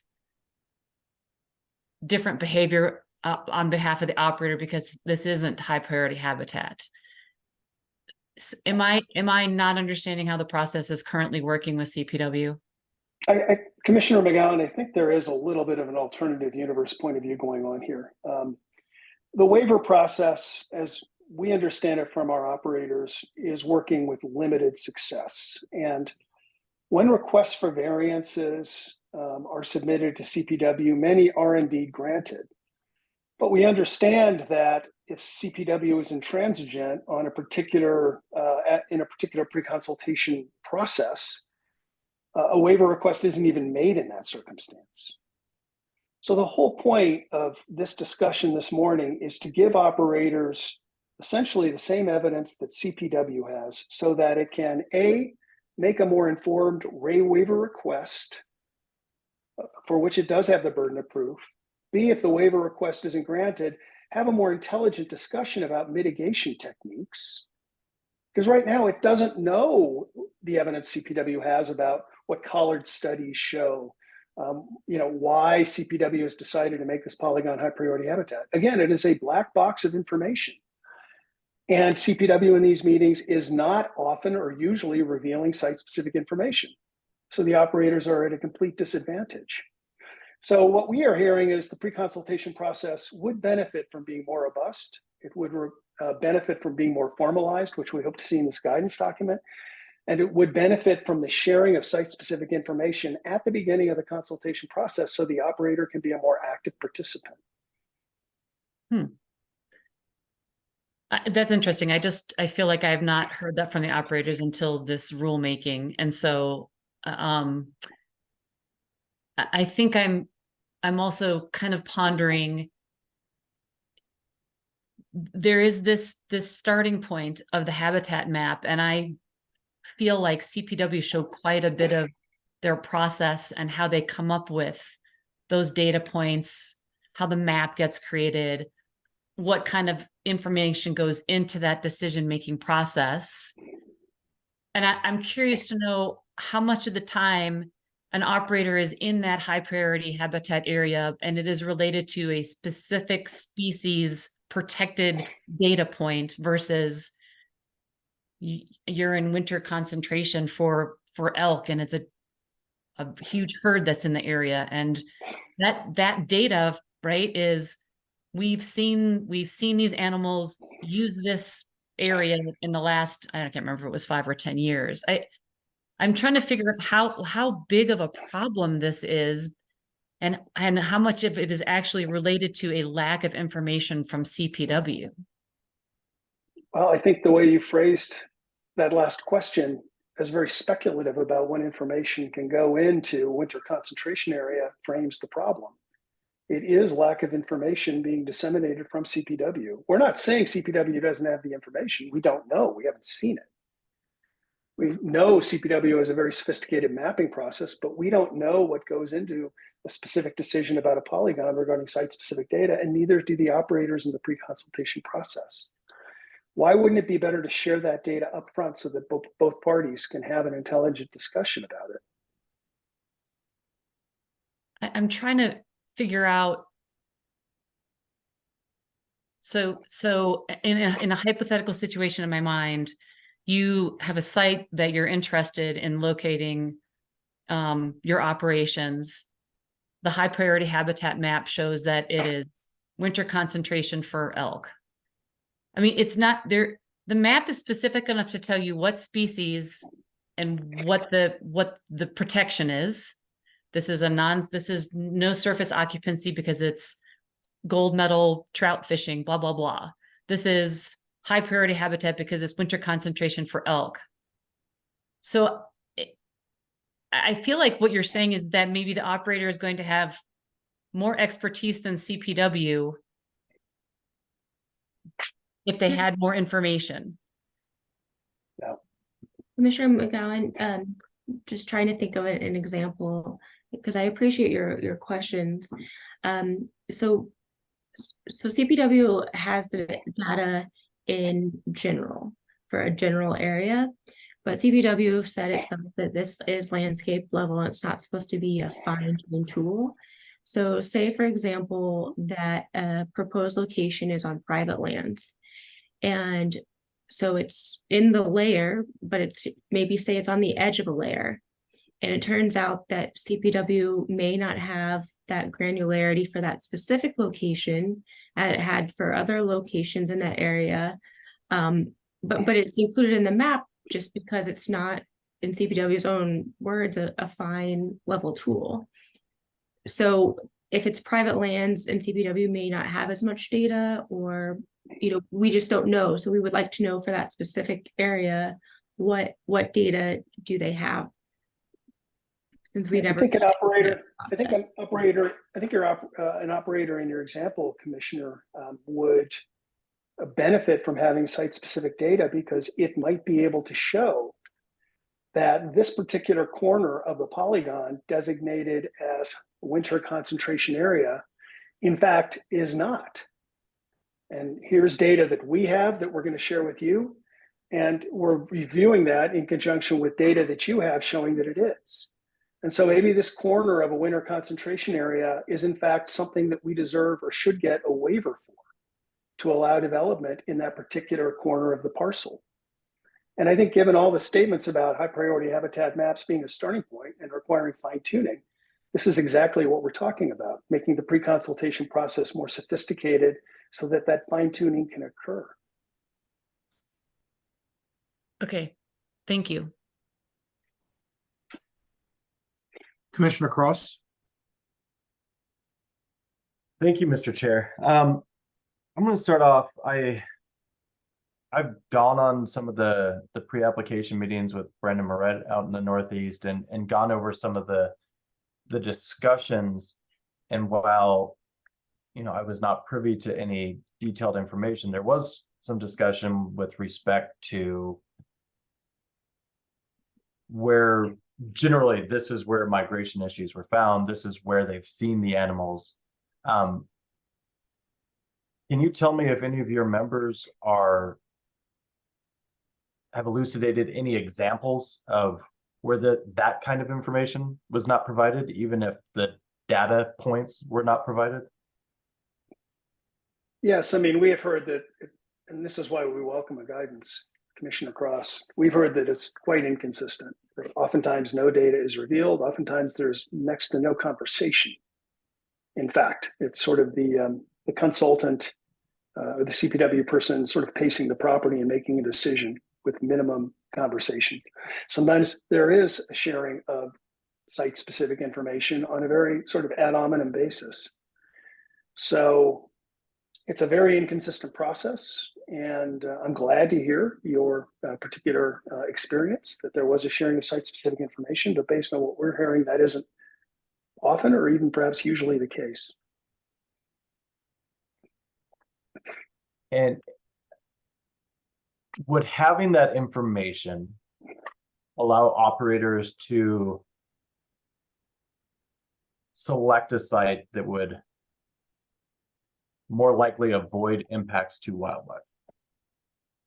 We've already elucidated about 3 reasons why having that information would be useful. We have not mentioned that, Commissioner Cross. And so I think that's very helpful too. I mean, the whole point of these being pre-consultation is so operators can make a more measured decision perhaps about where to locate the site in the first place in anticipation of the ALA. Knowing the weight of information for a particular location in the CPW database could help them make a much more informed decision in that regard. That would help preserve wildlife in the state, which Commissioner Ackerman mentioned in his discussion. And kind of a follow-up to that, in going through those consultations with CPW and high priority habitat, isn't that what CPW already tries to do? Select, opine on and select locations that would also avoid or at least minimize and mitigate impacts to high priority habitat and to those wildlife resources? I mean, I think that's an overall goal of CPW in answer to your question. I think because of the lack of transparency and information and the way some pre-consultation occurs, it isn't always perhaps achieved because the operator doesn't have sufficient information perhaps to make the best decision possible about where to locate a particular proposed development to avoid wildlife. And I'll kind of finish with one broad question. Understanding that there's still ongoing conversations with CPW regarding the guidance as to pre-application consultations.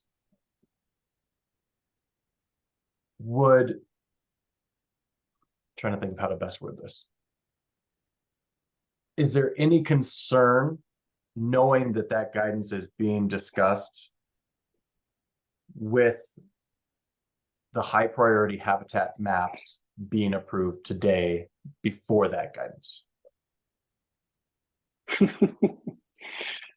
It's a great question, Commissioner Cross, and I'm not sure how to answer it. I think the industry right now is essentially responding to the hand it's been dealt.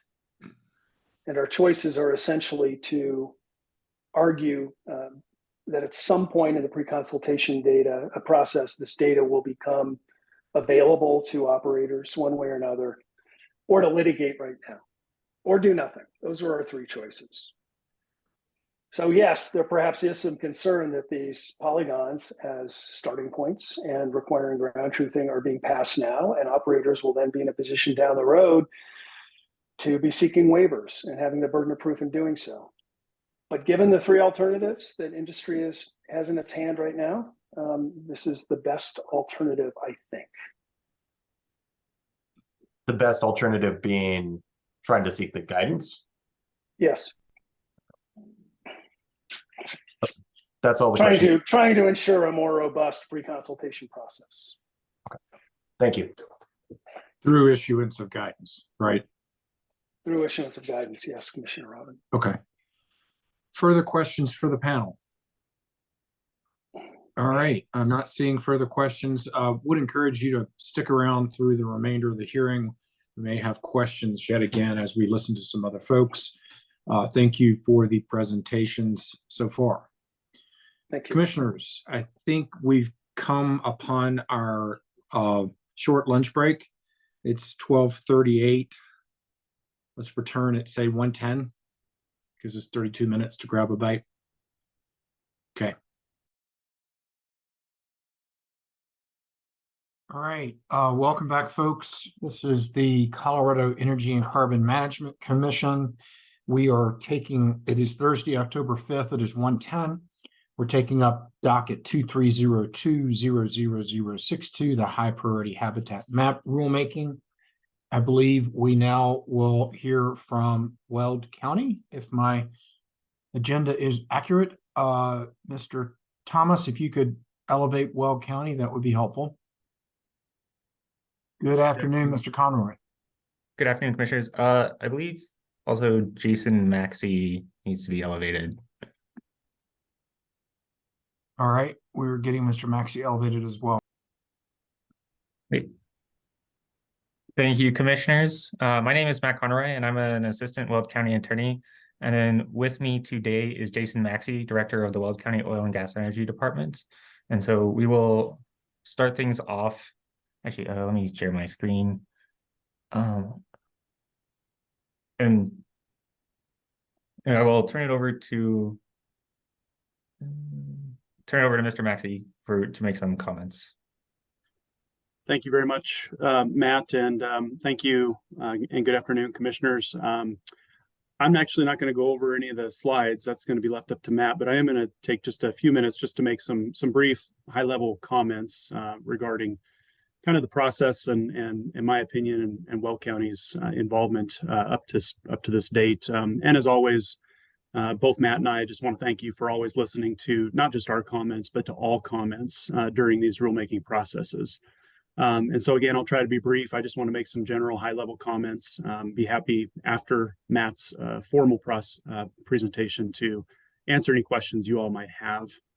I think we can all agree that and maybe believe that a process such as this shows the complexity of Senate Bill 19181 and what it introduced into oil and gas permitting, honestly, as well as some of the frustrations that may come along with it. I just want to say Weld County is always willing to be at the table for discussions regarding processes or proposed rules, whether those discussions are with the ECMC, residents, the industry, or anyone else. We try to be mindful of our participation as well. We don't want to be a party to just anything and everything just for no reason, just because. We just don't want to be a voice at the table for everything. We want to be very prudent about our time and your time. But to that end, it's hard to be supportive of rulemakings such as this when you haven't been actively engaged, questions have not been answered, and data has not been shared. I want to hit on a couple things that I saw today during CPW's presentation. First off, pre-application meetings. CPW mentioned this during their slide.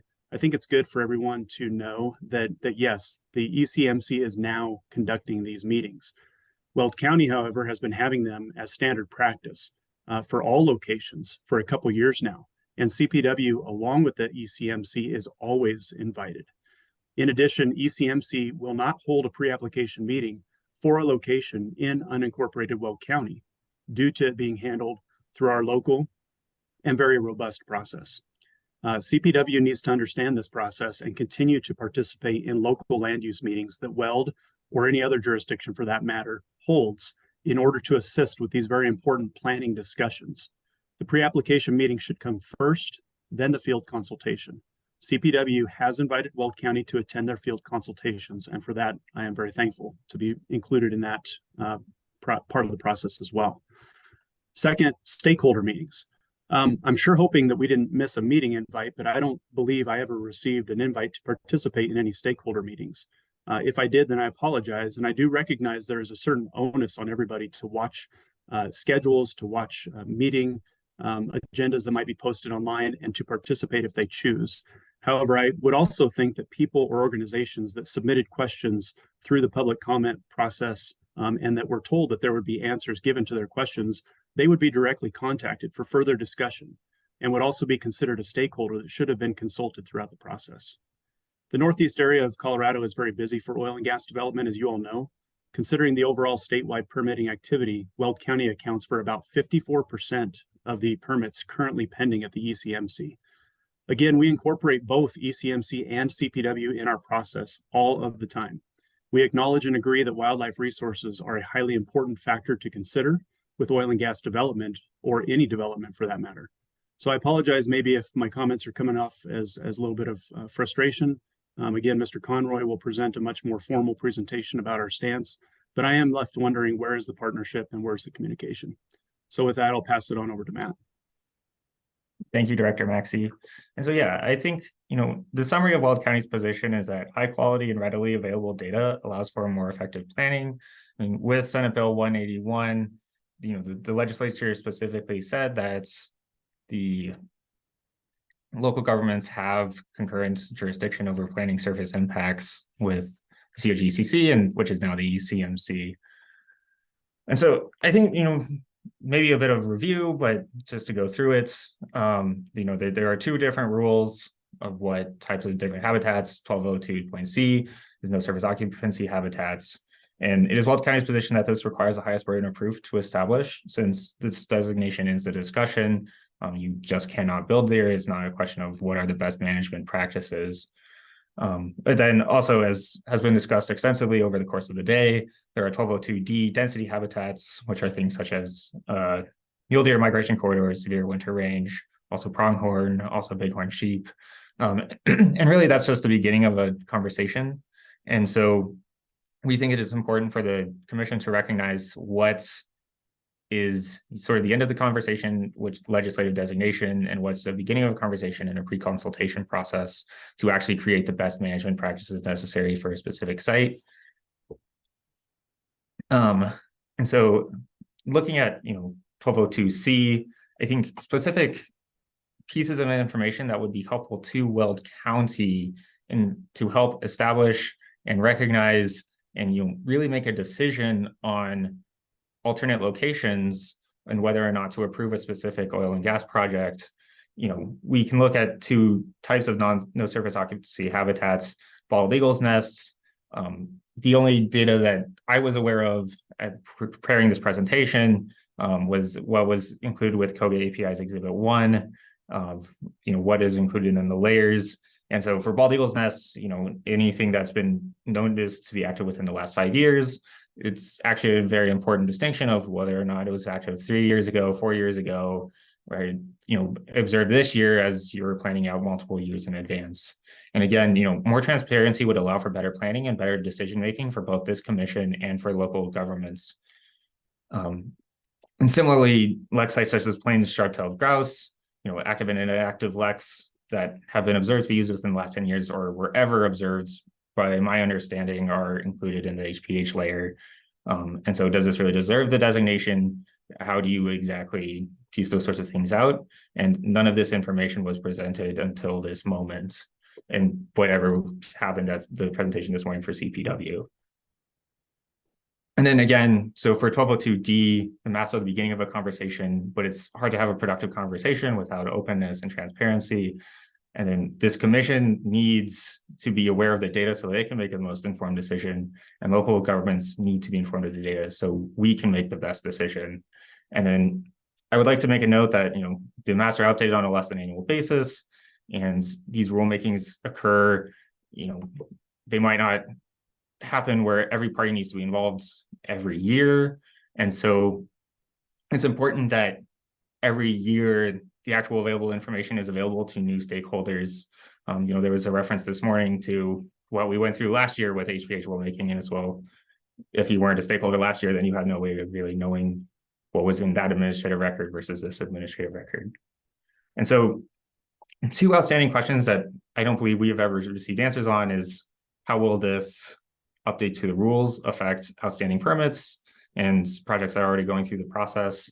And then how have individual landowners, and there was especially discussion with COGA and API about how have individual landowners involved, especially on land in the northeast of the state, which is very much private property for the most part, and which is maybe different than some other sections of the state which have much more federal and state lands, and how you balance these interests and provide the best possible data while still respecting private property rights.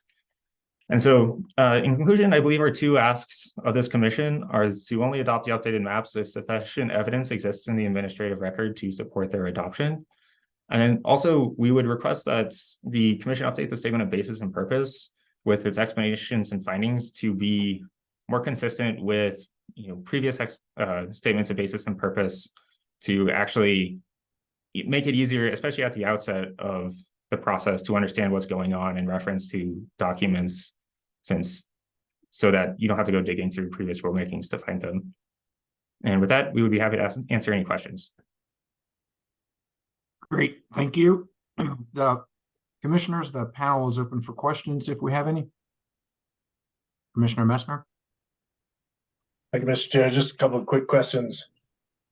Does Weld County have wildlife considerations in their oil and gas regulations? We do. And what are those? We adopt the high priority habitat regulations. You adopt the maps themselves? Well, we reference the maps. Okay. And so did Weld County have any issue with the last high priority habitat maps that were updated? Commissioner, if I may, let me be a little bit more specific in your first question and then answer your second question. Matt just answered correctly, obviously, but we do have stipulations in our code that deal with protection of wildlife resources, requirements in high priority habitat, general operating requirements in high priority habitat. Some of them do reference your rules. So that again is kind of a partnership to where we reference your rules and we require the operators to provide certain information per what is adopted through the ECMC. Secondly, though, we do have certain things that are Weld County specific regarding general operating requirements in high priority habitats. So just to be clear on that, we have multiple sections in our code that deal with protection of wildlife resources as well as high priority habitats. And your second question, did we comment on the last rulemaking? That goes back to a little bit of my comments at the very beginning. No, we did not. We were not a party to last year's HPH rulemaking. That was in the southeast quadrant of the state, from my recollection. Really didn't have too much impact on items in Weld County at that time. And we want to be considerate of your time and CPW's time and our time as well, and participate in the rulemakings that we feel are directly impacting for Weld County and the operators that operate within our area. But you do understand that the high priority habitat maps that are being considered here are statewide maps and not just specific regions, and as was true in the last rulemaking. Absolutely, Commissioner. I totally do understand that. And to that point, I recall telling our county attorney, Mr. Barker, that I did review those maps. There were a couple changes in the Northeast area and a couple specifically in Weld County that seemed to be more in line with raptors and active nesting sites, which again are a very specific point that is easily identifiable and able to be more definitively discussed with CPW than some of the generic migration and or winter habitat type of areas that seem to be more of a concern.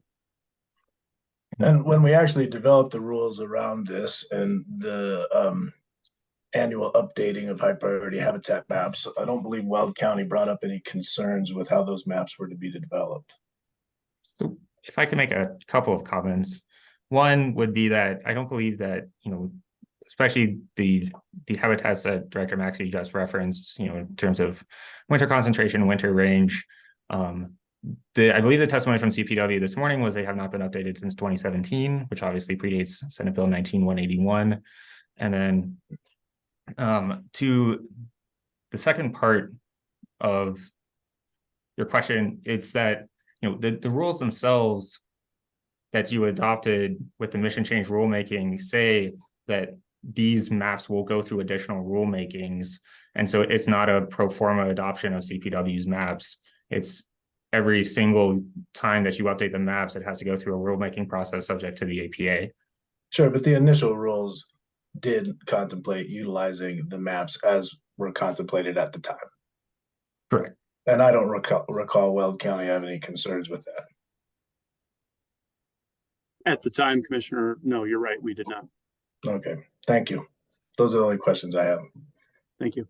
Other commissioners with questions for the panel?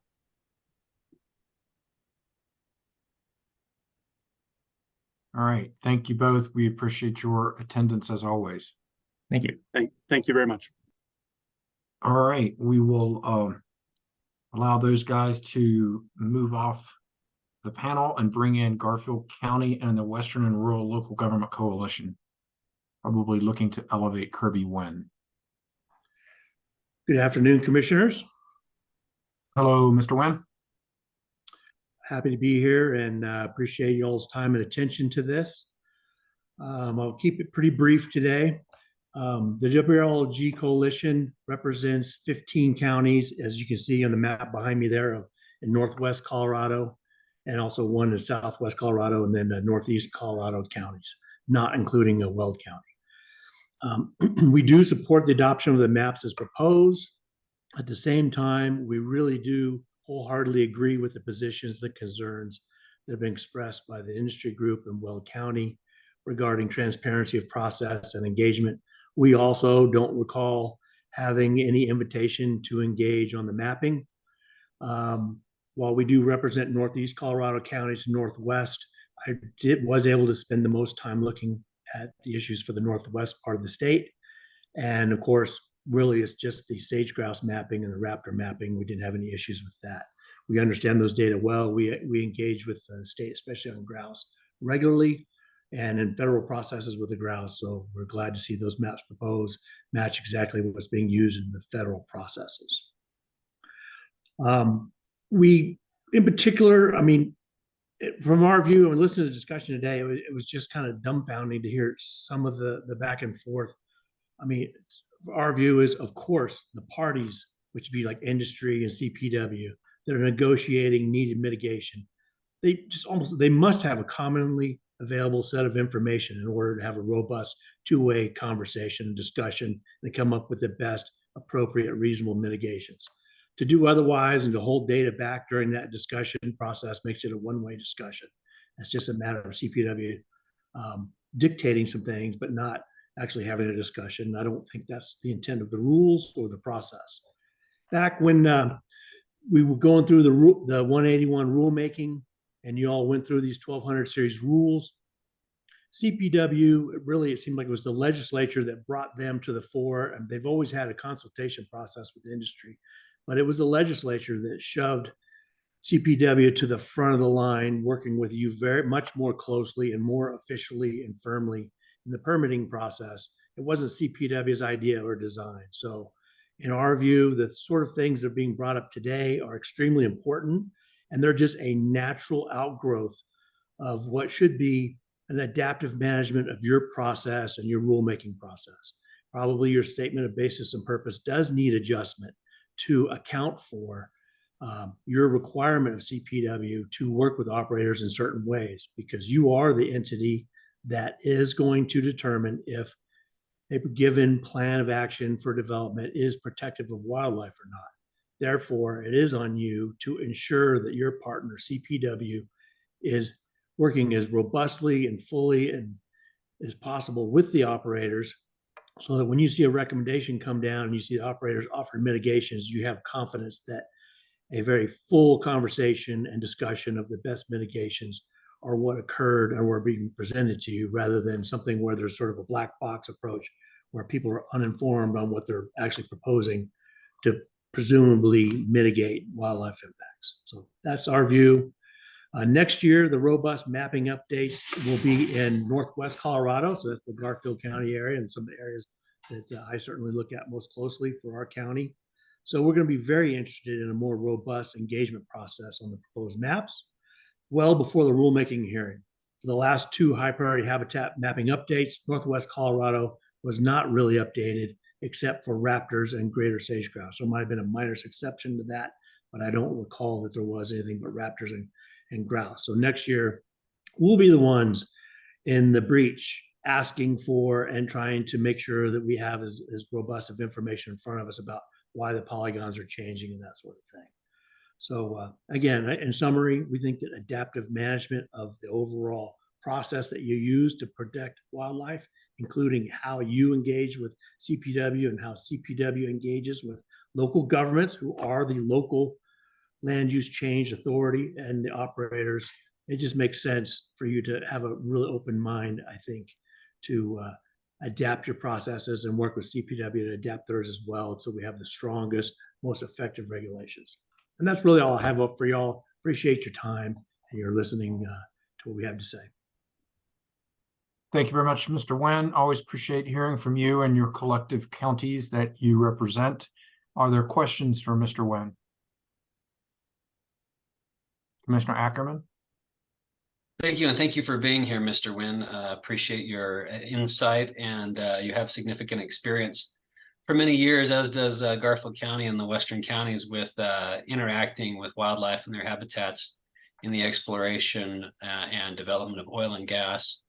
And appreciate your comments on transparency and the ability to work together. And I would just be interested in your thoughts on how the current process is working in Garfield County, or if you're more comfortable talking about it in a broader context. I would ask that question as well. So I've attended some of the on-site consultations with CPW, and I've been privy to some of those discussions between the operators and the CPW. I've appreciated what I've seen. Thus far, we've just had a handful of permits really coming through in our process, but I thought that consultation process, as I've seen so far, I thought has worked pretty well. The concern, I guess, would be that, I mean, CPW provides a recommendation. And then this commission, of course, is the one going to decide, is this an appropriate OGDP at this location? And are these mitigations appropriate? Is this protective of wildlife? And so it's going to be on y'all to read between the lines and really determine whether that process was effective and the recommendations put in front of you are appropriate, or if you're going to overrule, if it's not the right word for it, but let's say overrule the recommendation of CPW to approve or deny a waiver or to go forward with the process. So everything we're talking about here today, I think, is just going to provide a better if this process adaptively changes to have a stronger process, I think it's going to be better for everybody, including the local governments. Our concern is going to be, we go through a process and we do ask CPW to participate, and they do, and we get information from them. But our concern is going to be, if we go through the expense of handling a permit, and it's pretty expensive at a local government level, is we go through the process, we see inappropriate mitigations, and it looks like things are not green lighted, but the appropriate things are going to happen. We expect to see, when we approve a permit with our thorough review and scrutiny process, we would hate to see that thrown back at us because you all saw something different. If there's a black box process and you just go, well, we don't really know, but somehow this just doesn't feel right, that leaves the local government having to incur the expense again, potentially with an operator. So we just want to make sure that as good information in that pre-application and that early process is shared amongst all relevant parties to the extent possible, so we can all make informed decisions and not be backtracking on permits that have been going forward. Thank you, Mr. Nguyen, and thanks again for being here. And I would agree. I think it is very important to have updated and current information that can be relied upon. And I appreciate your testimony here today. That's all I have. I appreciate it. I want to add one, if I might. So I want to be clear. We understand parties' requests for concrete, objective, solid data points and information. We don't necessarily, and maybe I'm misunderstanding what they're saying, but we agree and we understand that CPW can only have a certain level of detail. They can't have perfectly objective, all reasonable people would agree that this is the shape of the polygon based on the information available. There's some artistry, some interpretation, some best judgment of it necessary to draw these lines. We understand that. We appreciate it. We don't dispute the necessity of that. But it really comes down to sharing that it's a lot less concrete information available with the applicants and with the local governments So we're all talking about, yes, this is a best professional judgment, not something where we had radio tracking or specific data points. All parties need to understand the quality information at that local specific site level to effectively engage in the process and to mitigate issues. Thanks, Mr. Nguyen. Appreciate you sharing your thoughts and expertise. Very helpful. Further questions for Mr. Nguyen? All right, Mr. Nguyen, appreciate it. Always good to have you with us. Thank you very much. Thank you. All right, I believe next on the agenda, I believe, is Dolores County. Do we have anyone from Dolores County that desires to present? Mr. Thomas, are you aware of whether Dolores County wants to present? Not anything. I would defer to Ms. Larson or Ms. Amaro if they have heard anything from Dolores County. Mr. Chair, I've not heard from Dolores County. We did keep them on as a courtesy in case they did attend today. I would just ask that if there is a representative from Dolores County in the meeting, that you raise their hand and then we can bring them in for comments. Otherwise, we can move on to the next party. All right, I'm not seeing any hand raising, but Dolores County, you are now put on notice. If you desire to speak to us, we'd love to hear from you. Just raise your hand. And with that, while they're thinking about raising hands or not, let's go ahead and move to the next party, which I think is the last party, to wildlife hunting and angling groups. That might be Mr. Holst. Thank you, Chair Robbins. I would also like to elevate our council, Ms. Joel Walker. Yep, she's on her way. There she is. There we go. All right, you are both recognized. Thank you. Good afternoon. I'm Jorah Walker, representing wildlife hunting and angling groups, and with me is John Holst, our expert witness. We'd like to thank the Commission for this opportunity to address the proposal to update the high priority habitat maps. We asked the Commission to adopt the amendments to the high priority habitat maps as recommended by CPW. We believe adoption of these maps is compelled by the Commission rules and necessary so the Commission can successfully carry out its duty to protect wildlife from oil and gas development. To this end, I'm going to address some legal and policy considerations, and John Holst, our expert witness, will confirm that there's adequate evidence in the record to support the map updates.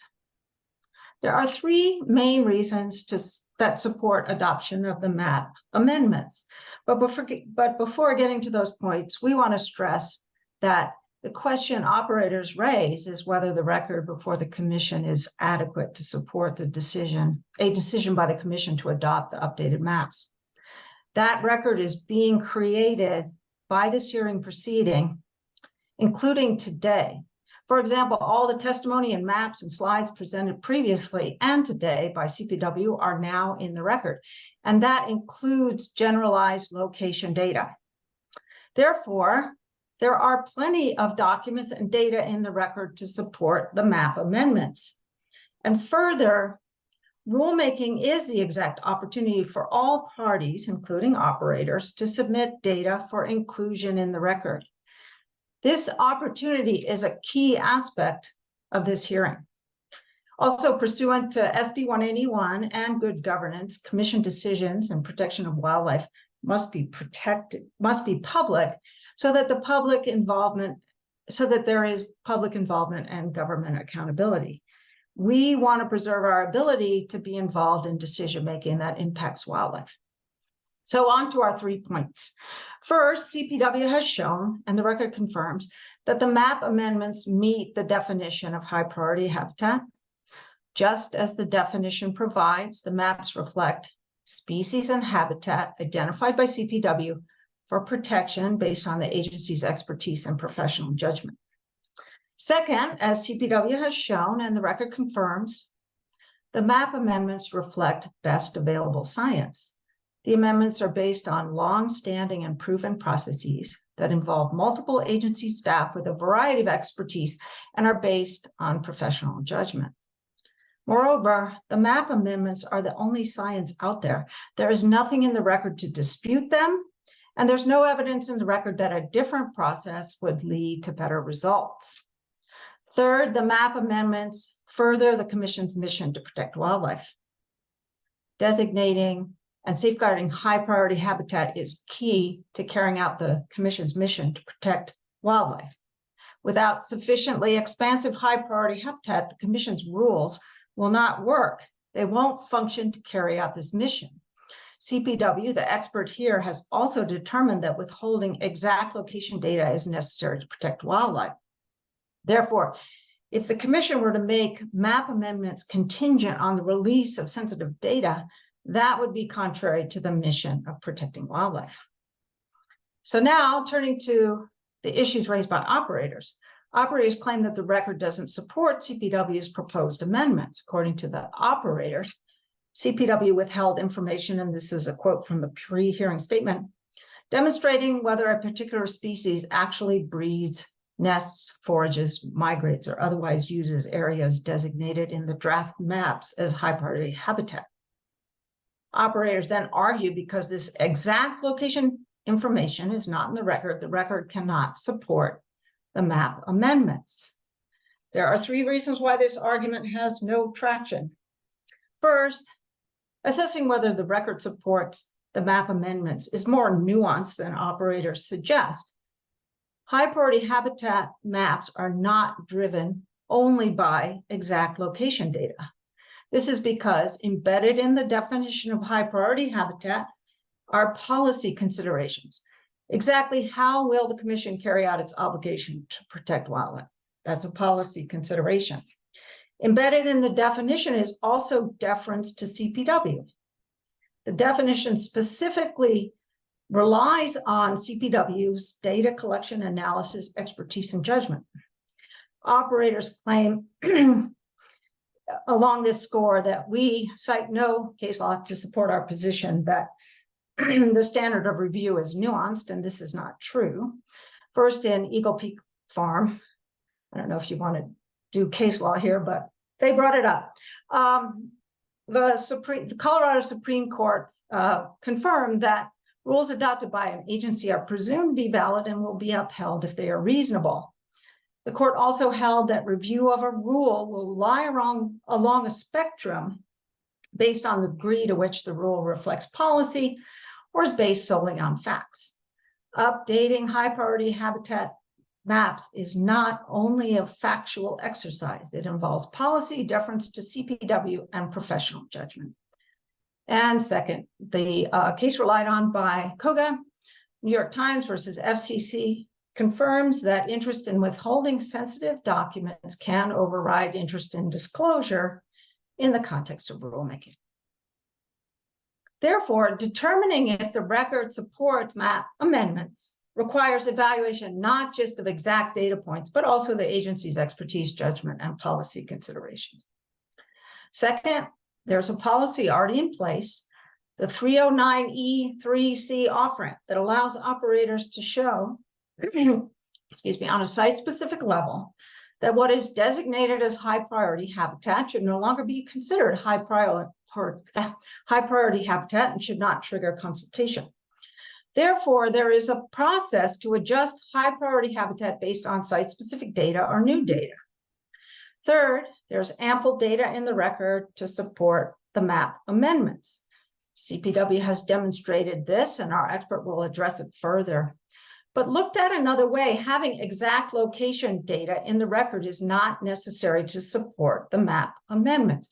Remember, there is generalized data location in the record. And the reason for this is because CPW brings so much more to the table than location data. Because exact location data is necessarily incomplete. It's a snapshot in time, wildlife move around seasonally and in response to changes in the environment. Therefore, out of necessity, and because the way wildlife works, CPW applies decades of experience, expert judgment, and the input of many staff to location data to arrive at the map amendments. This expertise and judgment and generalized location data that is all in the record is enough to support the map amendments. This shows it's not necessary to have exact location data in the record to support map amendments. and rather it's the expertise and judgment of the agency and generalized location data that justifies the map amendments. And finally, we want to address operators' proposed pre-consultation process that they claim will solve the issues they raise. Again, 3 points we want to make. First, the most obvious is the pre-consultation process adds no evidence to the record and so does not correct the problem the operators have identified. Second, the pre-consultation process improperly shifts the burden from operators to CPW. 309E3C requires operators to show CPW that designated high priority habitat no longer qualifies. The pre-consultation process put forward by COGA would shift that burden to CPW to show high priority habitat is indeed high priority habitat. Now, they took issue with this in their oral argument. So I'm going to quote from the pre-hearing statement. And this is at the top, page 7. Under the terms of confidentiality, this is their proposed pre-consultation process. The operator would be able to review CPW's evidence that it believes supports the conclusion of a particular area within a high priority habitat polygon, including as available annual aerial surveys, ground counts, color studies, field manager data, telemetry data, and other data that was used in determining the high priority habitat polygon. Further, according to the pre-hearing statement, operators may or may not provide information in their possession. This means that CPW must come forward with data to show high priority habitat is high priority habitat, something already presumably determined by rule, and the operators have no obligation to have data. But the point is, under commission rules, we already know or should know that high priority habitat is high priority habitat, and operators must show under 309E3C that it is not on a site-specific basis.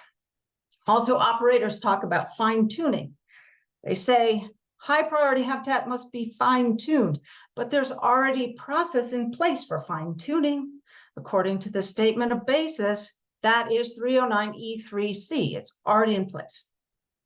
Third, and this is of critical importance, operators' pre-consultation process takes the public and the commission out of the process that updates and determines high priority habitat.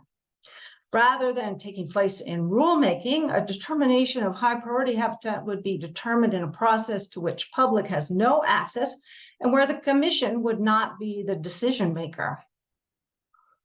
In sum, then, modifying the maps as CPW recommends is a necessary step towards fulfilling the commission's duty to protect wildlife.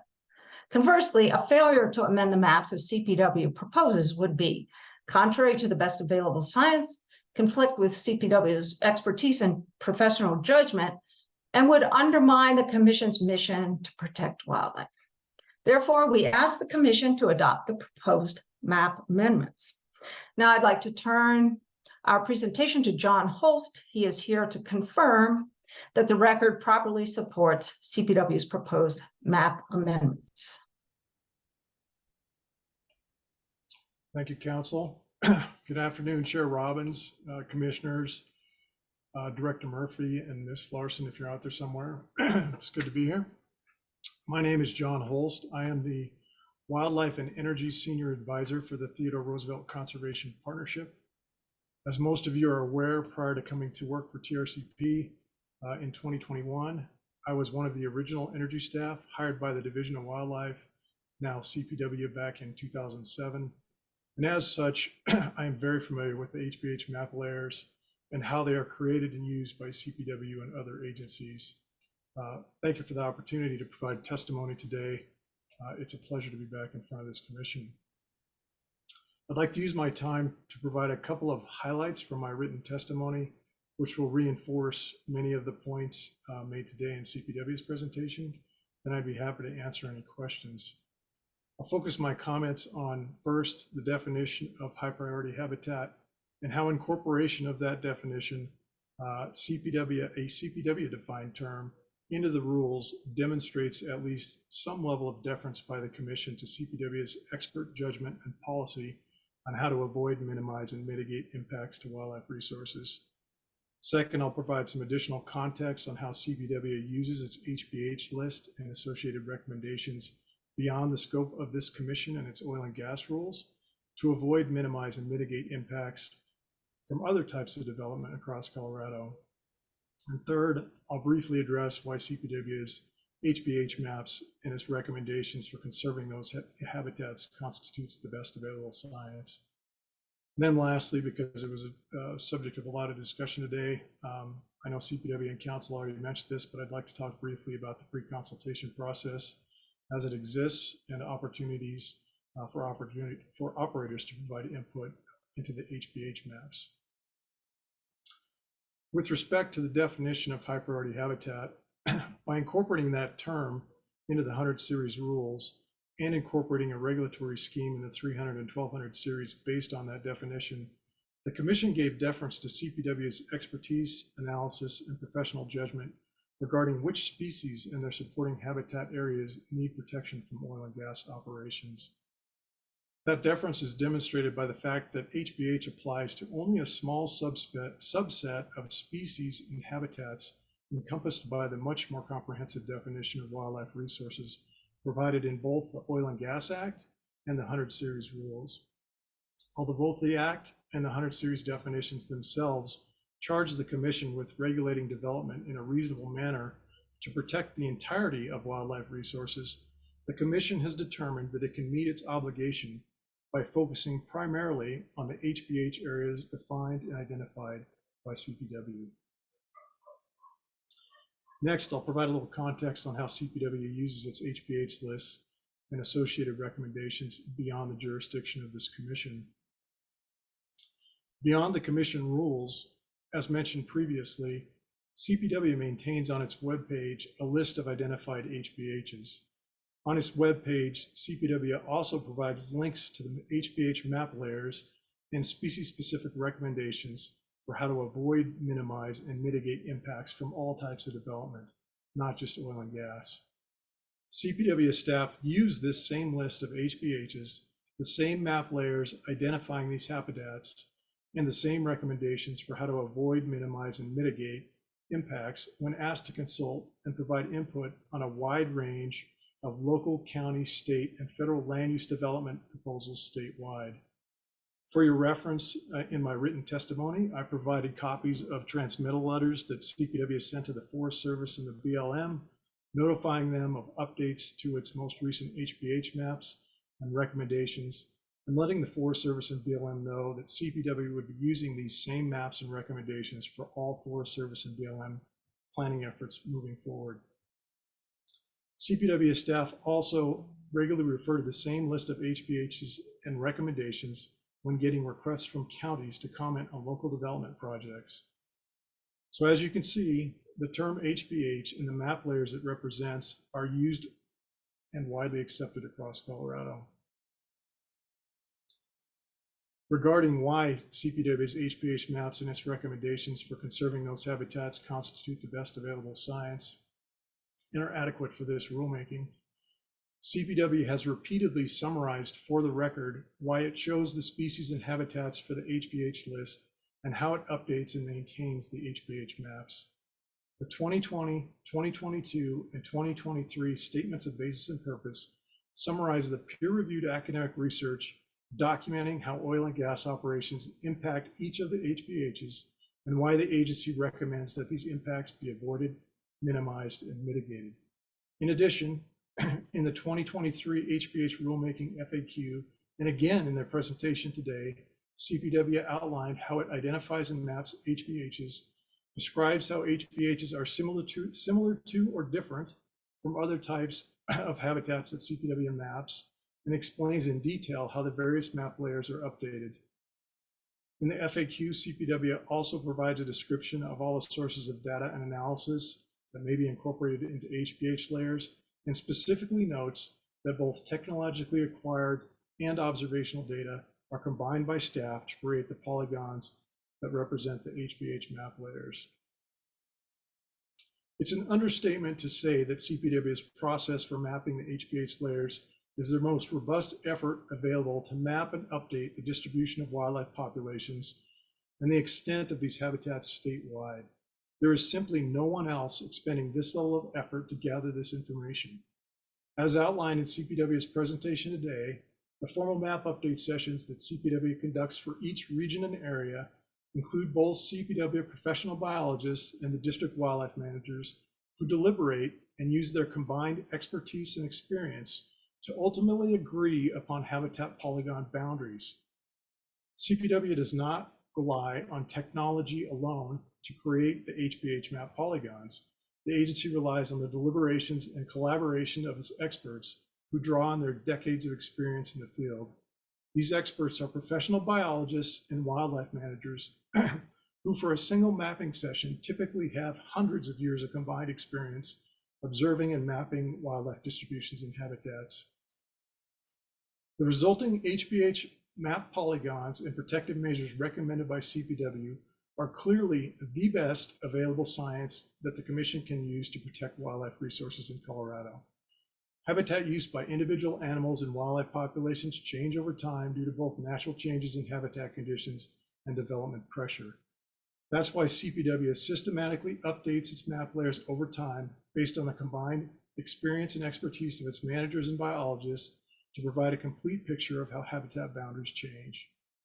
CPW has established a robust process for identifying and updating its HBH map layers based on the agency's decades of studying and managing Colorado's wildlife.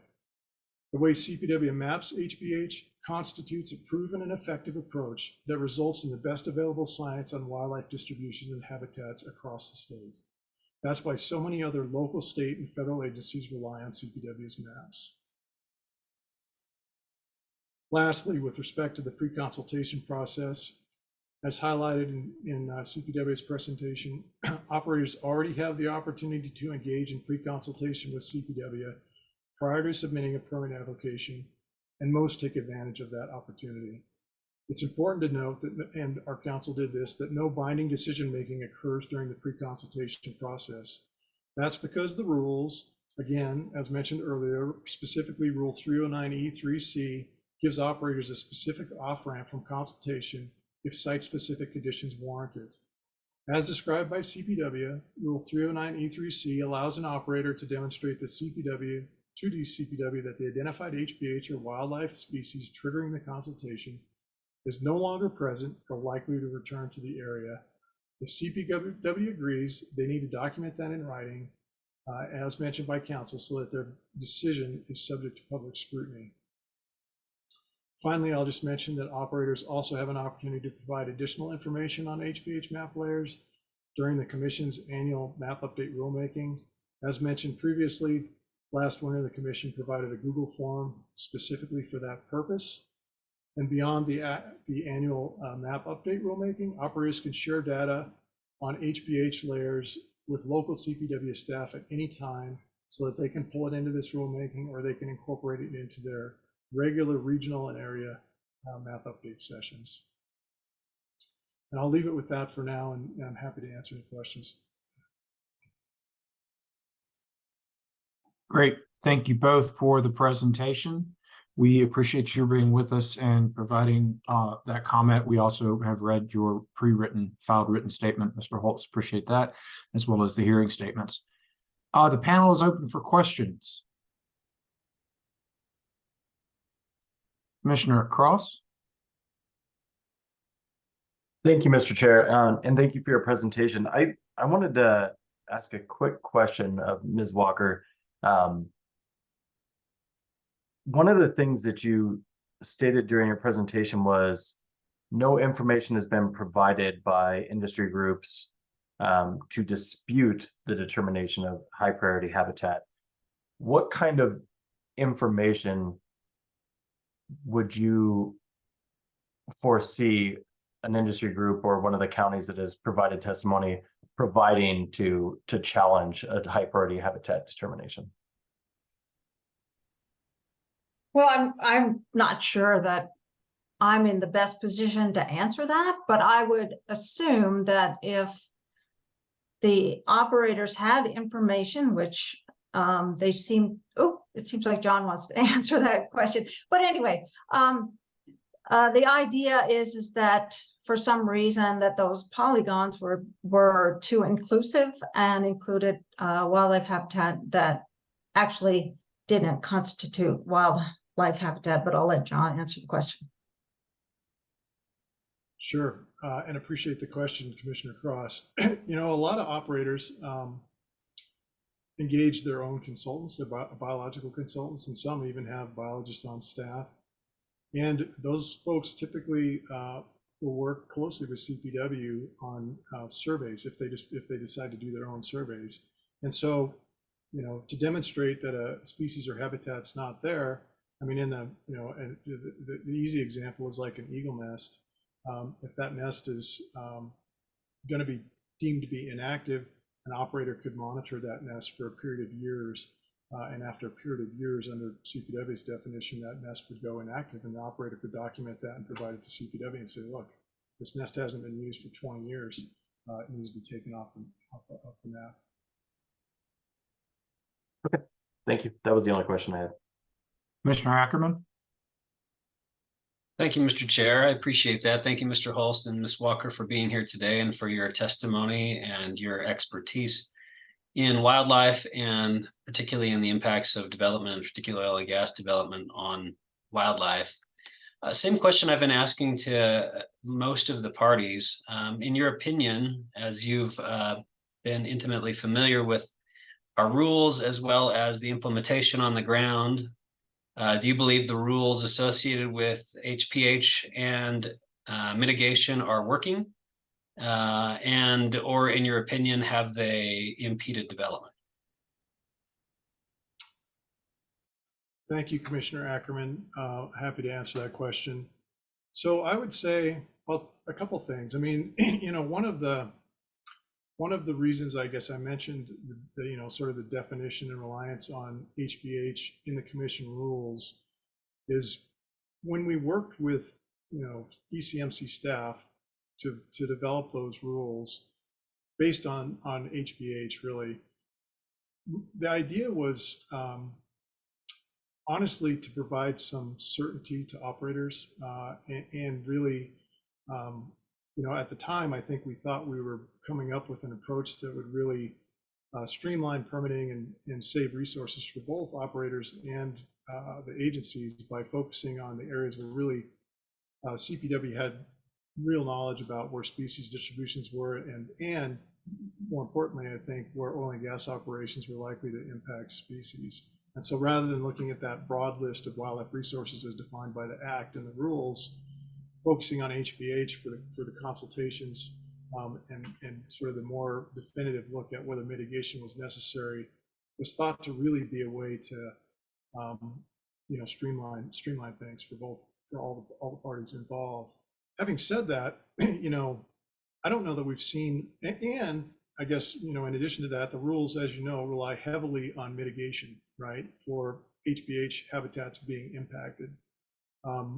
And I don't know that we've seen sort of whether or not that part of the rules, the mitigation aspect, has been successful yet. I mean, I think my understanding is that there's still been a lot of, you know, sort of collection of mitigation, compensatory mitigation dollars, if you will, and it remains to be seen how if spending that on the ground is actually going to be successful or not. I mean, I think there's the way the rules were constructed was a big risk, and really the pressure is going to be on both ECMC and CPW to make sure that the, you know, the mitigation actually works and those dollars are spent appropriately.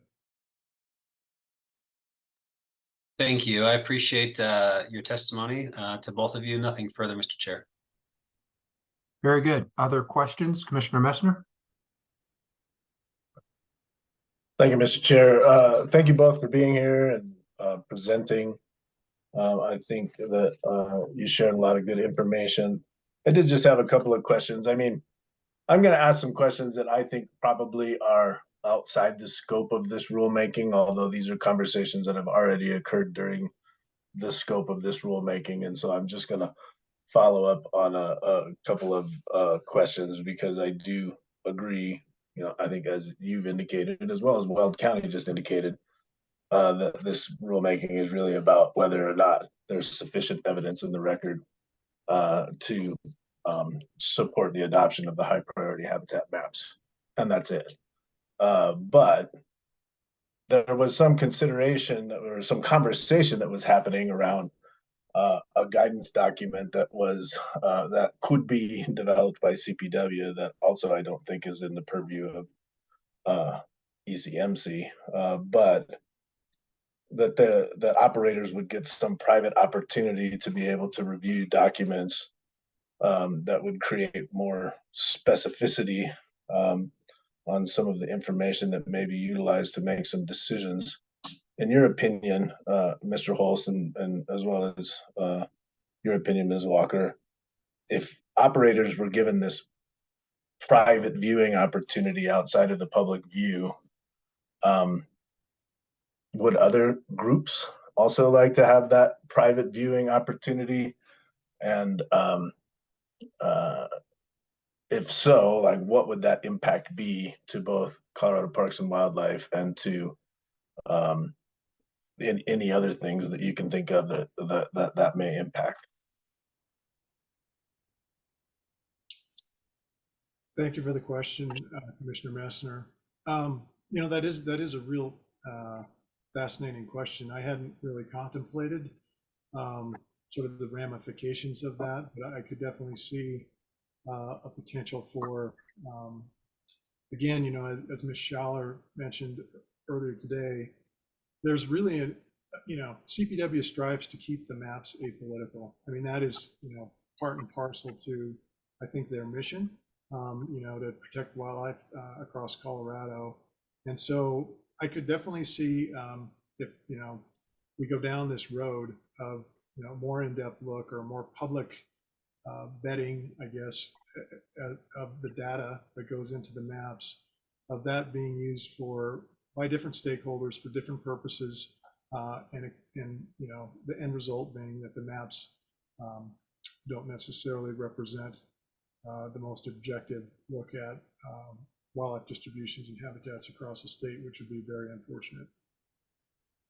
So I would add to that, the most important thing from our perspective is that high priority habitat is designated by the commission based on rulemaking, and the evidence in the record is high priority habitat. So there's an off-ramp for site-specific data, but CPW should have no obligation to reprove that high priority habitat is high priority habitat, because that's already been done. And that's done in a public manner, with the opportunity for development in the record and party and public participation. So if this process is going to essentially re-litigate, that's not the right word, but sort of rejudge the boundaries of high priority habitat, it's improper. But we have that off-ramp that allows operators to say, given the site-specific reality in this situation, can we show you with our data that high priority habitat doesn't really exist here? And then that all goes into the record, as John explained, and it's subject to review by the public and by the commission, and that's the way the process should work. So I would say our position is the most important thing is that this rulemaking designate high priority habitat, and that is the overlying notion that what's encompassed by the polygons is indeed high priority habitat. And if someone wants to show otherwise, they have the burden on a site-specific basis. That's also, and those determinations are included in the record when the commission makes a site-specific decision.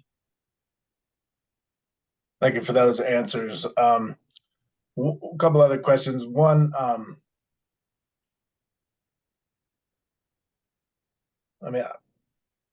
I want to talk just a little bit about performance-based versus prescriptive regulatory processes, and I believe, Mr. Holst, because you were integral in the development of some of the rules that were ultimately promulgated by this commission around wildlife. I think there was a lot of discussion during the mission change rulemaking about how a performance-based approach to avoiding, minimizing, and mitigating impacts to wildlife was a preferred one because it offered the ability to utilize the best available science and the experience of CPW, as well as the experience of operators and their consultants in determining whether or not that there's wildlife habitats that are in particular areas that are being considered for development, or B, how to mitigate impacts associated with those, understanding that the applicant will always have the burden in those situations. And so really that performance-based concept created more flexibility for operators, created more opportunities for operators to have input, and really created, a consultative process into determining how to best avoid, minimize, and mitigate impacts to wildlife. As operators seem to be pushing back on that concept, what do you see would be a potential alternative to that, to become more prescriptive and more specific as to whether or not to allow flexibility in the rules for operators around wildlife? Thank you again, Commissioner Messner, for the question. An excellent question.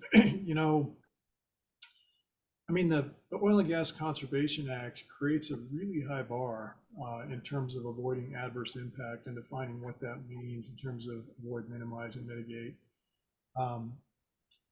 And the commission chose to try and meet that bar, like you say, through the kind of more performance-based approach of allowing for the operators to mitigate impacts in those instances where we know that there's going to be an impact.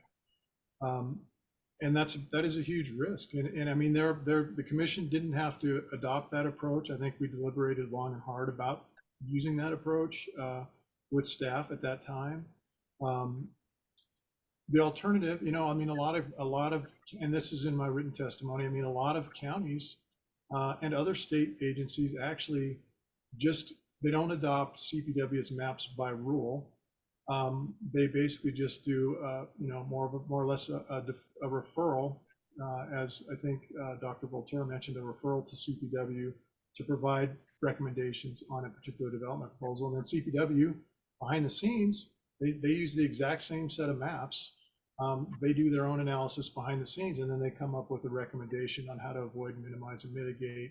But the critical difference is in those cases, and this avoids some of the issues that have been raised today, the maps aren't incorporated by rule into the regulations for those counties. It's just the counties are relying on the professional expertise of the State Wildlife Agency to give them recommendations on how to do that. And so that is an alternative, to how the commission chose to manage its obligation to protect wildlife resources in the rules. The irony is, if you can rewind the clock back to House Bill 1298 and you look at the highlight reel, industry actually are the ones that demanded that the wildlife maps be in the House Bill 1298 rules and incorporated by rule. That was not a recommendation from staff at that time. Thank you both for being here, and thank you for answering my questions. Great. Anybody else with questions for the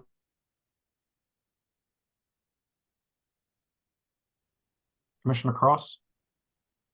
Thank you, Mr. Chair. I just want to ask one follow-up question, and both Ms. Walker and Mr. Holst. And I know earlier you explained some of the information that industry can provide as well through their biologists to CPW. But one of the interesting things that just came up in your answer, Ms. Walker, was the idea of any challenge to a determination of high priority habitat, because you said CPW has already gone through the effort to prove this is high priority habitat.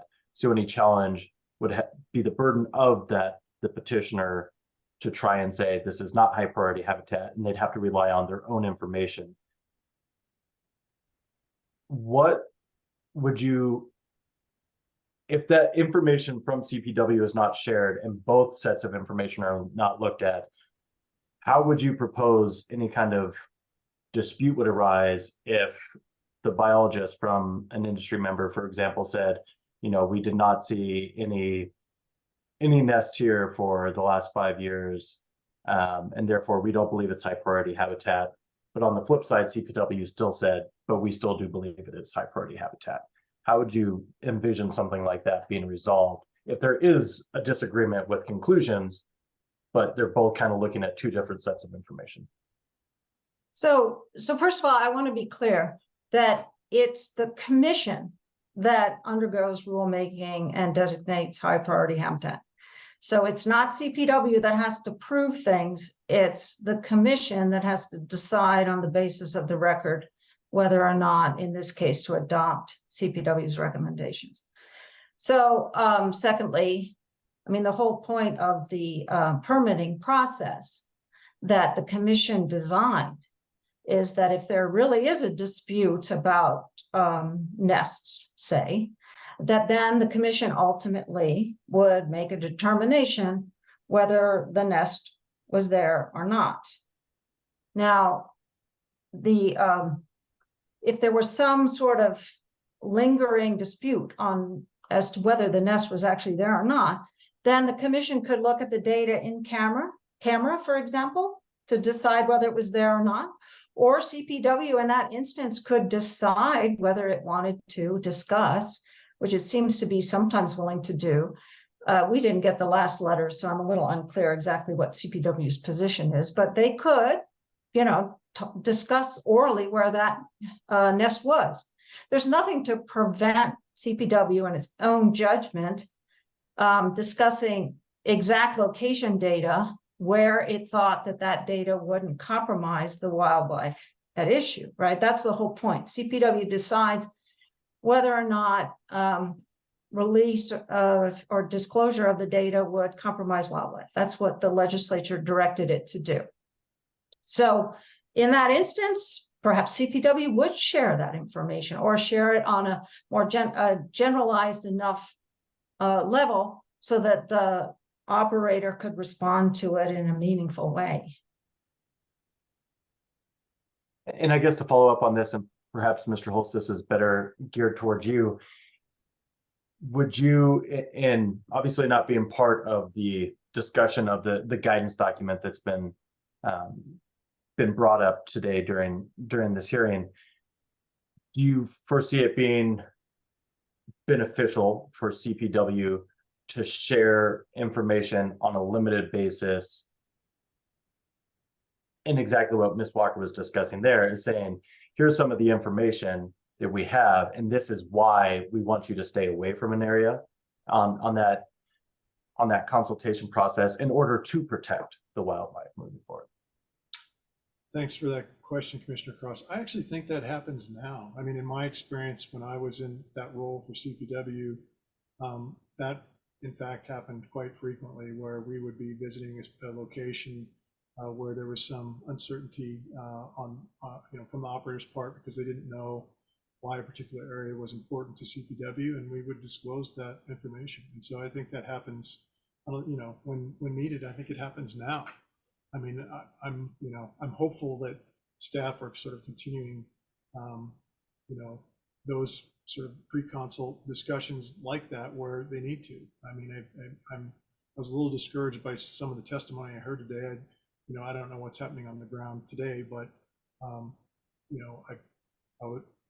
I think that those discussions did happen previously. Thank you. Further questions for the panel?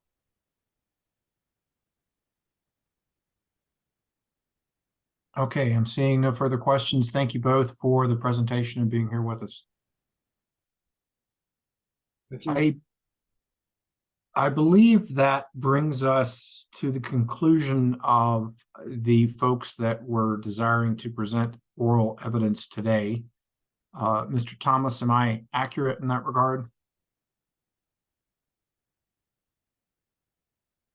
That is accurate, Mr. Chair. Okay. All right, so that will close for now the presentation of additional information to us. I believe that, commissioners, that gives us a chance to move into deliberations. Do we want to take a little bit of a break before we do that? I'm seeing some nods. Commissioner Cross? Thank you, Mr. Chair. I think a break would be appropriate. I also wonder if it would be appropriate to enter into a short executive session when we perhaps, and I don't know if it makes sense to do it after the break or include that as part of our break now. But I do believe just making sure that we're all on the same page with respect to some of our requirements on a regulatory position. I believe an executive session may be helpful. Do you want to make a motion I'd move into executive session. for the purposes of receiving legal advice? Yes. Do we have a second? Second. Motion and a second. AJ Davenport, is the motion sufficient? Thanks, Chair. Yes, I would just note that even though it was not on the agenda, the commission does have the ability to enter into executive session when they feel that you feel you need legal advice, not for the purposes of deliberating or voting, but to receive that legal advice. And that's authorized by open meetings law.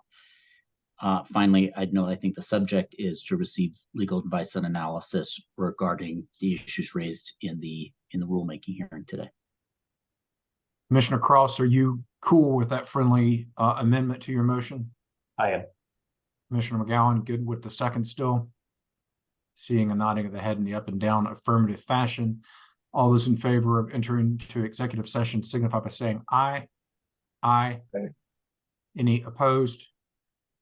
That carries. A couple of things procedurally. Hearings Manager Amaro or Mr. Thomas, if you could send around an executive session Zoom link, that would be helpful. Number two, I would suggest we enter into the executive session at 2:35. That'll give us a 10-minute break and also give us a chance to get that executive session Zoom link. To members of the public and those listening in, an executive session for purposes of receiving legal advice is something that we are authorized to do. The way this will work is we will leave this Zoom meeting. We would ask all of you to patiently stay in the meeting. And then we're going to go into an executive session on a different Zoom link. I do not anticipate this is going to be a lengthy executive session, maybe 15, 20 minutes. That's just a guess on my part. But when we're done, we'll come back to this meeting and we will conclude our executive session and go back into open session. And at that point, I would anticipate we would start with deliberations. So everybody hang tight. If we start at 2:35, I'm thinking we may end up back here a little before 3-ish or thereabouts. All guesses give you in terms of giving you.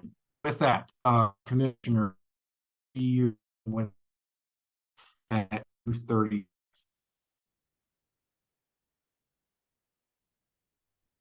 He was in and out, but I heard 2:35 for the executive session, potentially 3 o'clock to reconvene here. Thanks. All right, this is the Colorado Energy and Carbon Management Commission. We have concluded our executive session in docket 230200062. And I would recognize Assistant Attorney General Davenport at this time. You're muted. Thank you. Thank you, Chair. The commission has left executive session and is now in public session. This executive session was held pursuant to Colorado Open Meetings Law to receive legal advice and analysis on issues raised in today's high priority habitat map rulemaking. No votes were taken, no decisions were made, no deliberations were had in the course of that executive session. And Mr. Chair, we now need a motion to exit the executive session. So moved. Second. Motion and a second to exit executive session. All those in favor signify by saying aye. Aye. Aye. Any opposed? We are out of executive session and we were back in our public meeting. Thank you, everybody, for giving us that opportunity. At this point, we now will turn to the deliberations stage of this rulemaking. Looking around, perhaps call on Commissioner Ackerman, our Wildlife and Environment Commissioner, to give us his initial deliberative thoughts. Thank you, Mr. Chair. I appreciate the opportunity to do that. And I also wanted to say thank you to everyone who has participated, not just in this hearing, but through this year-long process. It's been significant, and there have been substantial and significant and some difficult discussions between some of the parties, as I understand it. I'm grateful for their attentiveness to this issue, and I think it is this kind of a process that makes it so that Colorado is a protective state that does its best to increase the quality of life for the people who live here, but also to protect its natural resources.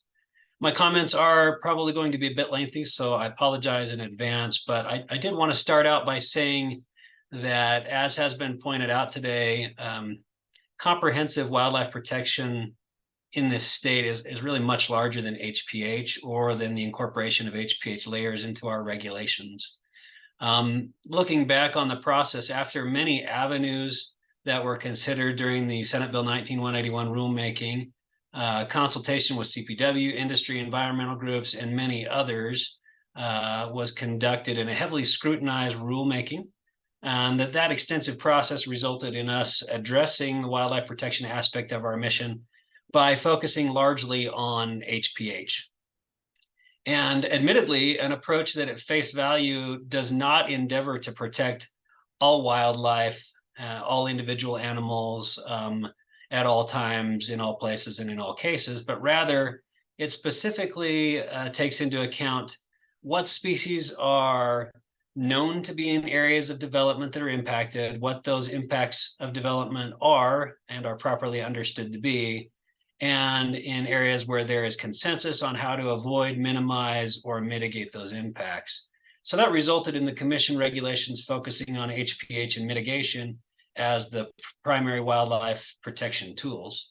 And admittedly, this approach already significantly narrows the overall scope of wildlife protection for all species in all locations in Colorado.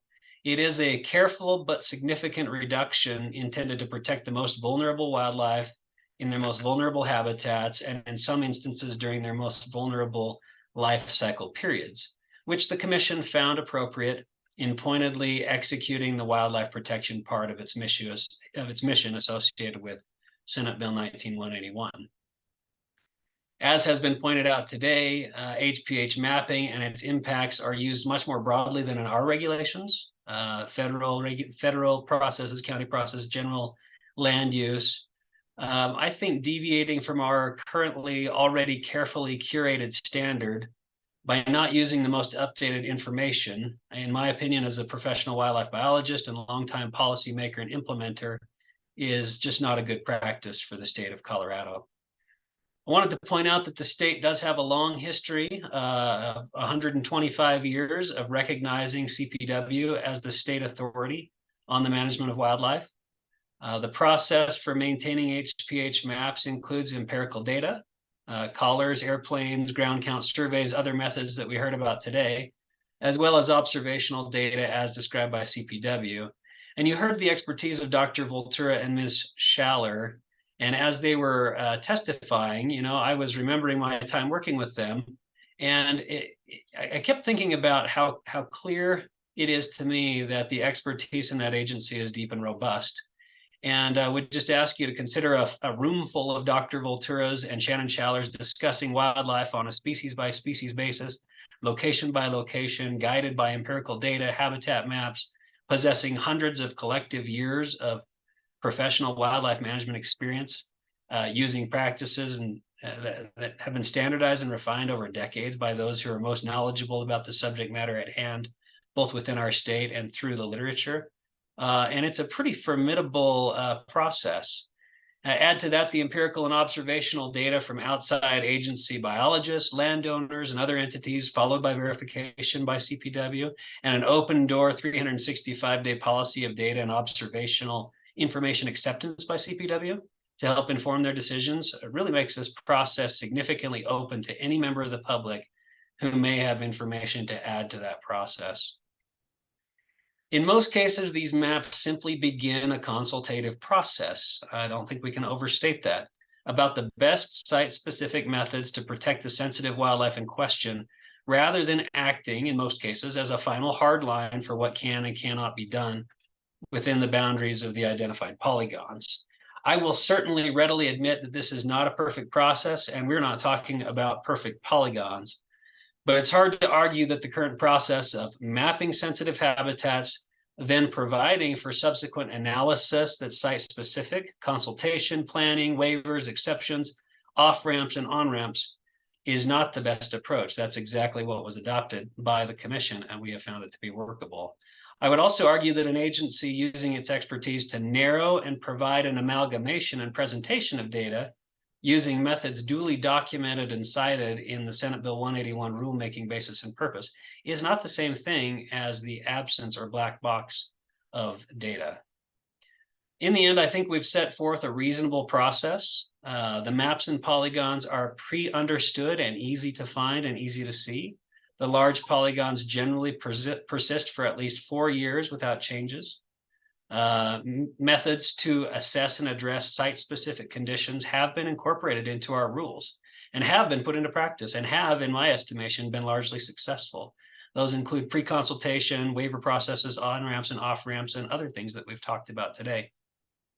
This is a workable and thoughtful process that was set up under significant public process during the Senate Bill 19-181 hearings.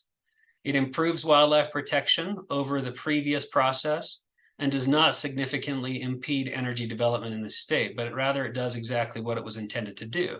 It supports the state, the people, and the industry's prudent and wise efforts to develop energy while appropriately and meaningfully protecting wildlife and the environment pursuant to the best available science and best management practices. I appreciate CPW's considerable work on this issue, as well as its efforts to work with industry to consider ongoing pre-consultation process modifications, as well as the development of a potential guidance document. I think it's incumbent upon us, in accordance with our mission, to continue on this thoughtful path that has been properly established in order to continue to protect wildlife in the state. To me, failure to incorporate the best available science in the form of HPH map updates into our regulations and not using the best real-time data falls short of the wildlife protection process that we've adopted as the standard for protection of wildlife into the future.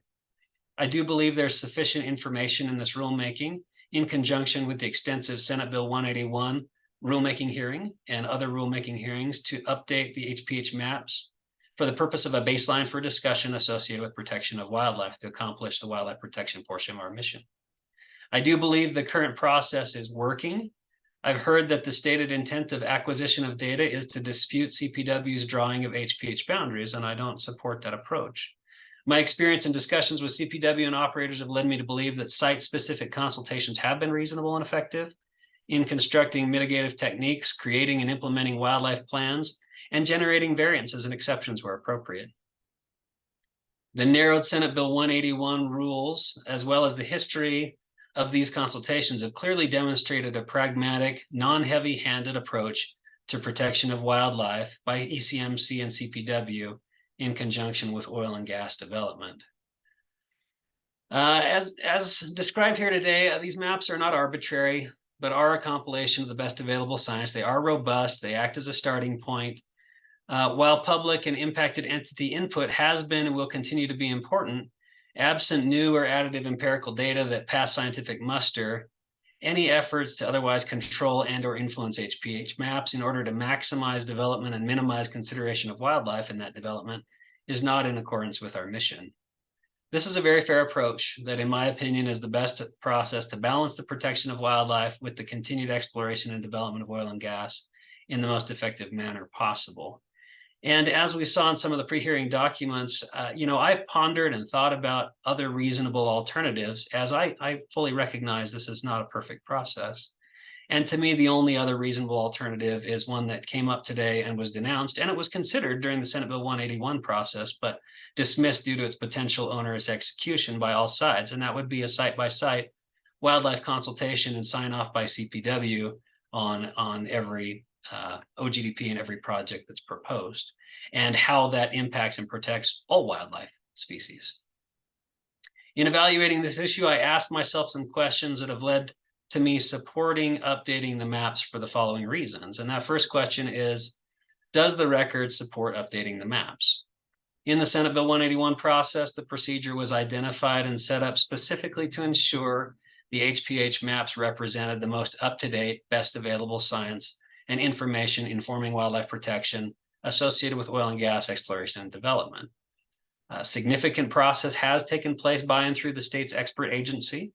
And while sensitive point-specific data has been legally withheld, the maps themselves are the demonstration of the best professional conclusions backed by various forms of data, leaning significantly upon the agency Colorado has created explicitly to act as its wildlife experts. The process has been scientific. In its current form, it cannot be argued to have been publicly debated or politically altered. Conversely, what is being proposed by industry groups, those with a vested interest in modifying HPH maps, would actually open the door to that argument, arguably diminishing the scientific validity of those maps. Further, significant scientific information and background that CPW relies upon has been documented and can be found in the basis and purpose for the original Senate Bill 181 rulemaking. Another question is this process working? And to be frank, I've heard very little to demonstrate that it is not. There have been concerns, but it is working. It is an appropriate balance between development and protection. And I do recognize that the increased protection of wildlife mandated under Senate Bill 181 can and does cost increased effort, expenditure, and expertise on the part of industry. I argue, while that this may not be comfortable, as evidenced by the extension of this rulemaking by industry trade groups and by the discussions here today, it is reasonable, necessary, and prudent to fulfill the Commission's strengthened mandate to regulate in a protective manner. I've also asked, can we continue to administratively improve the consultation process and record? And I've heard things that were encouraging here today. I've heard discussion about a guidance doc that would be potentially worked on by CPW and shared with those that are interested. I think a basis and purpose update, as suggested, would be appropriate and encourage specificity in the basis and purpose with regard specifically to updated HPH areas and the reasons. CPW stated that some written justifications were put forth internally as field justifications for boundary adjustments. If possible, I think it would be a good idea to add such justifications to the basis and purpose to make them part of the record. In the end, Mr. Chair, for these reasons, I found myself in support of updating these maps. And while I expect other deliberative comments, I certainly am willing to make a motion when appropriate. Very good. Thank you, Commissioner Ackerman, for leading off. Other commissioners with deliberative thoughts? Commissioner McGowan? Thank you, Mr. Chair, and I'll echo thank you to all the parties who shared their thoughts today and their expertise. After listening to CPW and seeing the multiple processes that they use, the multiple sources, whether they get their data from, I think it's clear to me that these maps are adoptable as part of our updating the habitat maps. I'll also note that they've made it clear and we've made it clear that those maps are landscape and it's a starting point for discussion. And there's a consultation process available in our rules for us to work through with operators where we think there might be data missing or additional data necessary.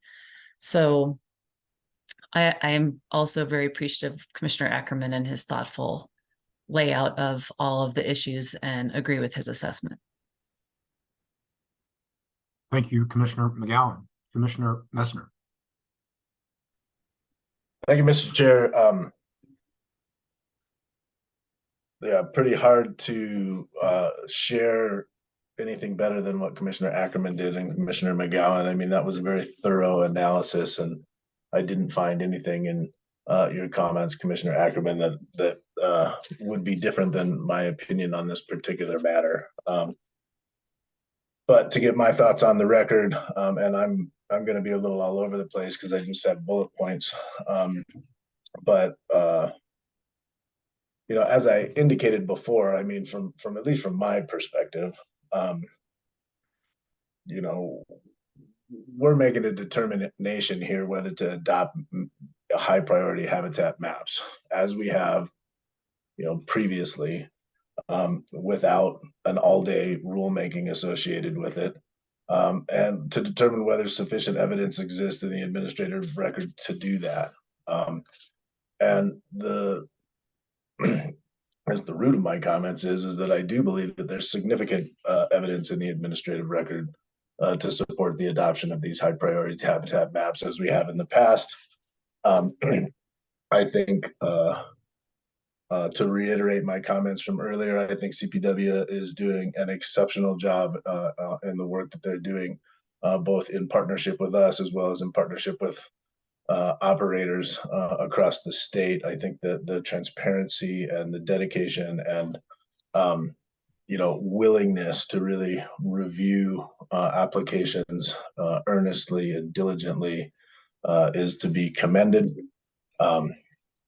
It's funny, this is the first time that I've heard that there's some sort of black box associated with conversations and consultations with CPW on applications that have come before us. And in fact, most operators are appreciative of the consultation process and the relationship that they have with the CPW representatives that they work with in the different areas around the state.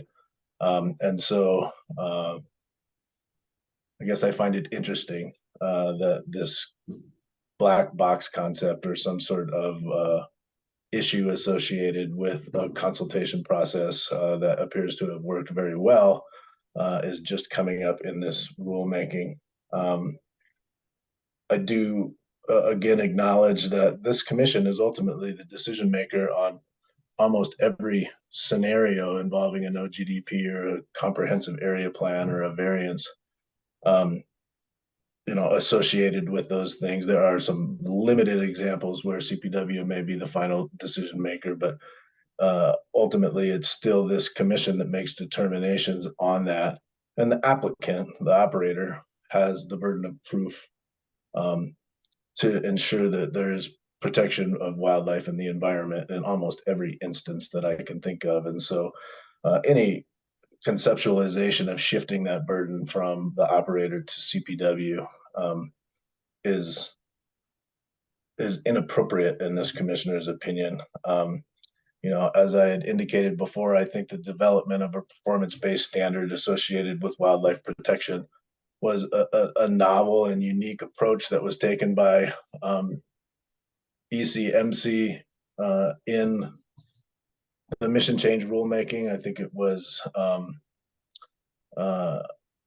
an approach that was to be applauded, and it is an approach from my perspective that has been successful in implementation. Now, there is always ways to improve process, and I think even this process always has opportunities for improvement, as we've seen over the last couple of years, associated with how the consultation process between ECMC staff, the operator, and CPW, as well as the commission itself, has undergone.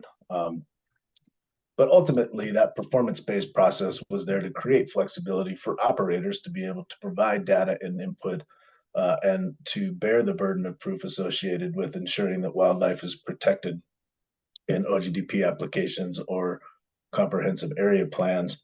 And it is that flexibility that was actually advocated for by operators. And so I find it interesting that in this particular situation, there seems to be some desire to see less flexibility and more prescriptive based approaches. And I think that would be a step backwards and probably more problematic for operators generally.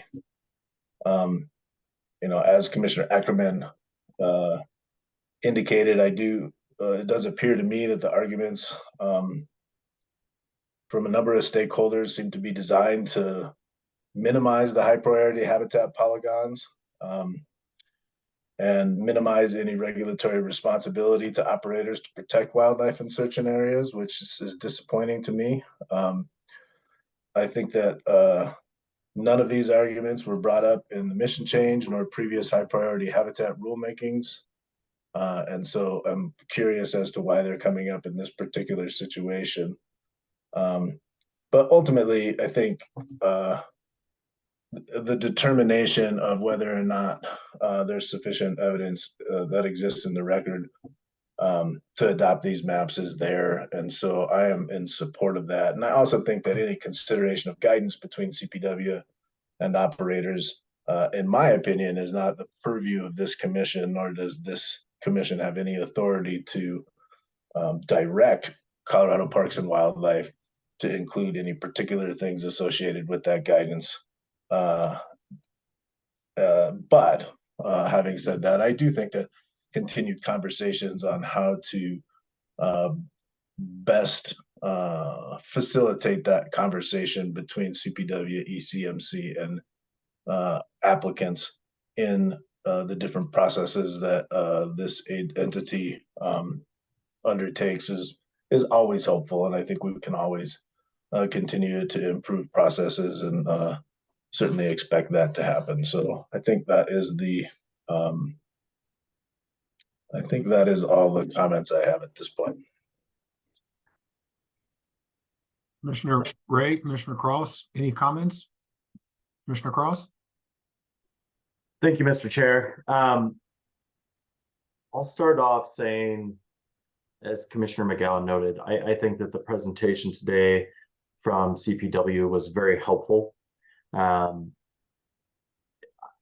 think that there is a lot that goes into the determination of high priority habitats by CPW. I appreciate the concerns, and I'll get more into that in a little bit. I appreciate the concerns for not providing all the point source data that is used in it. But I think the testimony today demonstrating the level of detail that CPW goes into with numerous people, numerous levels of review, following up with QA and QC, I think it is sufficient in my mind to support the approval of the updates to the high priority habitat maps. I will note that I agree with Commissioner Ackerman. I don't think that the process is perfect. It's an odd situation that we as an agency are implementing something that's done by another agency that we don't have control over. But that said, I think that this is something, as Commissioner Messner mentioned and Commissioner Ackerman mentioned, this is something that has occurred in the past. With respect to the 181 rulemakings, this was done before, this process has been done before, and this process has worked before. And to me, I think that's another critical aspect of it. As mentioned today during some of my questionings, I have attended some of these pre-application consultations, and while I didn't check to see if full amounts of data were shared, there was a lot of discussion between CPW employees as well as industry members, including industry biologists, going through, these are the areas where we've seen migration happen. These are the areas where they're known to winter. And that kind of information is the basis of saying, we recommend certain areas are used for a potential pad site, for a facility in a future OGDP. And I think that that is critical for what we're trying to accomplish in our directive to regulate in a manner that protects wildlife resources. And I think that moving on to the latter aspect of the implementation issues that are discussed today, I do think it's important to discuss these items together. Ultimately, yes, we are here today to talk about whether we will approve the wildlife maps, the high priority habitat maps, as part of our rules. But as been mentioned several times today, I think that is a first step. As Commissioner Ackerman noted, there are waivers that can come into place. There are off-ramps that allow us to do that. And I think that, at least to this commissioner, that is a critical aspect of what we're talking about. And I am glad that we are having the discourse related to having some sort of guidance, because ultimately, part of that imperfect process, we cannot require CPW to provide information. That is an agency determination that has to be made by CPW. I have always been a strong proponent of transparency and a strong proponent of understanding that the more information provided, the better. That obviously has limitations. And I do believe that CPW has set forth reasonable explanations as to why certain information cannot be shared. But I do think that moving forward with a consultation process in which industry, counties, ECMC, and CPW working together can come up with ideas and how they can work together to share information necessary to, again, make sure that we regulate in a manner that protects wildlife resources. And I think that's, I was also a little disheartened to hear that not all operators are having the same experience that I had when I went on one of the pre-application consultation meetings, because I do think it is helpful for both CPW and for industry to share some of this information, even if it's done in a limited manner, in which you can say, this is why we want to protect this area. This is why it's an area that we don't need to worry about as more. If we're looking at a large area for an OGDP, focus on the western part of this parcel. Don't focus on the east, because the east is where we're seeing big game migrate. The east is where we're seeing the big game winter, and especially in severe winters. And so I think it's important to share that information, and I think it's important for what we're trying to accomplish as an agency. And I think it is a shared goal with CPW and a shared goal with industry to make sure that we're all on the same page to accomplish that goal. One thing I will point out with that, there was several times the notion was raised that if there is a guidance document that talks about information being shared with CPW, or by CPW with industry, perhaps under an NDA or something of the sort, that would mean that other groups are going to ask for it, other groups are going to need it as well. And while I understand that argument, I also don't think that anything shared or agreed upon in a certain situation is necessarily going to mandate that that information be shared with anybody that asks.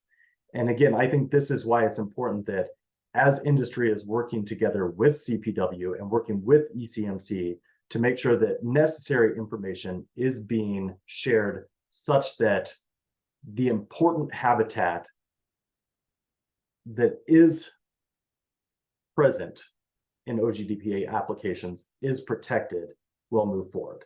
I don't think that, a county just saying, well, you shared that information before, we'd like to have the same information, is necessarily a just basis to say, well, we did share it with them, I guess we have to share it with this other stakeholder as well. And so I'm hesitant to say that, that should be a sticking point that's going to prevent what I think could be a necessary and helpful process for all involved here.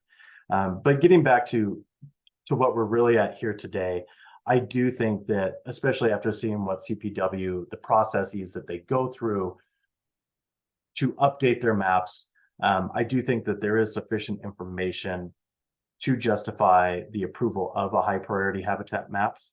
I didn't see anything in the written testimony or oral testimony provided that would suggest that, based on what we currently have, that information is not sufficient to approve the proposed maps.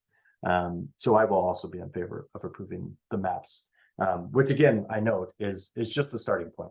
I do think that is, to me, one of the critical aspects of this as well. Thank you, Commissioner Cross. Commissioner Ray. Thank you, Mr. Chair. As you all know, DNR holds an ex officio non-voting seat on this commission, and that role gives the department the opportunity to share our perspective on the important work of the commission. As the representative for DNR Executive Director Dan Gibbs, I respectfully offer the following deliberative comments on the decision that is before the commission today. First, DNR appreciates the hard work of CPW and ECMC staff on this rulemaking process. I also want to recognize the ongoing efforts of CPW staff whose scientific expertise and on-the-ground experience are critical to the protection of wildlife and habitats across the state.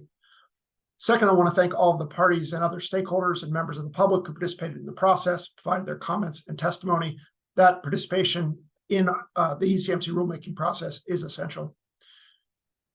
SB 1921 directed the commission to regulate the development and production of oil and gas in a manner that protects public health, safety, and welfare, including protection of environment and wildlife resources. Subsequent to the passage of SB 1921, the commission adopted rules to ensure healthy wildlife populations by deferring to the expertise of CPW and identifying the species and habitats for which avoiding, minimizing, and mitigating impacts is critical based on the best available science. It's also CPW's statutory mandate to perpetuate the wildlife resources of the state, and CPW's role in designating high priority habitat is fundamental to achieving that statutory mandate. As such, DNR strongly supports CPW's existing process to develop high priority habitat maps, which use the best available science and the expertise of CPW staff to identify areas that warrant protection. CPW's process to update the HPH maps uses CPW data collection, analysis, expert judgment, and reflects the best available science. And notably, the maps reflect those species and habitats that CPW has determined warrant actions to avoid, minimize, and mitigate the adverse impacts of oil and gas development. Periodic updates of those maps is necessary because wildlife and habitats change, and CPW's role in updating these maps is critical to the implementation, in our view, of ECMC's statutory mandate to protect wildlife resources. As we've heard, it's also the case that the rigor and integrity of CPW's mapping process is essential to a whole host of other land use decisions in numerous local, state, and federal planning, siting, and permitting process in Colorado. And DNR relies on CPW's expertise as part of our role in engaging in those processes. CPW's scientific process to identify high priority habitat forms the basis for decisions about oil and gas development that you all make, potentially for future ECMC regulatory processes for geothermal and underground natural gas storage, carbon capture and sequestration projects. But they also form the basis for land use decisions related to renewable generation and transmission development, and the basis for federal land use and resource management decisions on federal public lands in Colorado. CPW's high priority habitat maps also ensure statewide consistency in the identification of high priority habitats and the land use decisions made on the basis of those maps. And CPW uses those maps to then make recommendations that land managers and other decision makers rely on to enable responsible development while protecting wildlife resources. It's our view that the Commission's existing rules and CPW's current practices provide numerous flexibilities that allow stakeholders to engage in the process to receive information about natural resources that may be impacted by oil and gas development and identify opportunities to avoid, minimize, and mitigate the impacts of that development. And CPW's existing pre-application and pre-consultation processes provide opportunities for operators to engage with CPW to better understand the data and information that inform high priority habitat designations and opportunities to proceed with projects while avoiding, minimizing, and mitigating impacts. CPW is committed to continue to work with operators and other stakeholders to discuss the underlying data and information that inform HPH designations as part of the existing pre-application and pre-consultation processes. DNR believes that transparency in the rulemaking process is important and appreciates the efforts of CPW and ECMC staff to provide as much transparency as possible in this process. We also believe that there are circumstances in which existing legal protection for site-specific location data related to sensitive species is necessary to protect wildlife species. Acknowledging that some sensitive data must be protected, CPW has demonstrated a willingness to discuss available data and information that underlies the HPH designations when possible. CPW has also continued to demonstrate its willingness to engage with oil and gas operators, as well as any other interested stakeholders. In recent months, CPW has developed an extensive FAQ document to provide additional information about the map development process. They've held numerous meetings with stakeholders to better understand their questions in the process and identify process improvements. And as we've heard today, CPW and ECMC staff plan to develop a supplementary operator guidance document to clarify the process, roles and responsibilities, and opportunities for improvement. In the future, DNR will continue to facilitate that coordination between CPW and ECMC staff and with stakeholders to ensure that we're being responsive to stakeholder concerns and that we're focused on continuing to improve the stakeholder engagement process in future map update cycles. In light of all the testimony that we've heard today, DNR encourages the Commission to update the extent of the HPH maps as proposed by CPW. It's our view that the proposed modification of the maps reflects the best available science and CPW staff's professional expertise and judgment, and is necessary for the commission to effectively implement its statutory mandate to protect wildlife resources. Thank you, Mr. Chair. Thank you, Commissioner Ray, for bringing DNR's perspective to us as we deliberate. I am in agreement with all of my fellow commissioners that these maps are approvable and that they should be approved for all the reasons as articulated by everybody else. I would provide my direction to CPW that it expeditiously work on the guidance document and have discussions with API and COGA around that so that we can get those points put to bed. Commissioner Ackerman, do you care to make a motion? I sure will. Thank you, Mr. Chair. In doing so, I just wanted to state that I do find the record of this hearing and historic related hearings is sufficient to adopt these annual high priority habitat map updates. And I find that updated maps contain the best scientific data and are imperative and prudent to the integrity of our wildlife protection process. And in light of those opinions and CPW's continued commitment to work with ECMC and industry to continue to assist us in fulfilling the wildlife protection aspect of our mission, I move to adopt the HPH map updates as proposed by CPW. Second. We have a motion to update the maps and a second. Is there further discussion? Seeing none, all those in favor of the motion signify by saying aye. Aye. Aye. Any opposed? Motion carries unanimously. All right, I think that brings us to the conclusion of docket 2302000062, the high priority habitat map rulemaking. I want to thank all of our stakeholders for their worthy engagement with us. Thank my commissioners for their thoughtful comments and for the motion. That concludes the agendized business for October 5th. We would look for a motion to adjourn. Second. Motion and a second to adjourn. All those in favor signify by saying aye. Aye. Any opposed? We're adjourned. Thank you, everybody.